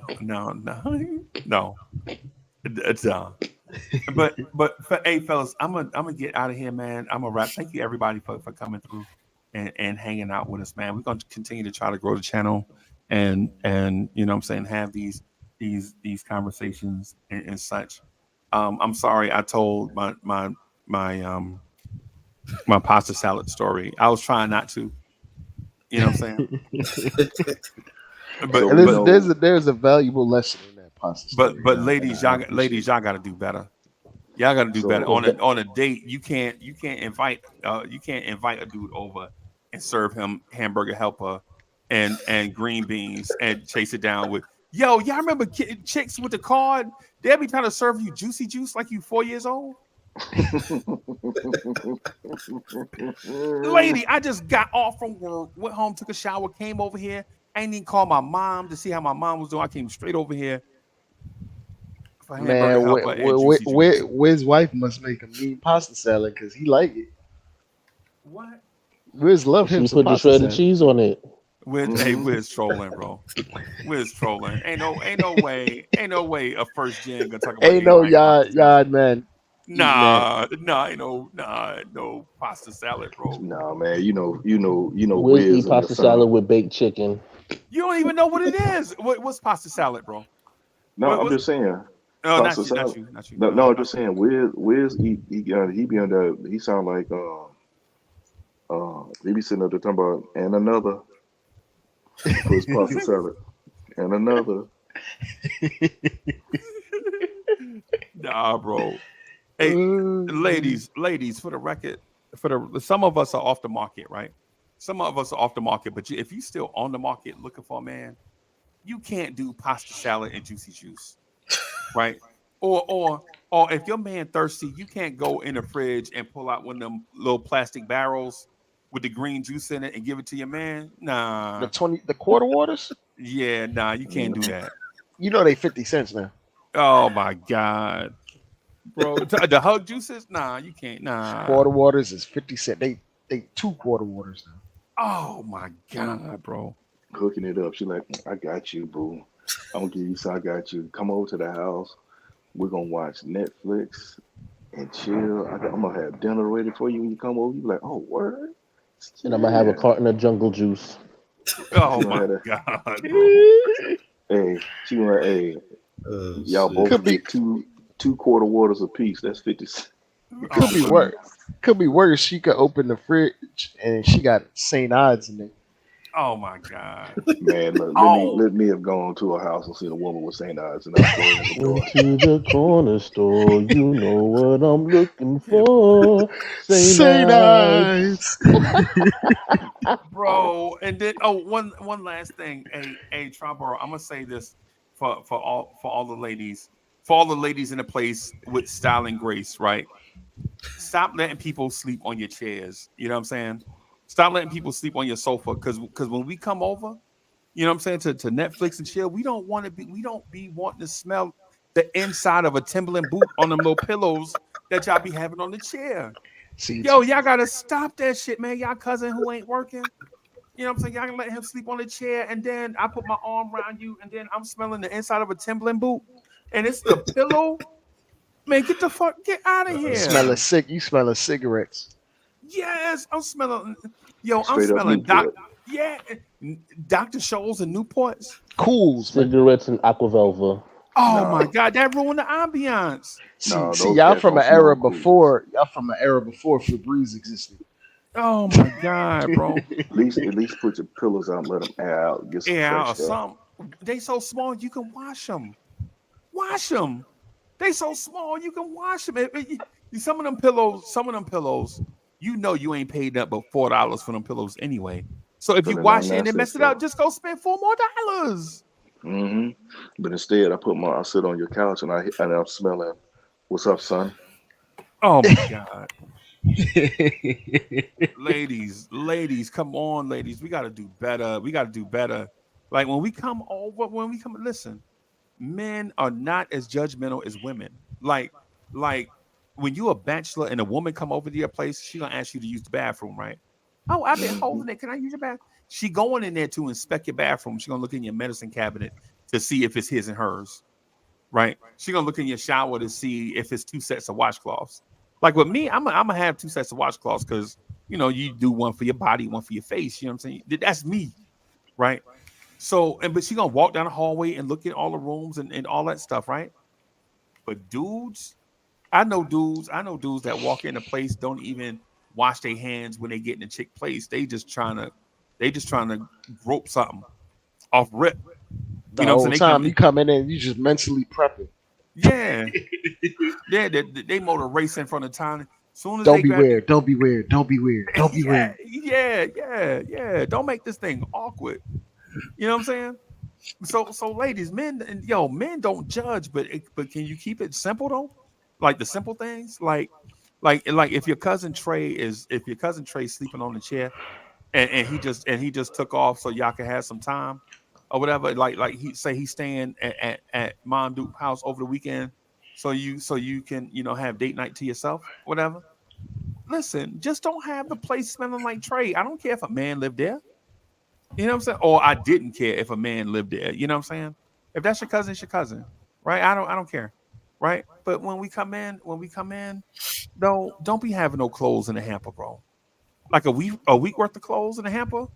You know what I'm saying? I'm standing there at the so figure If it's a week worth of clothes, it's really like 3. yeah, right, right. That's what I'm saying. You know how you start drinking up the Boone's Farm, you start drinking up the Thunderbird with the Kool-Aid in it, and then you got to hmm go use the bathroom, and you like, oh, and you go in there and you smell like, damn, somebody work construction around here. No, I gotta go. And I got it, ladies. We got the we got the we got I we got mean, the your place is an extension of yourself. right. So if your place is a mess, your insides are probably a mess. Yeah. But bump. You know what I'm saying? Yeah, man. Like, for instance, You were like, hey, did you have your cousin or somebody over here? It's like, no, why? You smell like Tim's. Oh, that's me. Oh oh Oh no, no. my mama wanted me to be over her house at 8 o'clock. You know, you just make up an appointment out of the blue. That's when you turn into the straight water boy. My mama said, Or my y'all mama had said, y'all had to use the mom excuse because this was pre Yeah. smartphones. Yeah, man.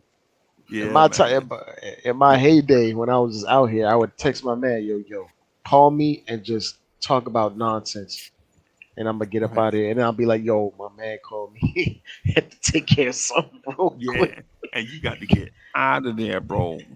Because for no lie, DSA, we are running spectrum, right? We'll have we'll have the Keisha chick who is nice and just trying to find her way just like you, but she got like 5 people staying there with her, and she told all of them to go somewhere so she can be alone with you, right? So you got that. That's what it is. I respect that, right?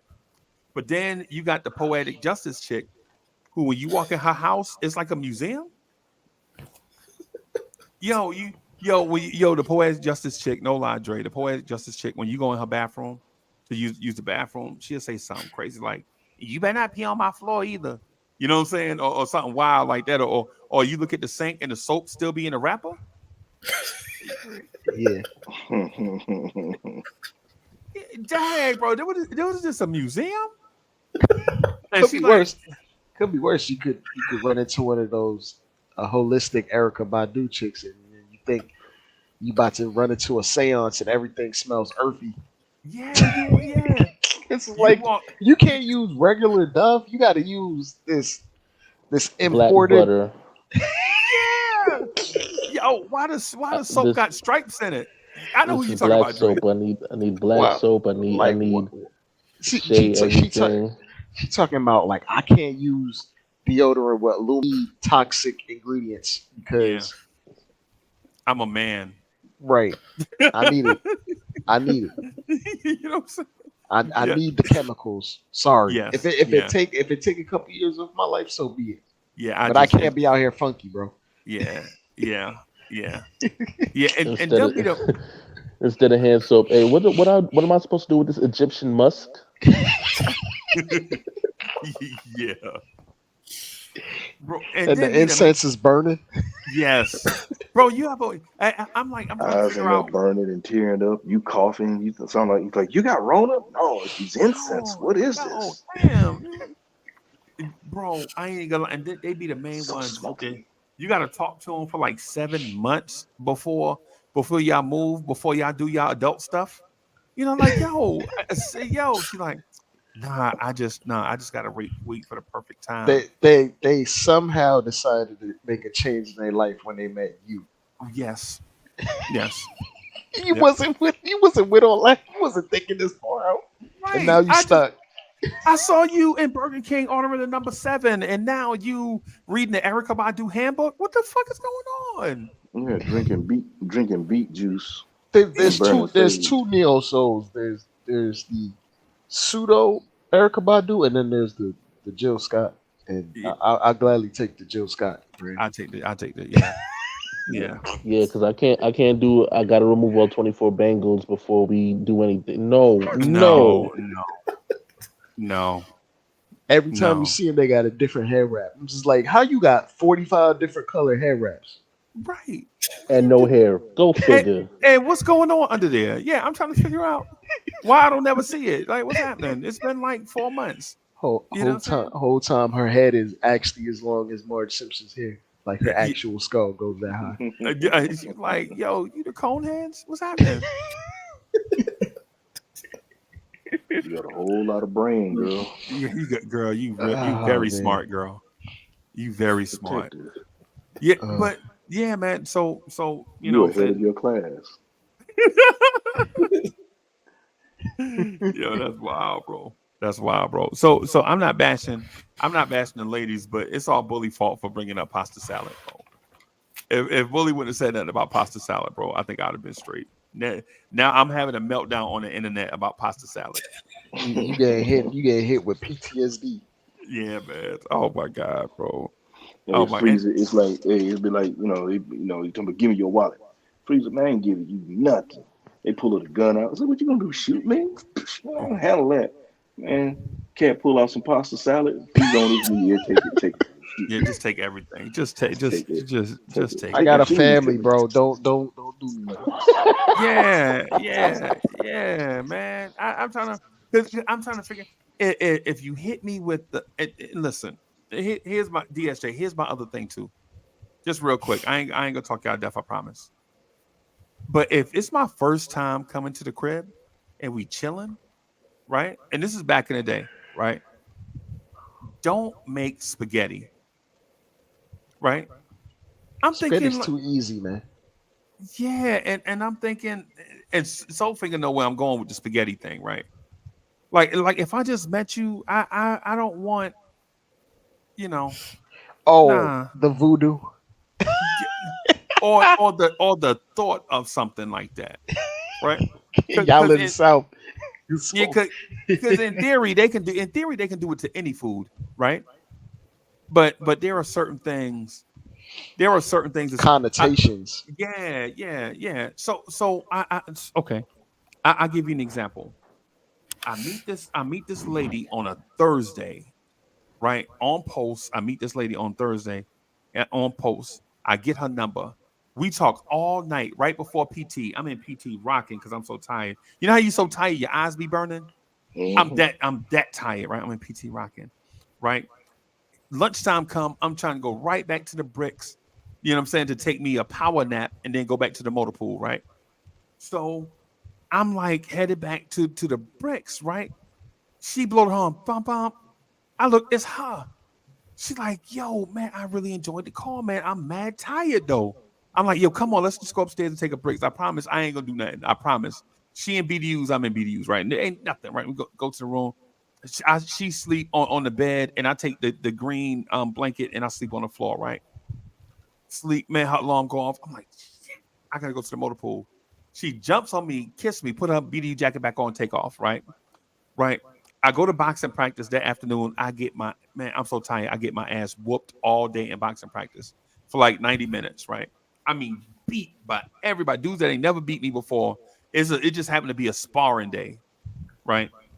I get beat up all day. So then I take my shower, go back to the motor pool at about 4 o'clock for 4:30 formation. We get out of formation. I go back to the room. The phone ring. It's her, right? So she's like, yeah, I've been thinking about all the stuff that you said and blah, blah, blah, blah. What you doing Saturday? I was like, I don't know, man. I think I might be sleep till Sunday, right? So we have a Monday off. We have this thing called a 3-day weekend, right? So I sleep all Friday night. Everybody talking about they going to the club, and this dude comes to Fort Hood. It's a dude named Joe, an R&B artist. He had this thing. He had this place called City Lights. They want me to go. I don't want to go. They keep telling me to go. I don't want to go. I wind up going. Best concert ever. Come back. I come back. Go straight to sleep. Right. Saturday night. Yeah, I'm telling her about. I sleep all day Saturday. Telling her about the stuff. She's like, "Yo, why don't you come over here?" So I was like, "Okay." So I go over to the joint. She got a little burner in the room. You know the thing got the little 2 eyes on it or whatever, bro. So I go over. I come over, man. I go straight in her thing, and I take a shower. Right. I just want to let her know I'm clean. Like I ain't just no nasty motherfucker. You know what I'm saying? So I take a shower. I put on me some clothes, man. Some socks. And I lay across her. She had 2 beds pushed together with a mattress on top, right? So I lay across the bed. You know what I'm saying? We watching movies and whatever, and then we get into it, right? So I'm like, man, she going crazy. I'm like, is this what it's like? This is me. My mind is being blown. I don't know. I'm outside. You know how people tell you to stay in the moment? I'm outside the moment, right? I'm outside the. I'm actually having an out of body experience. I'm watching myself, right? So after things are finished, right? I'm like, man, I'm so tired. I can't do nothing else. And then I'm like, what's that smell? No lie, hand to the man. She is cooking breakfast. She is up. And DSJ, you remember the PT shorts? So DSJ might not remember. Sophie, you remember PT shorts? Yep. No, I remember the PT shorts. And with the Marines, they had them green silkies. Then we had them. Well, they upgraded. They changed them from. Nah, that was the gray joints, the all grays. She was in them gray PT shorts, bro, and one of them sports bras or whatever on that little burner. And she was making us breakfast, bro. She made us grits and eggs and cheese and sausage and all of that, bro. And bro, no lie, I'm like, hey, you cooking? And she was like, yeah, I just wanted to make you a little something. Bro, Soulfinger, I ain't gonna lie, bro. I don't know if I have ever been whooped before this, right? Or I don't know if I have been whooped after. But I know once those grits and eggs hit my mouth and that cheese and that orange juice was ice cold, bruh. I'm telling you, in that moment, I was thinking about. Now, mind you, remember I told you I met her at the PX on a Thursday, and this is a Saturday night, bro. I'm thinking like making wedding plans. I'm thinking about, bro, when she messed around and gave me She gave me. Y'all ever had? When's the first time y'all heard of honey butter? Anybody ever heard of honey butter? Oh yeah. Yeah. Yeah. When the first time you had honey butter though? Texas Roadhouse. Probably Hardee's. I mean, I'm saying how long ago? Like when did you discover it? Like at what age? What age you think you discovered it? 2003. So we was probably about the same age. So we was probably that's about 20 years ago. Yeah. So A little so further for me, back. Yeah. for me, so this happened. I think this was like 19. This happened like 1988, 89. Bro, she put honey butter on my toast, bro. When she did that, bro, I'm telling you, there's nothing to do with say, bro. I'm hooked. Hook, line, and sinker, bro. Whooped. And Ain't now no- Joe's playing in the background. I'm in love. Round and round I go. Out of control. I'm in love. Yes. Bro. That's what I'm saying. I guess that's why I'm so mad at pasta salad. Because some ladies can do it right, and then some ladies can do it absolutely, totally, unequivocally wrong. Right? Like some ladies, they know exactly they time and be perfect. And then other ladies, they time and be That girl froze up in the clutch. yeah. And this other girl hit a game winner. Yeah, she had a game winner, bro.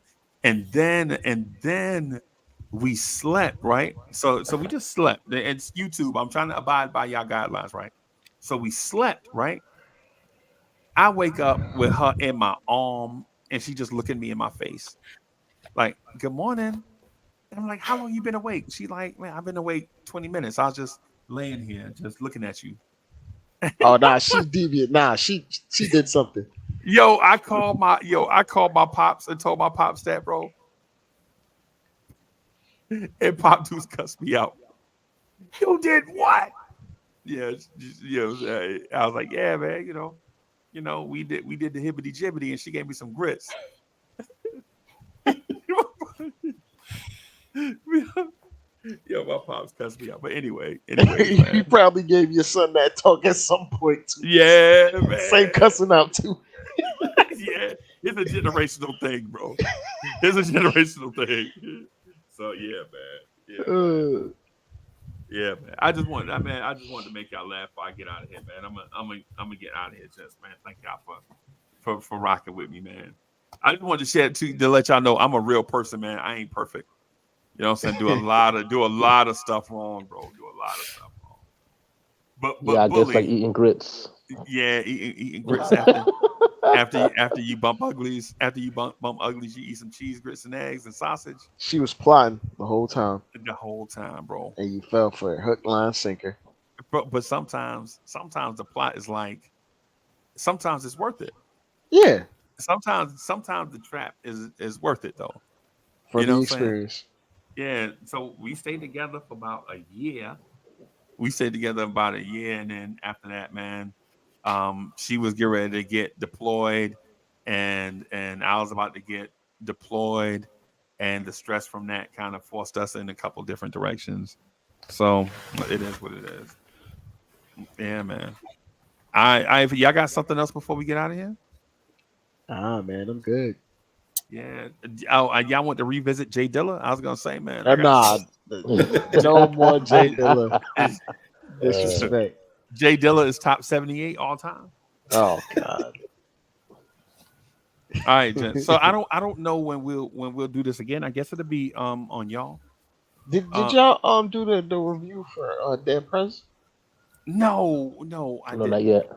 I didn't. I want to include Soulfinger because that Soulfinger thing, like the movie reviews, Soulfinger Soulfinger is the captain of that. So Okay, got you. but when we do like the music stuff, I think the music stuff is DSJ and Soulfinger. So depending on like if we talking politics, you know what I'm saying, I'm kind of like the in charge of that. But in terms of movie reviews, that's Soulfinger bag.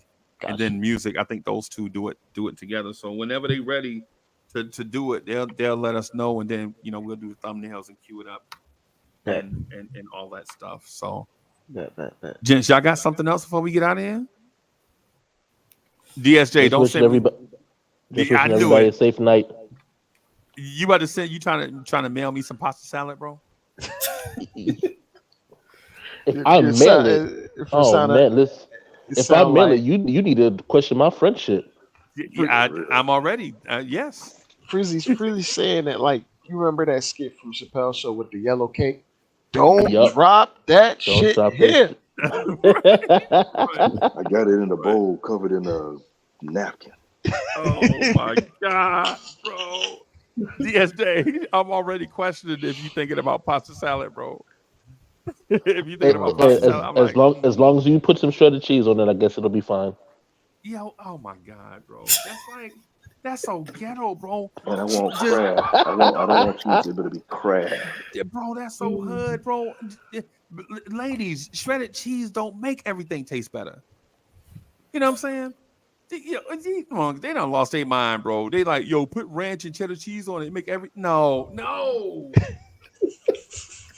We wilding out, bro.